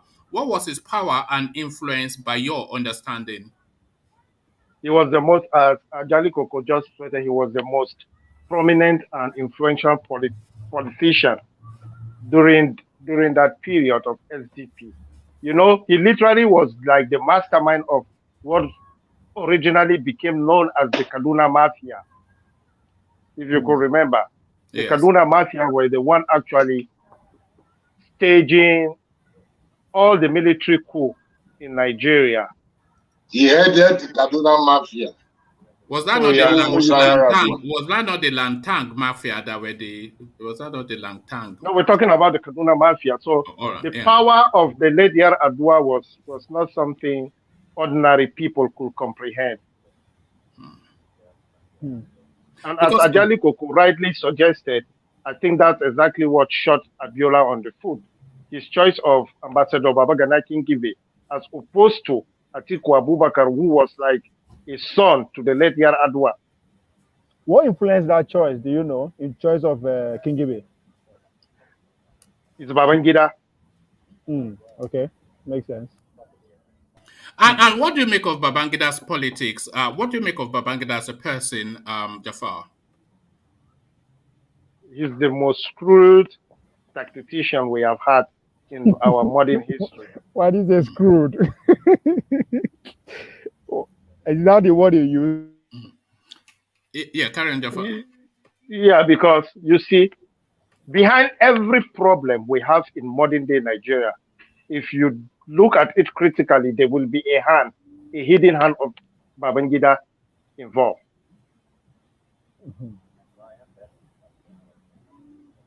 Every of the Nigerian military coup has his toxic signature on it. Especially from the Gawan coup right down, has Babangida's signature on it. Babangida blew out corruption out of proportion in Nigeria. Yes. So you see, that's why I have absolutely zero respect for him. Do you think Obasanjo should have tackled the Babangida question when he took power? Because I've always felt that Obasanjo not being brave enough to take on Babangida was what solidified corruption in Nigeria. Because people wanted Babangida to be held to account, and Obasanjo was the only opportunity, and he never took it. To Jafar, yeah. It's not because he didn't want to do it, that he lacked the capacity to do it. We are talking about the Maradona. Even on retirement, he still have the large part of the Nigerian military under his feet. And remember, Obasanjo has been out from the military for a while before he eventually became the president. And you cannot have General Abubakar and Babangida all from Niger State. And Abubakar handed the power over to Obasanjo, and you think Obasanjo can just go and arrest Babangida? I would have loved that. I would have really, really loved that Babangida be exposed so that Nigeria could have a new page in its history. But since nobody did anything to Babangida, it became now like a new normal. Yes, that's what I'm saying. That is what I'm saying. I agree with you. I thought that it became a new normal. Nobody wants to investigate the other. After they left office, Buhari is not going to investigate Jonathan. Whoever replaces Buhari is not going to investigate Buhari. Whoever will replace the person that replaced Buhari is not going to. So it's become a new normal, and the country cannot move forward like that. Isn't it curious, Jafar? Sorry, isn't it curious, Jafar, that for all of the Abacha loot that we have been recovering, close to $5 billion now, we have never recovered once a penny from Babangida. So Babangida there must be whiter than white, cleaner than snow. Make it die first. I mean, it's unbelievable. So the answer is clear. One is dead, the other is alive. That just tells you if Abacha was alive, nobody could temper to even raise that issue. Can I interject one man? Yeah, go on. Just for the question you asked, that why is it like that? I think the projection, the military, even after they left power, they are the ones that actually have the money to take care of the political movement, the parties, the sponsor, the candidates. At that time, up till when the politician comes, started stealing for themselves, now they can sponsor themselves. So now looks as if the military power is going down just because the politicians are self-sufficient now. So that's what you are seeing. That's why the man is still very powerful. So he was able to sponsor even up, just like Tinubu is now, that he's a backbone of almost a lot of politicians. Babangida was a backbone to a lot of the early politicians that crop up under Obasanjo. So that's why to do him something kind of be very hard, just to add to the point that Jafar is trying to make. You know that from House of Representatives all the way to the presidency, anybody, at least until recent times, I'm not sure if it has changed, anybody that wants any post from House of Rep all the way to the presidency, you have to visit Mina. If you don't visit Mina, you are not getting any political position in Nigeria. You have to visit Mina. From Igbo land to Yoruba land, all the way to Sokoto. If you want any political office, you have to visit Mina. Yeah. This is the thing. And I think the next person that will take that position, if he dies, is going to be our own Tinubu, because he's playing that on that level too, making sure even if he become president and leave, they no fit put ban because he go don shock in a lot of his voice in the places that it will take time. Maybe I after think that. that is why they are a bit reluctant Yes. to give him the No, presidency, the and guy this go is why change they are things. visiting Yes. him. Yes. To Yes. say that, look, behave yourself, or behave. If we give it to you, behave. They say they will pull him by the eye. Show It is. me, behave yourself, No, they don't go become wiki. president and turn Yeah. into Buhari. They go wicked and they go try to weaken and when I mean wicked now, they go they bargain to make sure they release some of the powers till if you really want it that bad, because me, I don't see what he will give up. The presidency go what time, but you never can tell. To be president again, just as you already said, it's a very powerful position as a Nigerian president. So whatever he go give up, if he get them back. So, boy, I just the guy that I want him to come. I don't know why. It's just that the thing will go from the normal things that we used to see. The power is always coming from one source, the Babangida and Kozo. Let's see a different Tinubu because he himself na power in be. So let's see how they go. That's just why I'm interested in seeing You this see, presidency. a Tinubu presidency would be a flip of a coin for the Nigerian state. You either win completely or you lose totally. This is the thing, but we'll see it play And out I think the because it man go has want make history. The one go want be larger than life, like larger than the lives of our war and co. He go want do that. So I hope I'm right. You understand? no. I hope I'm right. That was what That's actually what was. wishful thinking. I You mean hope I'm greater right. than Awo? Yeah, it can be greater than It Awo. can. You see the That's wishful potential. thinking. All the things are there for one person to be the greatest president that Yes. Nigeria has ever seen, It's just to because bridge you. it's just to Sorry. bring the Okay. thing together. It's just to bring Yeah. that country together. Yes. Because everything is there. So if we just have somebody that just wants to Yeah. do the right thing and does the right thing, because they are saying it takes 3 cycles uh, of presidency Seriously. to get So Nigeria to where it is. yeah. So if you have 2 terms of good governance plus one, every Nigerian in I America will think come back home. Every yes. Nigerian. Tinubu, yeah, to Just 12 become a years. hero, to become larger than that figure, is just to bring us a little bit closer to the future. What I mean, the future, where the Western world are now in terms of economy, whatever. Because we see the very backward. We just want that man that would push us forward. I mean, bringing new ideas, young people that will occupy a lot of places that can span. I think Tinubu will build build a people movement. Like when I mean movement, and that leadership that will span for 10, 20 years. He has the capacity to do that. That means All right. to bring people that will succeed him subsequently. I think he can do that. That's what they are scared of. If I'm All right, thank you, Ovie. So, Jafar, just to round off where Ovie was, to fix to the thing that needs to happen in Nigeria is no more than 4 things.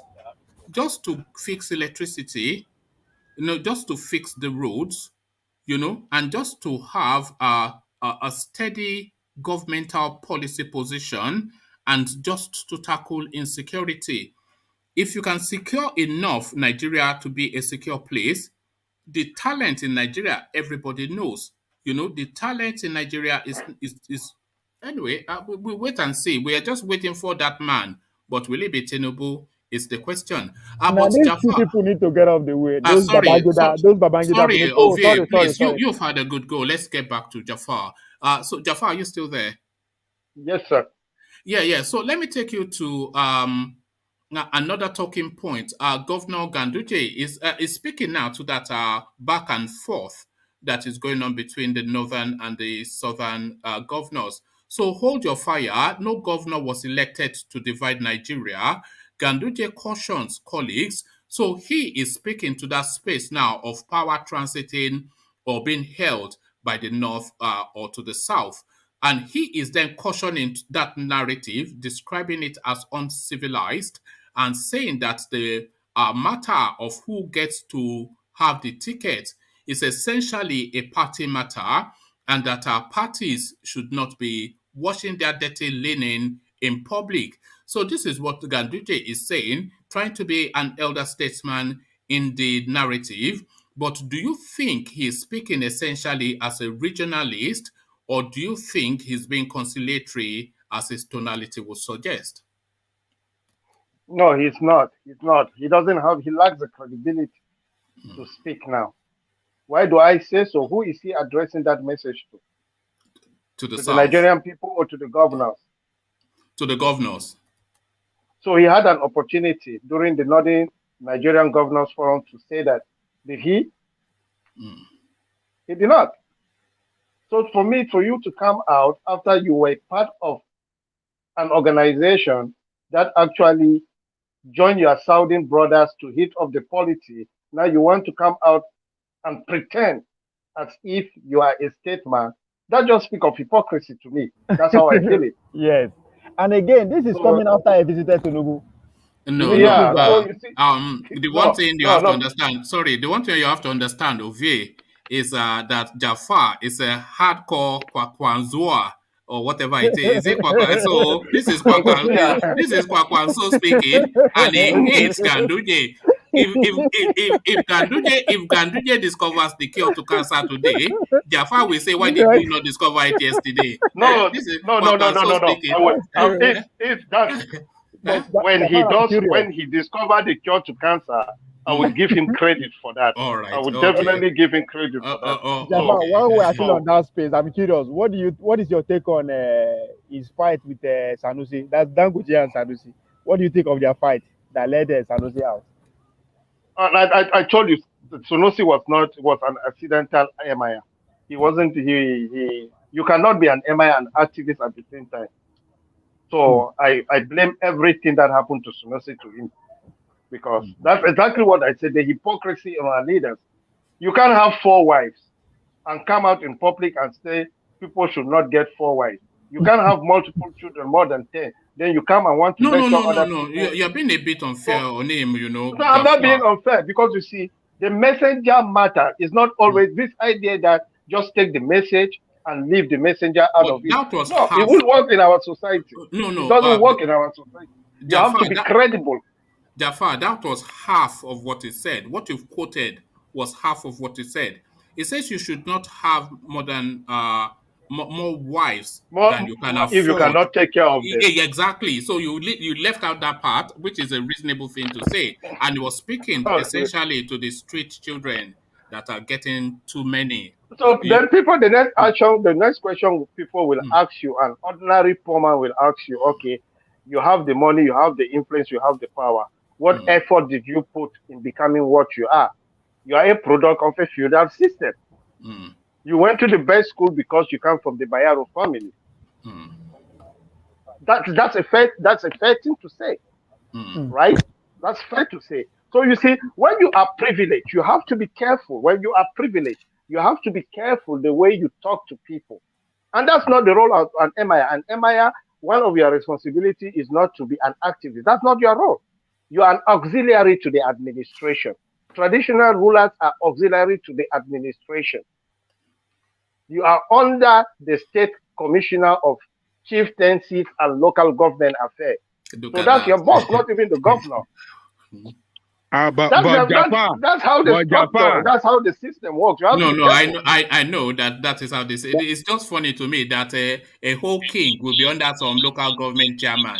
It's only in Nigeria. The moment the governor is the one to appoint you, when you relieve our traditional authorities, first class chief, that it is a governor that has to appoint a first class chief, that's exactly what you will get. You're an auxiliary. You become an auxiliary. You lost your relevance. Now it will depend how you carry yourself. The late Abubakar Rimi wanted to sack the late Ado Bayero, but he could understand the political suicide mission he was trying to engage himself. Nobody could do it because on the manner, the way the late Emaya carried himself. When you become an opposition, is that what killed him? No, he died. He's an old man. We should not always look for motive why people die. Aging, that is obvious for you. There's a conspiracy behind everything. I'm Robert Skiller. No, I'm asking. I'm Robert Skiller as well. I'm asking. And a political. No. Robert. He was attacked. There was during the Boko Haram insurgency. His convoy was attacked, but that's not what killed him. Okay. He was already an old man. So coming back to what Ganduje said, don't you think he's trying to? Mr. Jafar. Yes, sir. On your point that Maya is not expected to dabble into politics. No, that's not what I said. I didn't say that. I said they are not supposed to be activists. There is a difference. You can be, you are the father of all. You cannot engage in partisan politics. If you are an MIA, you are not supposed to be engaged in partisan politics. But hold on now. Recently, the meeting of the Northern elders. Not elders. Governors Forum. The Northern Governors Forum. The Northern Governor. The Mayas were involved too. That is, they are being political too. That is what meeting means. It was not a party issue. This is not partisan. The Northern Governors Forum is a forum that constitutes of all the governors of the North, regardless of party affiliation. So when you affiliate yourself as an MIA with a particular party, of course, definitely, God bless you if that is the party in power. If you are aligned with the person, if you become an opposition to the governor, in every part of Nigeria, whether you are an Oba or you will have it hot. What I'm saying is that they were in attendance of that meeting. Yeah, but it was not a political party meeting. That's the point I'm trying to make, sir. They issued out a political statement. They issued out a political statement after that meeting. They issued out a political communique saying that what the southern governors were asking for power shift is wrong, and all they were there. So it was, they are participating in politics now. Sorry, what I'm trying. The point I'm trying to say is that leaders, our traditional leaders, should not engage in partisan politics. I didn't say they cannot engage in politics. They have a right. They are citizens. They can actively participate in political discourse, topics around the world, but they cannot associate with a political leaning, either favoring a candidate or a political party, because they are supposed to be the father of all, everybody. If you see by history, all the emirates during election, every candidate come and visit. You go to all the traditional institutions, every candidate comes there for their blessing. So that's the role of emirs. That's the role of traditional rulers. But I understand.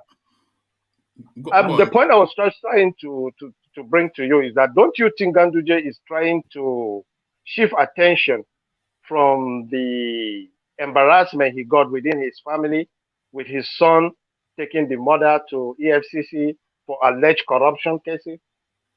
Yes, but that. What do you make of that? Because that is very surprising. That's news to me. Yeah, but no, I think somebody said it yesterday.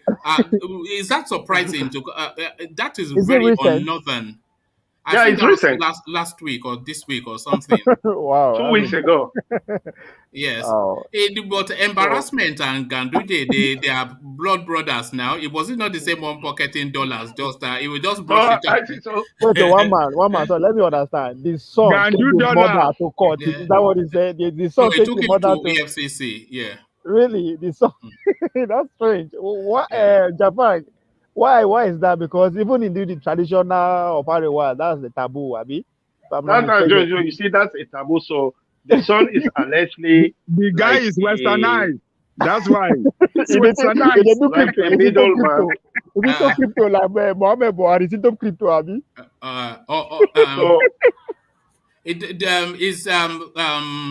Jafar is a son known for some, a liking for white substance. Does the boy is he one of them that like those the white substance? Is he one of them? No, I don't know this. I don't know his son. I don't know his son personally, so I'll be careful not to. But you know him reputationally now. Do you know him reputationally? No, I just know him out of this first case that his son. I was surprised that why would anybody take the mother to EFCC? So I was just curious too. But when I read everything, I discovered the mother play a smart one on him, so he got offended. Oh, all right. So, would you vote for Ganduje, Jafar? As who? As either governor of Kano State or as president? No. I will do no such thing. I will do no such thing. I will Do not you trust think him. he betrayed? Not with everything I have seen. I don't see myself voting for someone that I could see on video engage in corrupt practices openly. How would I sleep at night knowing that I did this to future generations? Jafar, Would you you say he know has what? been a good governor? Jafar, you know that he denied it. He said it wasn't him. He denied it. We saw the video now. How can you That deny guy, that? oh, Yes, he did. He denied it. It's He true. said it's He denied he it. Photoshop. denied it. He He said said it's it was Photoshop. a doctor, it was a manipulated video or something like that. That wasn't him. Ah, Unbelievable. oh So he man. denied it. And Unfortunately, I know the only reason he is still governor is because of Kano State. yeah, Had they it can't been afford to in lose Kano. Yes. Nasarawa or maybe Zamfara or maybe KB, there was no way he could have still be governor Yes. because the Kano people were very, very, very angry and embarrassed about that, and they voted him out. Unfortunately for Ganduje, he has a distinct face. Nobody looks like Ganduje, not even in the north. So there's no mistaking. Look at him now. You cannot. There are no two Gandujes on this planet. He has a very distinctive look about him. So that was unfortunate for him. Is that a good thing or a bad thing? No, that was not good. That was really. I mean, you cannot say it's Photoshop. Nobody looks like you now. We know who you are. But I like the guy. I like him. I like him. Do you think he's a clever man, Jafar? Yeah, he's an educationist. So I find it difficult because I respect my teachers. I respect teachers. That's one of the professions that I hold very high in esteem. So that's the more I felt too embarrassed because there are certain behavior that we see on society that technically we shouldn't expect coming from the education sector. Because like the saying goes, if gold could rust, what will iron not do? So that's my issue. All right. Thank you, Jafar. Stay with us just for as long as you we enjoy your company. Can I just say something about the Ipob lawyer? The statement. Oh yes, I didn't think you want to speak to that space, but yeah, let me open up that space for you. So this is did you hear me read it out? Yes, I heard you read it out, and I also heard the intervention of the prof, who was almost. So think I don't want to get it. Maybe he was trying to say. No, prof doesn't like to hear. He doesn't want to hear wrong about the East. So I just want to bring. Yeah. I just want to bring another dimension to the matter to show you how serious this issue is. What the lawyer said, I totally agree with him that Ipob has that military capability. Now, if you want to see it, you see they are in partnership already with this Southern Cameroonian Ambazonia. They call themselves Ambazonia, the Southern Cameroon Defense Force, Ambazonia Defense Force, in part of Cameroon. And I think a week ago, they used the same armament that the lawyer said he saw. So these people have that capability now. They have it because it has been used in Cameroon. More than 30 Cameroonian military soldiers were killed by a missile attack on their convoy. Just, I think, a week ago. And these people, they signed a direct strategic partnership with Ipob. You see the Monday sit-at-home order. It's been going in the Southern Cameroon for over 3 or 4 years now. So now we have Amazonian Defense Force colliding with Ipob and the Nigerian security architecture cooperating with the Cameroonian security architecture and identifying them as a common threat to both countries. So you see the issue is getting some kind of international dimension. That's the part I wanted to bring here so that we could, in the future, talk about it. Do you think the Nigerian army, the Nigerian military, the Nigerian security structure, do you think it is overstretched? It is absolutely overstretched. It is not the role of the military to be policing the state. They are supposed to be defending against foreign aggression, not maintaining law and order. The moment you start seeing them on the street, it means there is issue.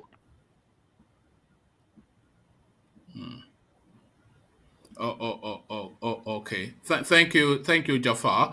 Let's go on to Ajanle Koko. So, Ajanle Koko, picking off from that point that Jafar came in, I'm not sure if you heard that narration about an account from an Igbo lawyer driving about his merry way in Nnewi, accosted by uh, arms-wielding elements who asked him when their leader is going to be released. Did you hear me read that out? No, I wasn't here yet. Okay. Let me move you on then to a space that you can just go with the headline. So this is Lamido Sanusi, somebody that I know you have a lot of No, time for. I'd like to talk on that. Can you read a little bit and let me just give me the Ipob stuff? Yeah. Okay, let me. Okay, put yourself on mute then. So because sometimes we do get feedback. So I'll just give you his first name because I always struggle with the last names. So the lawyer's name is Fabian. Fabian, a lawyer and former chairman of Ohaneze in the Igbo Lagos branch, has narrated his encounter with gunmen who are supporters of Nnamdi Kanu, leader of the proscribed indigenous people of Biafra IPOB. Fabian, who narrated how he was trailed by men in Nnewi, Anambra State, said they were heavily armed with sophisticated weapons. As I concluded my case at High Court 3, Nnewi, Anambra State today, I drove to New Spare Part Market to buy engine oil for my generator. Thereafter, I quickly proceeded to my country home to meet one of my errand boys, Mr. Anayo, who had been waiting at the gate since 4 p.m. to see me for some allowance. After the traffic light junction, I decided to increase my speed to 80 kilometers per hour. But lo and behold, a black Toyota RAV4 suddenly appeared behind me, trailing me. When I noticed that the car, though old despite the model 2010, had no number plate, I became very curious and suspicious. My first line of thought was that they could either be armed robbers who trailed me from the Access Bank ATM, where I withdrew 20,000 naira, out of which I used 6,000 and 2,000 to buy PMS and engine oil, respectively, or some exuberant youth on an alcoholic and drug spree. Whichever was the case, I decided to speed off far away from them since I trusted my turbocharged ride called Terrorist Kit, a new model 2018 model.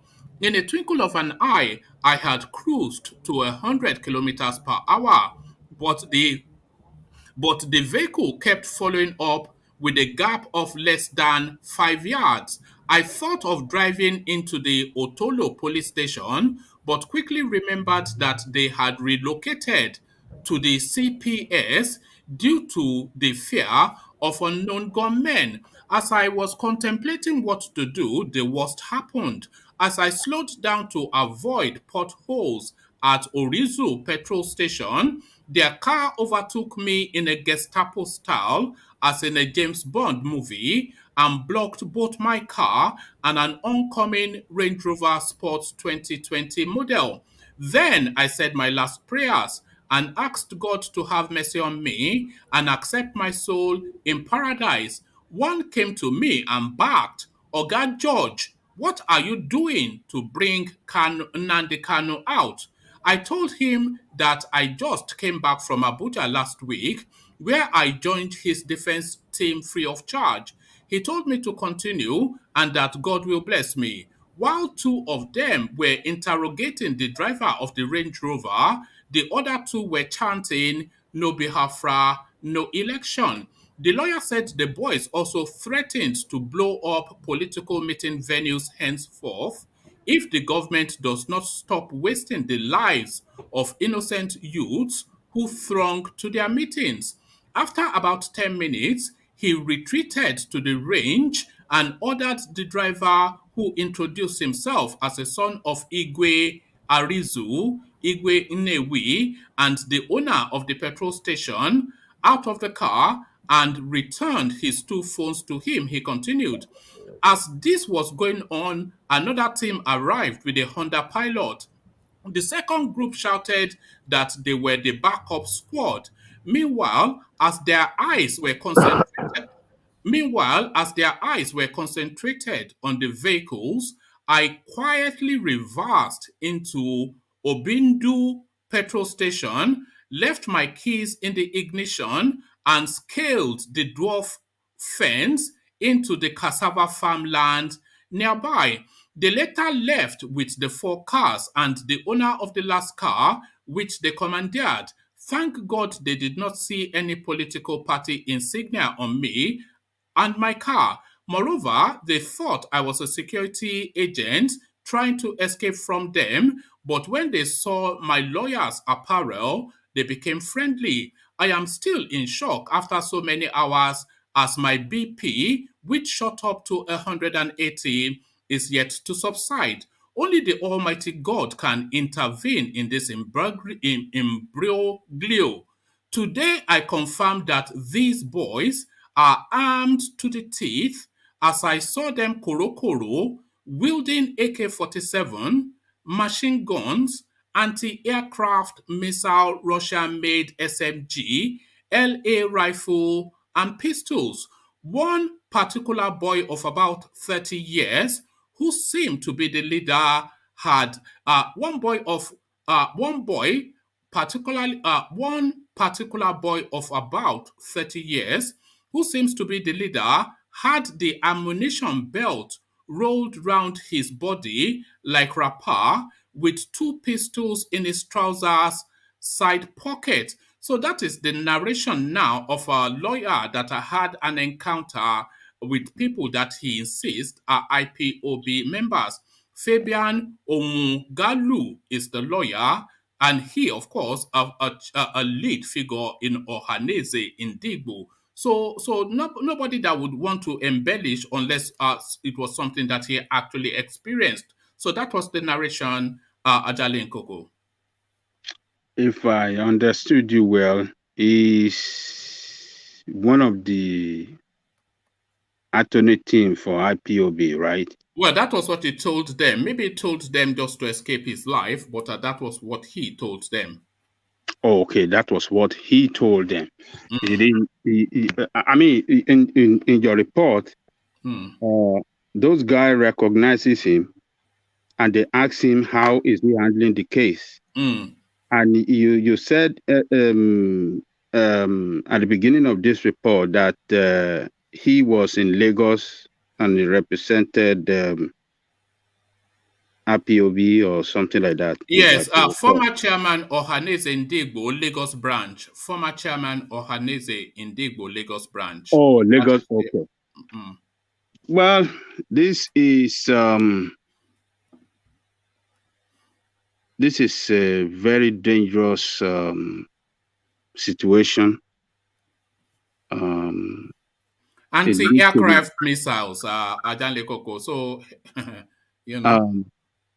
I want to look at it on 2 ways. I won't be surprised if somebody come out tomorrow and deny it that I wasn't the one that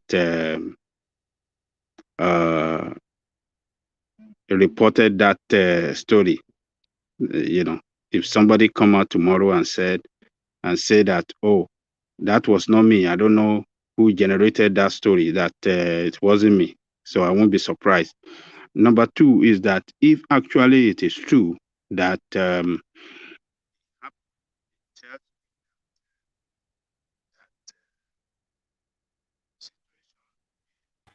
sorry, Ajanle Koko, we're losing you somewhat. Ajanle Koko. Oh, okay. Yeah, you're back now. Yeah. Okay. Can you hear me now? Yes, much better.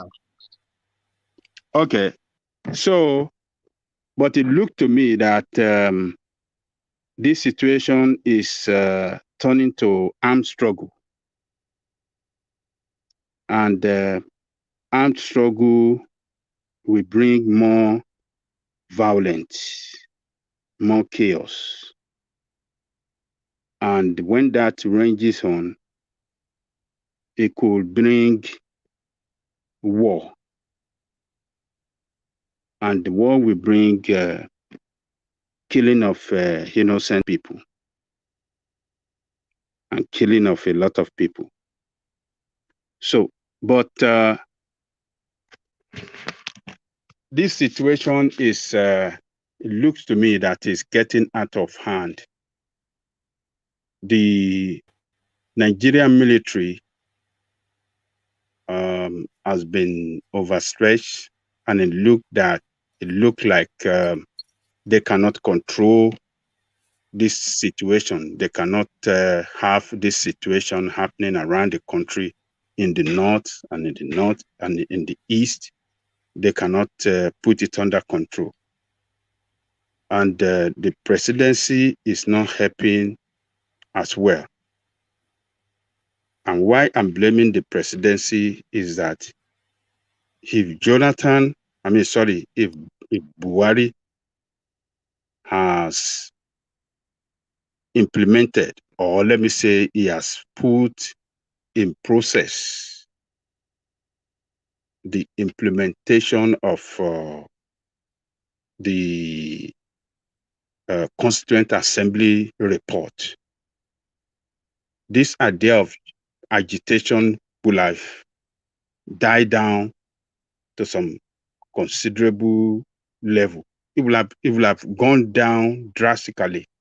People will have been looking forward to a better days ahead of us in that country, because the process will have opened our eyes to what is coming to our way at different region of the country or different zone of the country, if we want to look at the political instinct to it. So the president, in his statement as well, in his 61 years of independent broadcast to the nation, did not help the situation as well. He specifically mentioned Nnamdi Kanu and Igboho in a bid to tarnish their image, as if they are the problem, that they are the one causing the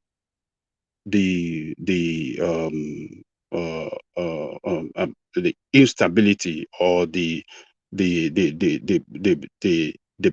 political or the armed struggle against the state, that they are the one that are causing it. He failed to mention about the terrorists, the Boko Haram. He failed to mention about the criminal herdsmen that has been destroyed. Adan Lekoko, it's not essentially about Buhari, is it? We're talking about, this guy says there's a 30-year-old guy carrying anti-aircraft missiles roundabout Newi with belts filled with bullets, pistols in both pockets, wielding an AK-47. So this is the immediacy. So Buhari, his speech, yes. Buhari is not. So that's a lot of things. A lot of things is leading to this thing. You see, when you have the head of affair of the nation that is not handling the situation well, the political situation well, and other matters that is confronting the state, if it's not handling it well in such a way that people will see that, clearly, yes, he is trying his best. If he's, playing this tribal, this tribal game, it doesn't help the situation. In his statement, as I was saying in his broadcast, he failed to mention about Boko Haram. That is the root cause of the insurgency in that country. He failed to mention it. He failed to mention the herdsmen, the criminal herdsmen Are you giving Okay. this 30-year-old boy a pass? Is that what you're doing? That this one carrying anti-missiles all over our navy? What you say? Are you giving the boy that this lawyer is accounting, are you giving him a pass? Is it excused by Buhari's incompetence? Yes, Ibuari incompetence led to where we are today in this problem. Like I said earlier, if Buhari have started the process of implementation of that Constituent Assembly report, we won't be where we are today. The situation wouldn't have degenerated to what it is today. People will have seen, will have been able to see clearly what is coming our way or where we are driving at as a nation positively, because that report, I believe, have solution to our political problem, solution to our economic problem, solution to our security problem, solution to a lot of issues confronting us as a diverse country on how we can work together. That Constituent Assembly report has solution for them. But this man failed to implement it. And that is why we've seen this situation degenerating to what is, because nobody is clear of where we are driving to as a nation. And the way he is handling the state is showing more protective of his tribal men, and the same thing he did in his broadcast to the nation on Independence Day, by not mentioning the criminal herdsmen, the criminal Fulani herdsmen, by not mentioning the Boko Haram, by not mentioning the bandit. These are the people that are causing more havoc to that country, particularly in the north. They destabilize this nation. They kill a lot of people and swipe a lot of people out of their villages. Schools, over 600 schools are closed indefinitely. What is going to happen to the future of those children that couldn't go to school now? Bad future for them. And he has his own children doing well. All the politicians have their own children doing well. So what I'm trying to say in essence is that, you see, this problem, the buck stopped on the president table. Is the commander-in-chief of armed forces. He has to come out with an initiative to bring people together in that country. One of the responsibility, most important responsibility of a president in a diverse country like us, is to unite the people. You have to make efforts to unite the people. When you fail to unite the people, then there's going to be a problem. And Buhari has failed completely to unite everybody in that country. And that is why we see this problem. It is degenerating, it's turning to armed struggle. And this armed struggle will not bring us something good for that nation. Just like Jafar said now, he said the IPOB or security network are having collaboration with the another group in southern Cameroon. We don't know.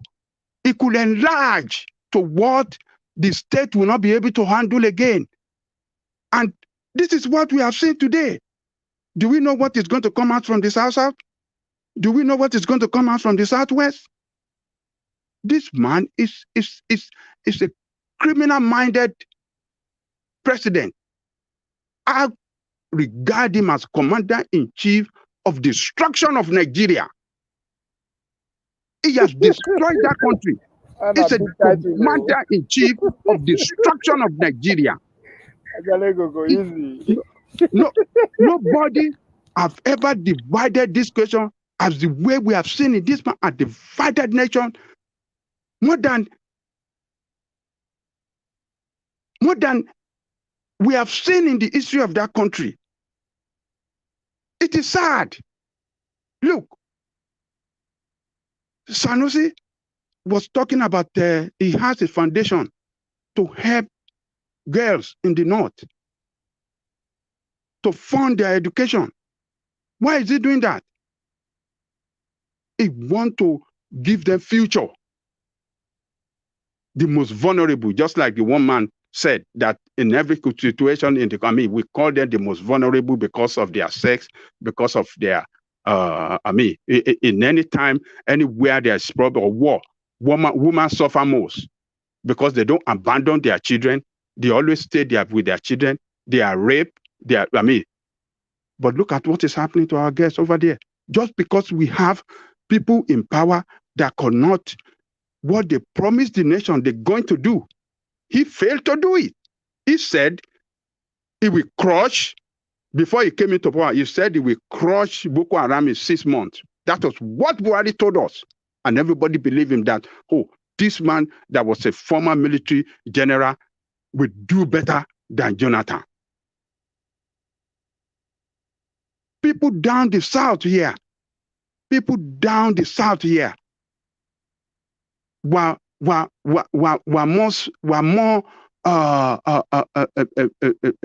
furious when those what do you call it? Those Chibok girls were kidnapped and taken away by this Boko Haram. I mean, was it not this woman in this Igbo woman? Ekwesili, or what is her name? Was it not the one that was leading the give us our girls organization? She's from the south here. Because we are one people. But this man have divided out. He had divided the nation.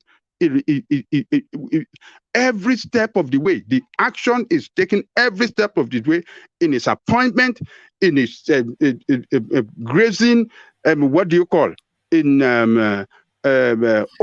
open grazing. I don't know how you go from IPOB to Buhari or Ajale Koko. You can't stand that man. No, I'm just trying to go deep into the. I mean, what brought us to where we are today in terms of this insecurity in the country? It was the inefficient and the agenda of this man. Fulanization agenda. And that is barbaric. This nation is a secular state. You have to do everything to protect this nation, but he has failed. Do you have any proof of this fulanization? Do you have proof? I don't want to. You want proof of fulanization? What are you talking about? Do you have proof? Do you have proof of fulanization? Do you have proof? Look at the government now. Who is the customs guy? Fulani man. Who is the immigration guy? Fulani man. Who is the MP? No. That doesn't matter. It doesn't matter. It doesn't matter. In a multi, what are you talking about? Can I talk in this space? Because they tell me that this is Fulani. When they appoint that man, they send that man to Bajabi Amiala. Okay? If you have told the man that you are a Fulani, I need a Yoruba man here. Listen, you have no proof of Fulanization. You should not come here and show me where you know that Fulani have Fulanized before.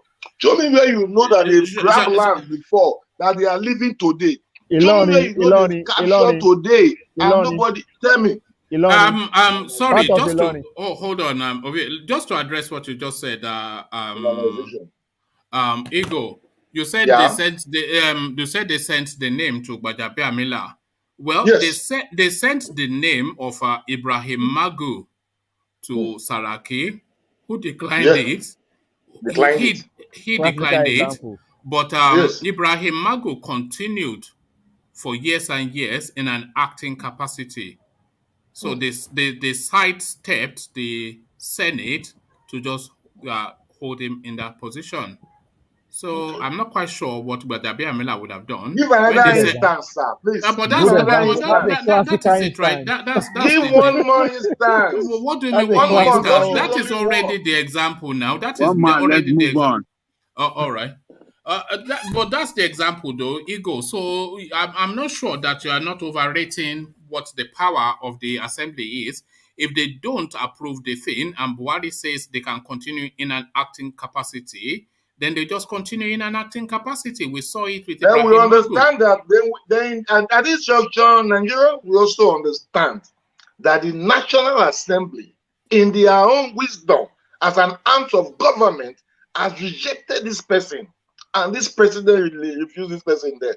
You're only citing the case of Yeah, Mark. but There are lots of Fulani what does people that were sent to the National Assembly and the Senate, and they were assented by this man without any pushback. What And you does want it me matter? to hold the 85 years old man responsible?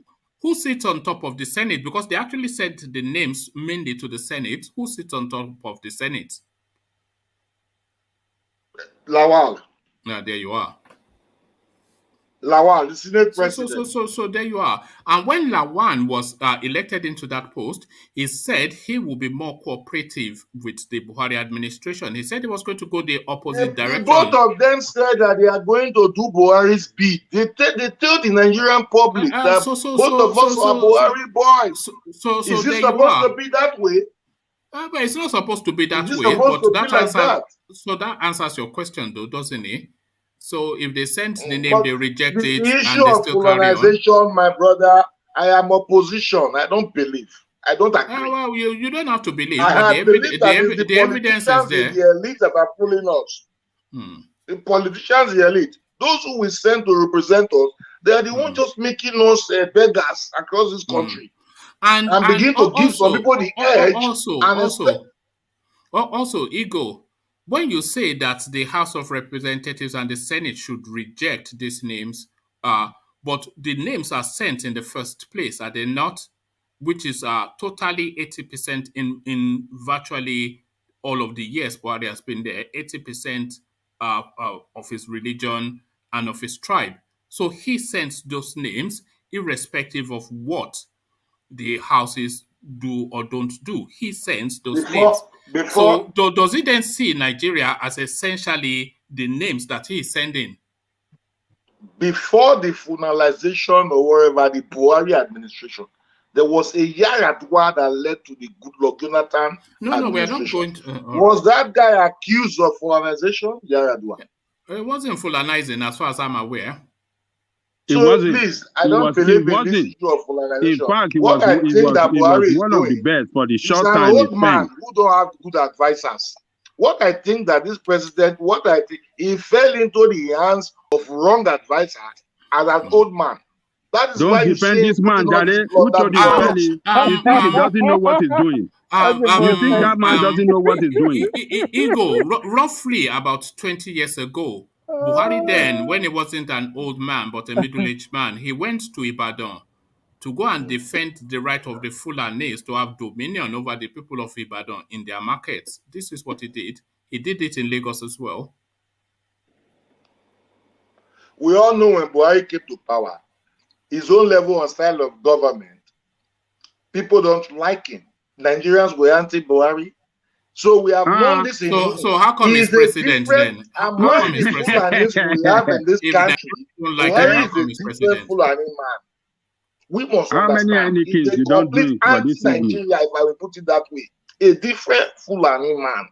In what It's way? people that misjudge him as a general that is going to fight corruption and they deceive Nigerians to queue up before him. Nigerians know that it's not someone like Buhari that will beef up this country or build Nigeria for us. Please, so what is he doing there? So what he's doing there? Don't you know how he came to power, Oga? Were we all not in this country when the man was speaking in Hausa in this country that they should allow him, they must return the power to him? Or that blah, blah. Were you not in this country? Okay, yes, if we after all these things and your leaders who you wanted to be president tomorrow as Tinubu and the rest, were able to galvanize Nigeria to put this man in office, then today you come and be telling us that he's fulanizing, he's full of this, without showing us the proof on ground because Yeah, he but sent Tinubu to the House of Assembly. no, I have Tinubu just to shown the you. House of Assembly that I- your representative is there and refuse to reject them. You are blaming this 85 years old all man right, every thank day you. in I this don't know place. what you're talking about, man. But I thank you, Ego. Let me just give you one more talking point, Janle Koko, and then I'll take truth to power, Ingo, and then we start to round off. Have you spoken to the space? Lamido Sanusi, that's also where I was trying to take you to. It says northern children won't return to school, deploy technology to teach them at home. So he's saying this off the backdrop of, as you have already been stating, Ajande Koko, all the schools permanently shut. And he is saying, especially to the girl child in the north, that the situation is such that the parents are not even letting the children out of their custody anymore for fear of what they know is going on in that space. So they would rather these children were uneducated than disappeared or worse. So he is then proposing as a solution to that, as a way around that, using technology to educate these people within their homes. So what are you making of the suggestion of Lamido Sanusi? If you can just condense it, Ajanle Koko, just so that we can manage the time. It is sad that we have a large number of children up there in the north, particularly the daughters, female, that couldn't go to school. Males and female that could not go to school. What is going to become the future of those children? Maybe those that are destined, or those, don't let me use the word destined, those that are ambitious to be medical doctor, that want to be nurses, want to be engineer, and the rest of profession in the world that they love to become in the world. The nation failed them. The nation denied them under this criminal-minded president they have in Nigeria, who failed. Ajale Koko, everything cannot be flogging Buhari now. No, we have to plug in. He's a criminal man, man. That man is a criminal, man. He has failed that nation. Look at those girls now. Those girls could not go to school. I have a daughter in the college. If we don't have, so if I'm a northerner now, and this same thing happened to me, how would I feel? That my daughter could not go to school. But we have daughters of some other people in the south, in the southwest going to school. But the daughters in the north, in the same country, they couldn't go to school. And we have administration. And the ego is defending him. This man has failed the nation. So, but we must give kudos to our brother that is making efforts to coming up with this suggestion that e-learning will be good for this girl. I wish that our state down the south here can bring some of these children to the south to come and have their education. They can have special we did it. We did it during apartheid, even close to my homes. We were bringing pupils from South Africa to Nigeria to educate them. So I don't see why we cannot have a dedicated school for northern children in maybe Ibadan, in Oyo State, where we have land or something, and just bring them in, bring their minders in, so that they know that their culture is kept, but just give them a good education.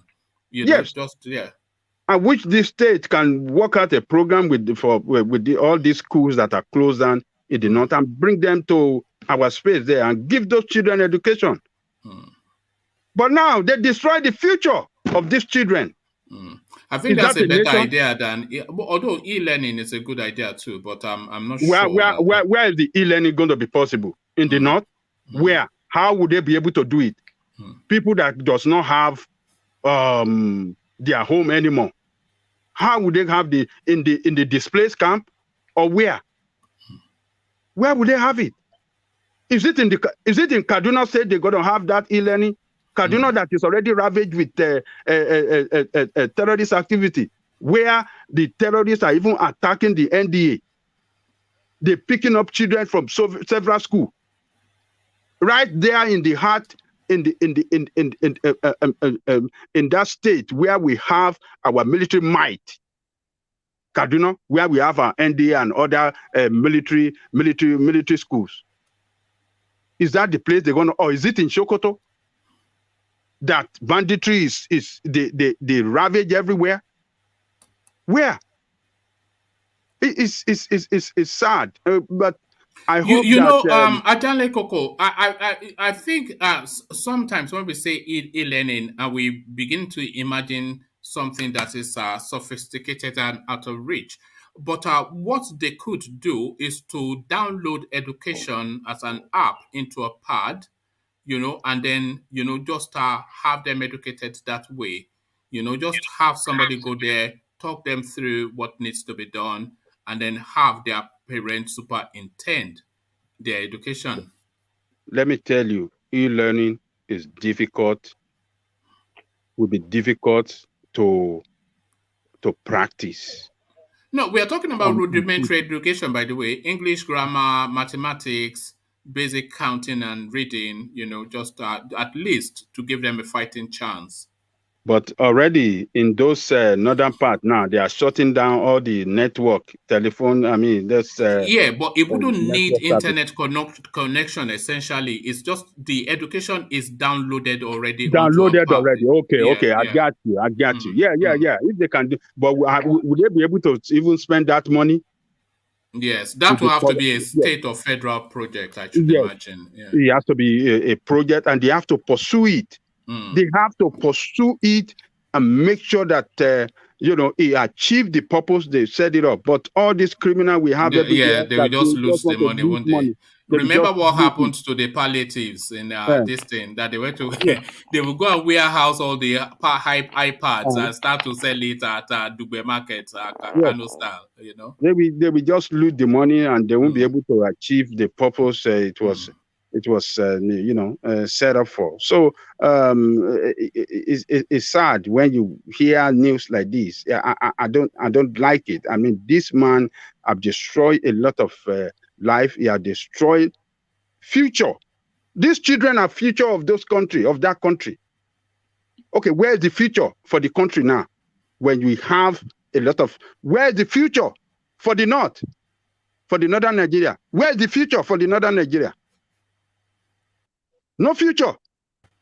Well, the future is on your screen now. All these Ajebota boys like Jafar, all the Omodadis, Jafar, you're hiding away. Jafar has his own problem to take care of. Maybe he has his own children and family here. Will he not take care of them? Will he? I mean, how many things will he be able to solve as individual? It's the government that have that bigger capacity to solve problem for the nation. We, the people, constitute the nation. But it's unfortunate, one man. I hope Sule, I mean, what's the name? SANUSI, we continue to work hard on this project and, achieve results. I wish him to achieve success in his program, and those. I would just love those children to be able to access at least a rudimentary education, to be able to read so that they understand what is being presented to them. And but let me tell you, one man, and you see, a lot of things comes around studying or having education. To study and have good education, you must live in a peaceful environment. You must be able to, sleep comfortably somewhere, wake up, have a peace of mind, have food to eat, and not running from pole to pole, because of insecurity problem. So those children over there, even if they give them the iPad and they don't have the peace of mind to sit down and study and sleep well, what is the purpose? What is the purpose? The purpose of giving them education won't be able to achieve no result, would not be able to achieve any result, because those children doesn't, have a comfortable home to sleep. They don't have a good environment where there is a peaceful environment that they can walk around and do their things peacefully. It's sad. It's sad. All right. Thank you, Ajanle Koko. Let's go next to Truth to Power, who I suspect may have left us just because it's been so silent all the way through. Truth to Power, are you there? Okay, yes. You are there. Are you there, Truth to Power? I saw you on mute, so now you can acknowledge that you are there. Truth to Power. Okay, I think Gremlin's in the works for. If you unmute yourself, you've muted yourself back, so you need to unmute yourself, and then just acknowledge that you're there. Truth to Power. All right. Okay. Let me go on to Ego then. Ego, are you there? Yeah, sure, I'm here. All right, brilliant. Good to have you, Ego. I'm not quite sure how much of the session you have caught, but let me take you to London instead, Ego. And this round tripping, as I've described it, that is going on at Shea de Tinubu's mansion. So everybody going in and out. Buhari came and went. Gbajabiamila came and went. Ganduje, Dapo Abiodun, Sanwo-Olu, Akeredolu, Kayode Fayemi, and now there's a caucus of Northern House of Representative members with Tinubu as we speak. So is this essentially the next president being negotiated and decided in London, as was done in 2014? So the round tripping taking place in Tinubu's house. What are your thoughts on that? There is every possibility that it is a negotiation for the next president, be that at its may, because if you look at the visitation and the person that they are fronting and the clamor for a Southern leadership, he's the only person that they will be visiting for now, because they know he has much of the ground in the entire Southern region and even part of the North. So yes, might be the negotiation of by being making decision on the presidency, I think. Okay.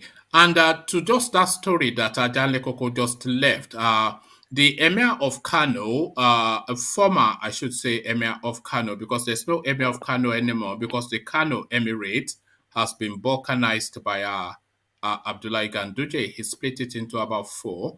But the former Emir Sanusi Lamido, he is suggesting that because of the shutting down of schools and the general fear of sending your children to a school, we all know what happens in instances when that is the case. So he's now suggesting some sort of remote learning, which is technology-based. So how practicable is this within the northern regions of Nigeria? E-learning in the north, Ego. That is laughable. Well, it's still practicable, because you will not tell me that the entire northern part of Nigeria are just people who don't want to learn. I don't think so. It is possible, but how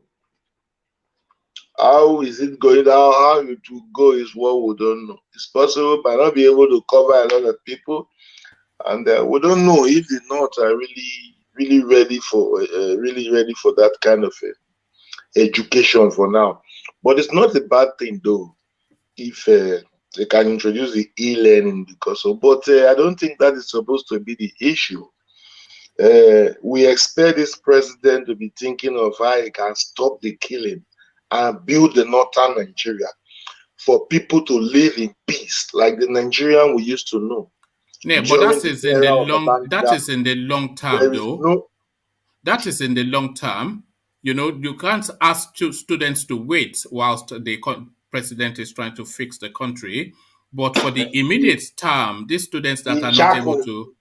Daros Ishako, right? This Taraba guy. The Taraba guy once told us that you see this banditry you are seeing, this killing, this. Well, he said it can be ended in 3 months, and I agree with that guy.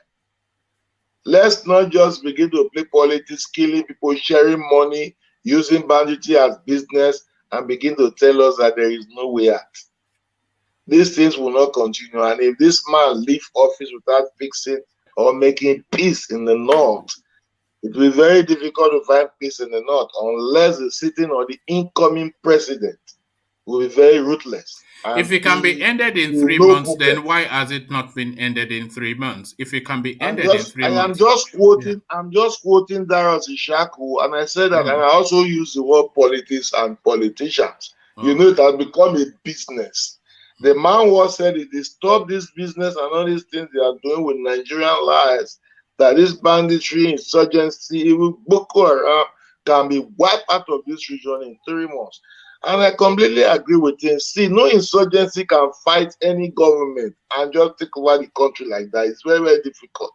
Not to talk of these ones here in Nigeria that is just very kind of. So the politics, the religion, and the tribalism is just too much with the system.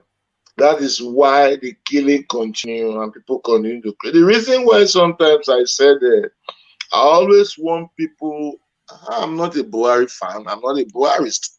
I believe that I didn't vote for him. I never wanted somebody like Buhari to be president.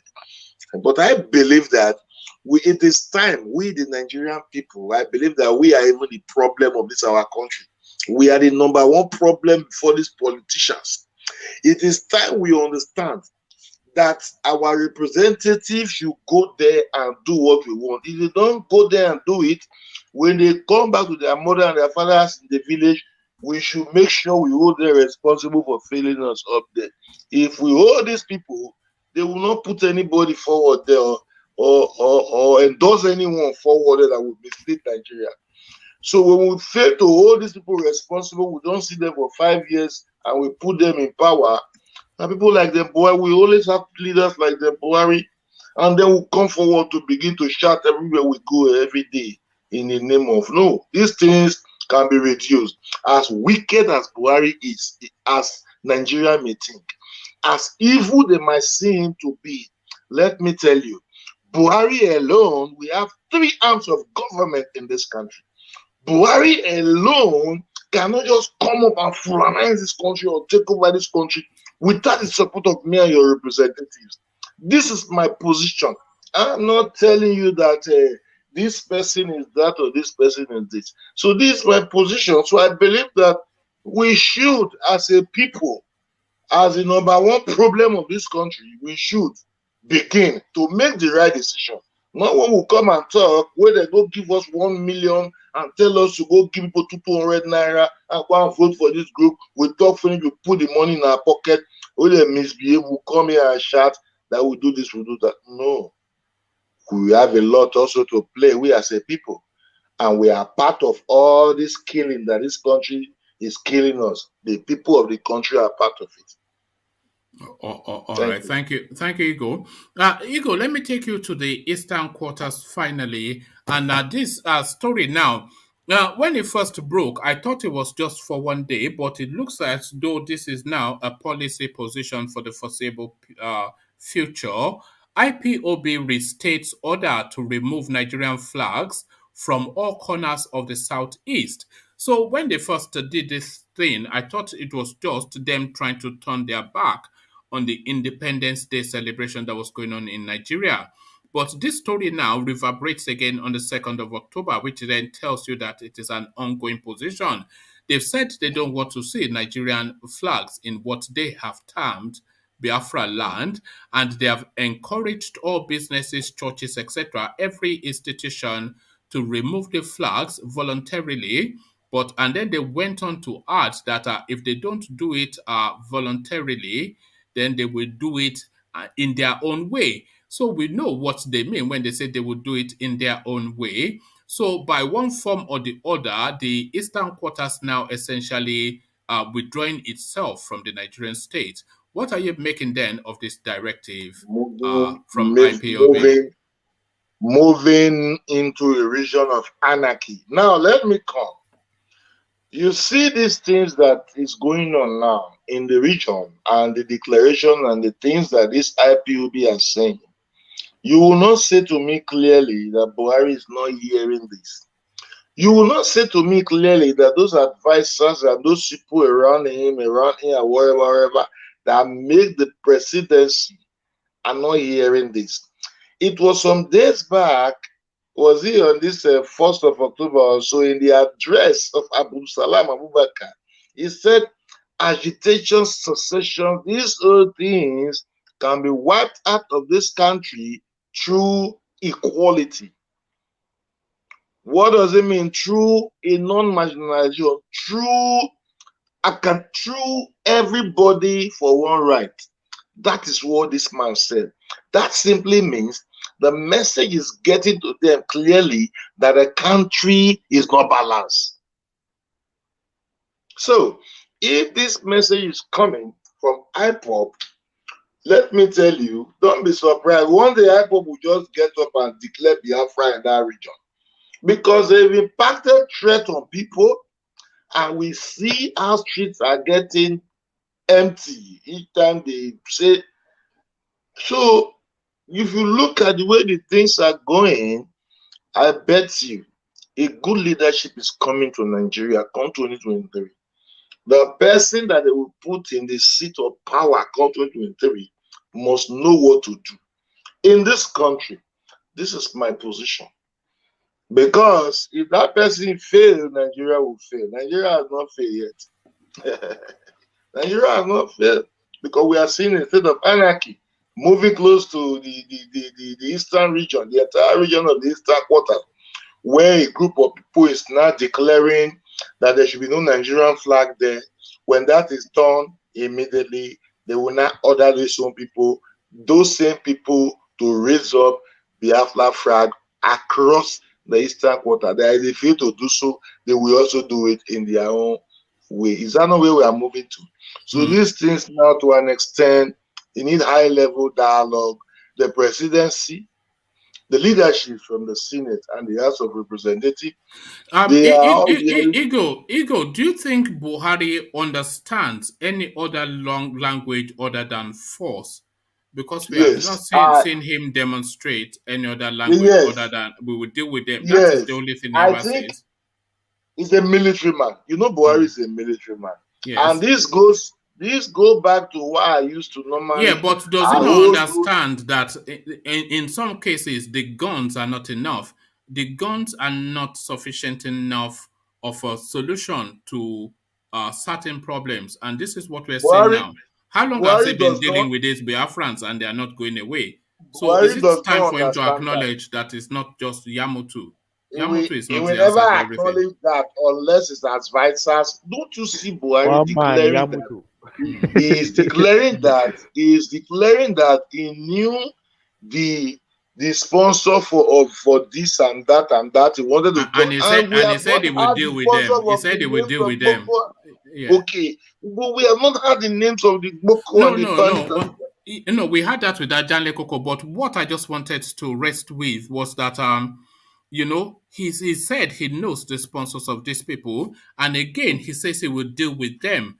And this is a language that Buhari has been speaking since his days with the Diagbon. I will deal with them. That is the only thing that this man ever says. We will deal with them. And deal with them, of course, is to start shooting. So when will he stop shooting and start talking? Was that script he was reading a written script? What are you talking about? Is that not his language? Is that not his language? Excuse me, sir. A written script. a written script definitely was written by an advisor or a writer. Right. The writer should know the kind of word to use at this position, at this junction in life. It's not Buhari that was telling him what to write. He knows the No. position It of was where he's Buhari. going. No. Hold on. You are wrong Are in you what is sure? just. No, you are wrong. Let me tell you why it was Buhari that Ask him to write what he wrote. Okay. No, you see, the writer will write a speech that fits with the personality and character of his Of the principal. person. So it's not going to write the sort of speech that Osinbajo would give to Buhari. No, is he going to write the sort of speech that Buhari would give to Osinbajo? So he will write the speech that fits with the language of Buhari, and I will deal with them is Buhari's language. This is the one thing that everybody knows about him. I will deal with them, and he's dealing with them. As you said, a military man is to get the guns out. So when will he stop getting the guns out and engage in the conversation? Does he think conversation is a sign of weakness? The deed has been done. It was a great mistake on the part of Nigeria to bring such a man to the leadership of this country. But it's not also a mistake at the same time, because a lot of things came to light in this country. We've not seen our southern governors coming together in this light before, or some decisions being making in this fashion before. So everything that happened just happened for Nigeria to be blessed. I see a Nigeria that is being rebuilt, growing, and all this killing stop, and people begin to live better life, respect, dignity for all. Because this country doesn't belong to anybody. It belongs to every single Nigerian. So if one section of the country believe that they are come and silence another section of the country, they should just rethink very well and understand the kind of country they are. So that's my position. That is why I said I see over bashing on the comment section with regard to my comment that I made in Fulanization or Fulani or Fulani. Please, I should not be misjudged. See, sometimes when we go to debate, they bring you to come and defend the worst position of the debate, and they give the other part defend this word, which is easy. If I come to the public space and I say, Mr. Man, see, this is your issue of Fulanization, I don't agree with you. Please, like this. This is what I want to know. This is my position. Yes, there must be some level of dominance, but the level of the way you are putting it, okay, I don't really agree with you. I don't think it's enough for people to castigate or destroy you. It's a position. We should not begin to use our argument or our position or lead ourselves to war or to war. It is a position that I have taken, and I'm just making my opinion known. Others can make theirs known. If I say I don't believe in Fulani, I've not seen where a Fulani man took a land in my place before and occupy it. Don't blame me for saying that I've not seen it.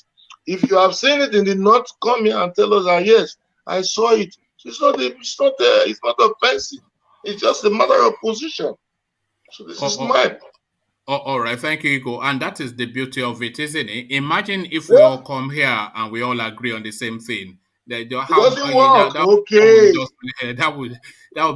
means we come here to lie to each other. So yes, it is healthy to have a civilized difference of opinion. So a civilized difference of opinion.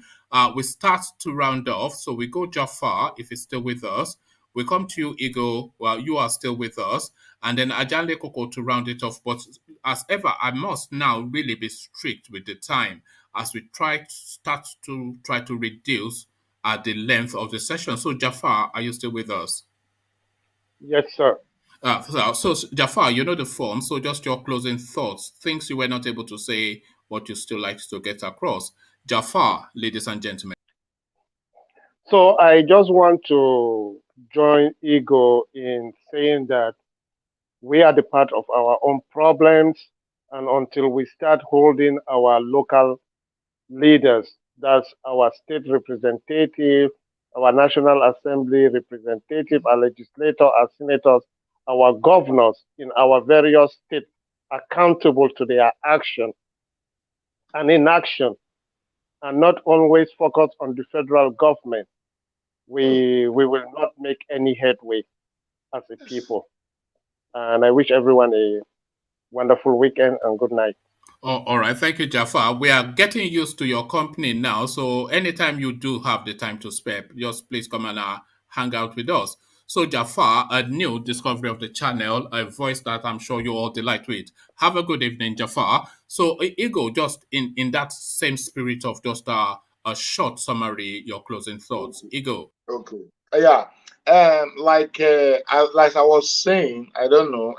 We disagree to agree. To me, Nigerian problem are Nigerians and Nigerian problems. Until I align with what Jafar just said, until we as Nigerians begin to refuse how we will be political talk, begin to refuse how we will lead the division of money to people in the street and go and vote the wrong person, until we begin to refuse all these ideas that is not taking us forward, we the people reject it from the politicians and tell them to do the right thing, Nigeria will not go for where it is. But when we begin to hold these people accountable, ranging from your local government chairman or your senator who went and vote against what you want, or your governor who has refused to build and develop your state, until we begin to fight these particular people, we cannot just be in one corner in one local government and be insulting an 80-year-old man in the name of one thing or the other. Please, Nigerians, we should try to be wise and try to make decisions that are right, better thinking, and understand that we Nigeria, the day we agree that we are not going to vote the wrong person, no kind of guns will intimidate us in this country. No kind of amount of money will intimidate us in this country. We will vote the right person. So this is my position. Subscribe to this channel. Make sure you give the channel a thumbs up and join us every day on these programs. Thank you very much. All right, thank you, Ego. Yes. Always a delight. Anytime Ego comes in, ruffle, fight. But we delight in your company, Ego. So Ajanle Koko, just in that same spirit of a short summary, Ajanle Koko, ladies and gents.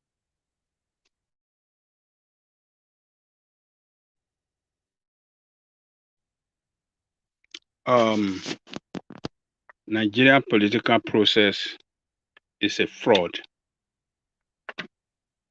It's not a transparent political process that allow every citizen in that country to participate. It's a process that is been hijacked by some political criminals, and they uses that political parties that we have in Nigeria to promote themselves into political offices.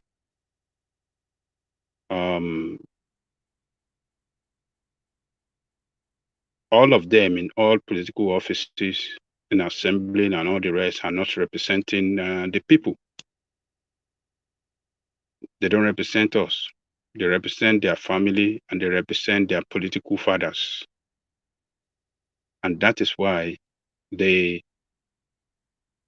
are not sensitive to the problem that the people are going through, because people voted for them in the first place, and they make promises to the people of what they are going to do when they get to power. But when they go there, they believe that they have no contract with you, but rather to their political father or the godfather, or what do they call them? Those are the ones they are responsible to. So this idea of let's be talking to our representative, it's never going to work, because we are not allowed to participate in the political process. The political process has been hijacked by them. The political anybody that show interest to participate in a free and fair, the free and fair will not be allowed. They will, squeeze him and frustrate him out of the process. So we don't have people's political parties in Nigeria. We have parties that belong to some criminal politicians. And that is what they use to corner the political office, to corner the resources of the country and take over everything. So, and that is why we continue to have the problem that we are going through in that country. So we until we as the people summon courage and vote for different party other than these two parties, PDP and APC. If we the people can summon that courage and vote with that courageous courageous political decision and vote for different party. It doesn't matter. That party doesn't need to have that national spread. Vote for them at your local level. Whoever want to vote for AAC should vote for AAC. Whoever want to vote for Mogbalu party should vote for Mogbalu party. Whoever want to vote for PRP in the North, party led by Professor Jiga and Senator Sonny, should vote for them. That is the only way we can kick these people out. And when we do that, we will have no party dominating the other. All the party will come together after election to start negotiation and sit down together as one people. That is when we, the people, we get involved in taking decision for our nation. That is the only way out. But other than that, if we are looking at these two criminal-oriented parties, we are doomed. They have nothing for that nation but the destruction of that nation. We have seen it clearly. They have destroyed that country. Everything that country and everything that we can point to as a power that can make the nation, economic power, scientific power, everything has been destroyed by this party. What have they brought to the people? For the past 20 years, they have been in government. They have destroyed everything from one party, PDP, to APC. Everything has been destroyed. So people must wake up and take that courageous decision to vote for different party this time around. And that is the only thing that can save that country. If we don't do that, we are doomed as people. So I want to urge everybody watching us around the world, or wherever you are, you're listening to us, please subscribe with this channel and press the red button so that anytime that we're going on live, you can get notified. One man, I really thank you so much. Every other person came on the show tonight, Ego, Jafar, and Ovie, and the rest of the guys. What are you making of Jafar, Ajale Koko? I'm particularly delighted that he has come on board because we've been asking for that voice for a long time, but he, the first one to just come up and say, okay, I will join you guys. So it's been a good sport, hasn't he? You know, I'm delighted in him as well. And it really, you know. And it's just the quality that we wanted as well. It was just educated, informed, articulate. Yeah. Yes. It really impressed me today when he said that he will never vote or support Ganduje, a man that is seen on a video collecting dollar as bribe, an executive governor, a man that's supposed to be a man of integrity, a professor for that matter. A professor is expected to be a person of integrity, a person that should be, exemplary leadership, should show exemplary leadership all the time. But rather, taking bribe to sell that state. I'm really impressed with him impressing Jafar when he said that. I said, yes, this is, we need people that can stand by the truth and stand by a policy that, stands strong against criminality and corruption and fraudulence. That is what we need in that country. All of us know it doesn't matter if that man is our tribal man. It doesn't matter if that man is our brother. It's the best way to have a country that works, that functions, is to stand up against fraud and fraudulent practices. It doesn't matter whether they are our men. I mean, I as a person, I am not going to vote for Tinubu because I know he's a very corrupt person. I'm a Yoruba man. I will not vote for him. I will not vote for him. So that is how it should be. We shouldn't be sentiment or this sentiment and tribal this thing doesn't help. Doesn't help in any way. It destroys.